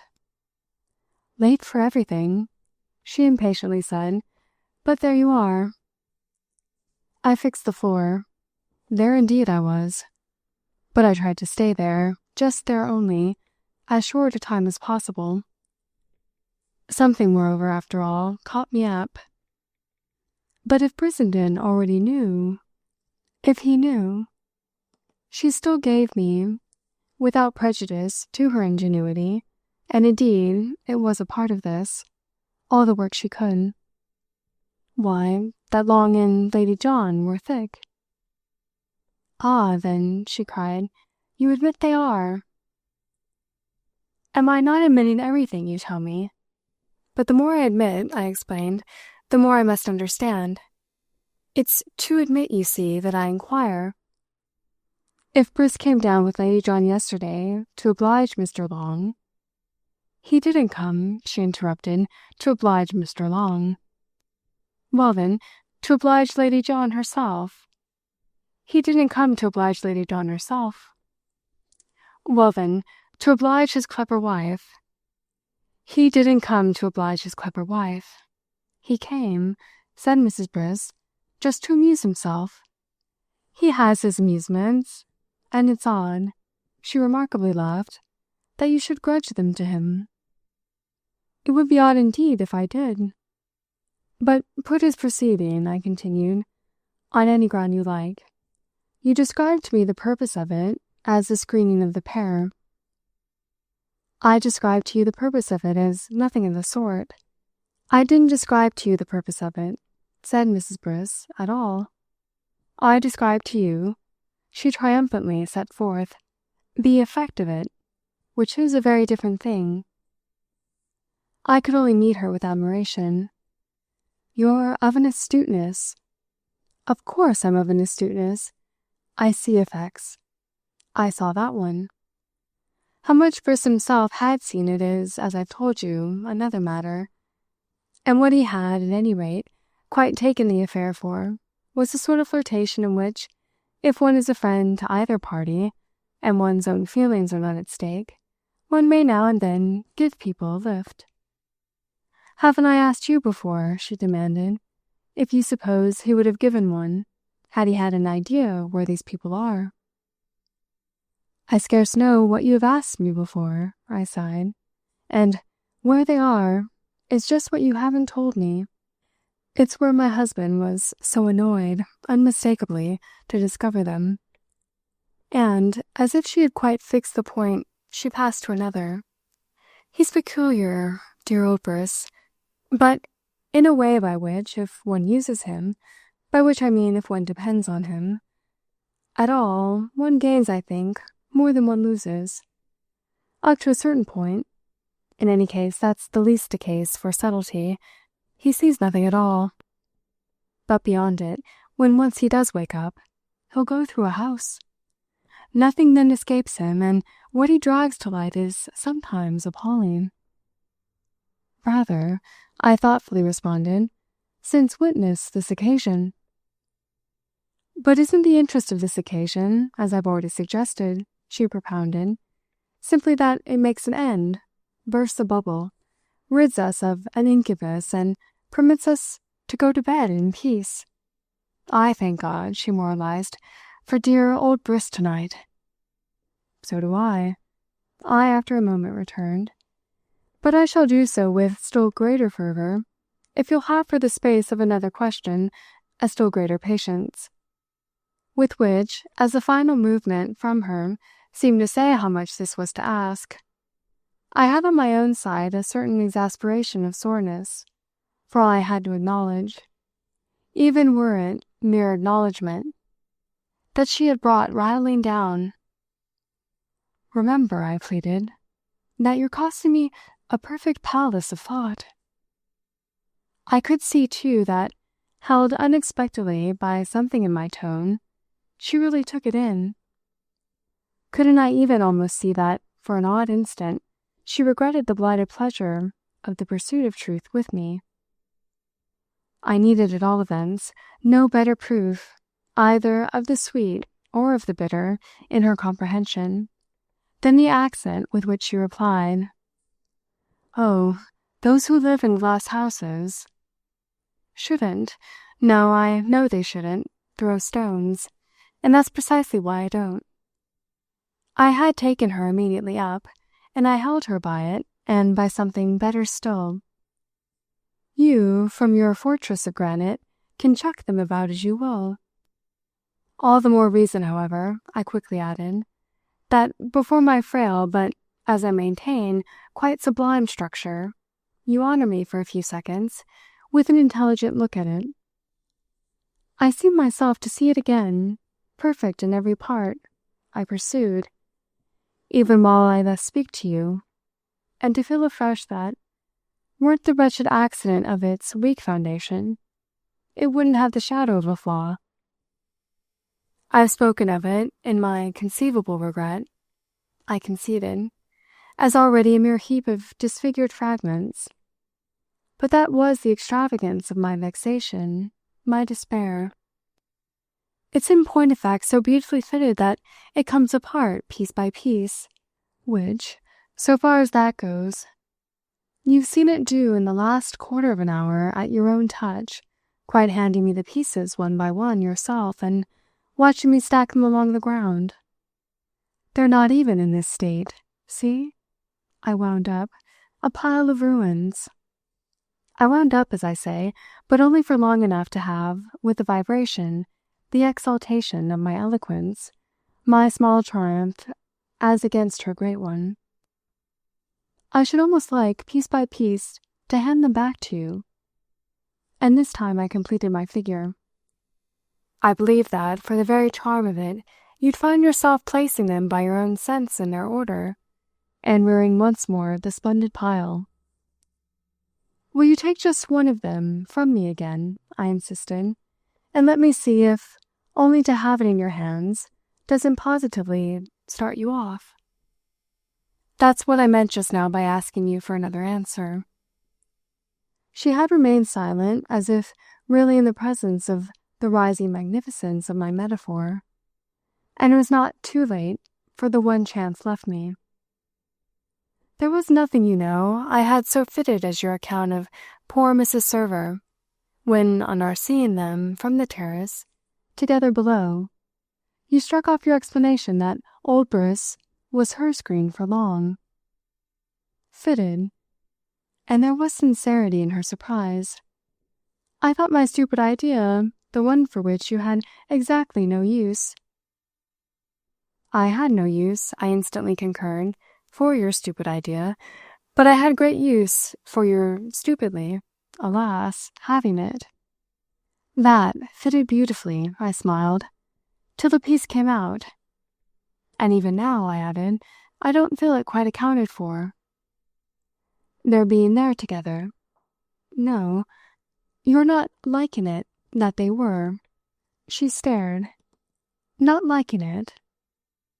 I could see how little indeed she minded now, but I also kept the thread of my own intellectual history.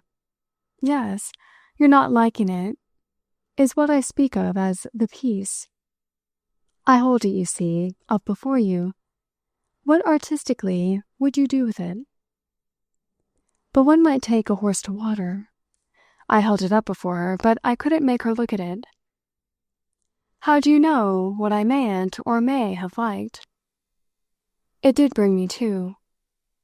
Because you were cautious of not telling me? Well, even if you didn't, that made no difference, she inquired with a generous derision, because you could always imagine. Of course you could always imagine, which is precisely what is the matter with you. But I'm surprised at your coming to me with it once more as evidence of anything. I stood rebuked, and even more so than I showed her, for she need obviously only decline to take one of my counters, to deprive it of all value as coin.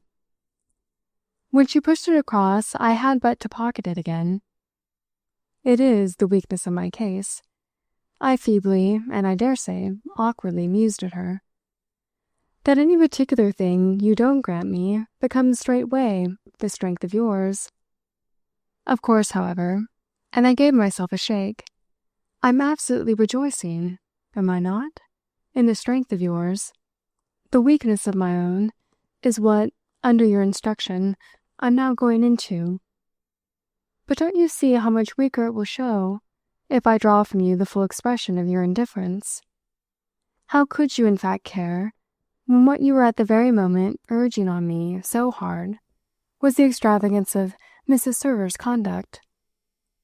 That extravagance then proved her, to your eyes, the woman who had a connection with Long to keep the world off the scent of, though you maintain that, in spite of the dust she kicked up by it, she was at a pinch now and then to be caught with him. That instead of being caught with him, she was caught only with Brissenden, annoyed you naturally for the moment, but what was that annoyance compared to your appreciation of her showing by undertaking your husband, of all people, just the more markedly as extravagant. She had been sufficiently interested this time to follow me. What was it indeed? I greeted her acquiescence, but I insisted. And yet, if she is extravagant, what do you do with it? I thought you wouldn't hear of it, she exclaimed. I sought to combine firmness with my mildness.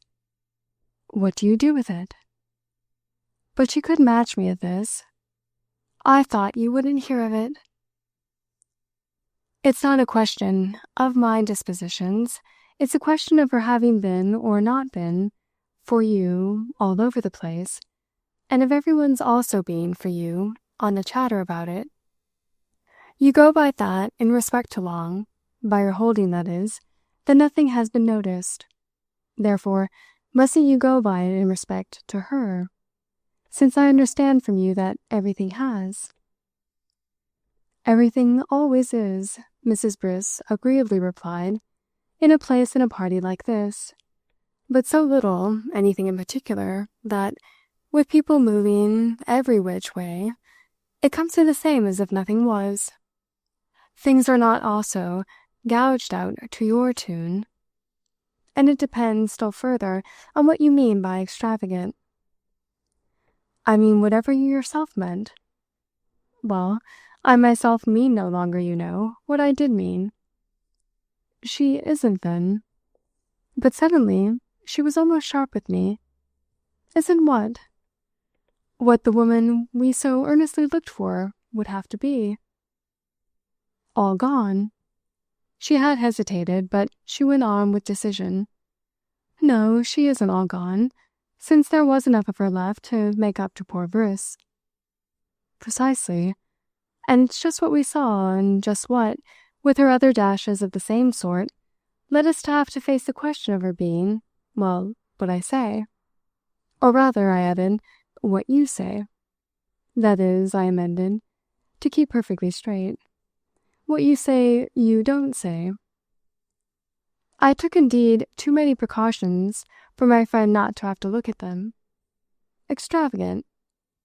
The irritation of the word had grown for her, yet I risked repeating it, and with the effect of its giving her another pause. I tell you she isn't that. Exactly. And it's only to ask you, what in the world, then, she is? She's horrid, said Mrs. Briss. Horrid? I gloomily echoed. Horrid. It wasn't. She then developed with decision, a dash, as you say, of the same sort, though goodness knows of what sort you mean. It wasn't, to be plain, a dash at all. My companion was plain. She settled. She stuck. And finally, as I could but echo her again, she made love to him. But, really, that's how I knew. I was at sea. Knew. But you saw. I knew, that as I learnt more than I saw, I knew she couldn't be gone. It, in fact, brought light. Knew it by him. He told me, said Mrs. Briss. It brought light, but it brought also, I fear, for me, another queer grimace. Does he then regularly tell? Regularly. But what he tells, she did herself the justice to declare, is not always so much to the point as the two things I've repeated to you. Their weight then suggested that I should have them over again. His revelation in the first place of Long and Lady John, and his revelation in the second, she spoke of it as a broad joke, of May Server and himself. There was something in her joke that was a chill to my mind, but I nevertheless played up. And what does he say that's further interesting about that? Why, that she's awfully sharp. I gasped. She turned it out so. She, Mrs. Server. It made her, however, equally stare. Why, isn't it the very thing you maintained? I felt her dreadful logic, but I couldn't, with my exquisite image all contrasted, as in a flash from flint, with this monstrosity, so much as entertain her question. I could only stupidly again sound it.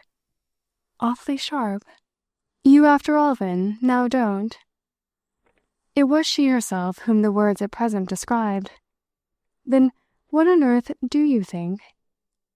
The strange mixture in my face naturally made her ask it, but everything, within a minute, had somehow so given way under the touch of her supreme assurance, the presentation of her own now finished system, that I dare say I couldn't at the moment have in the least trusted myself to tell her.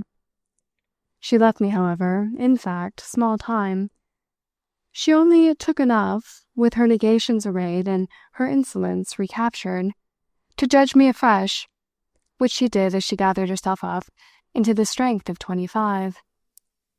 I didn't, after all, it appeared, part of my smash, know the weight of her husband's years, but I knew the weight of my own.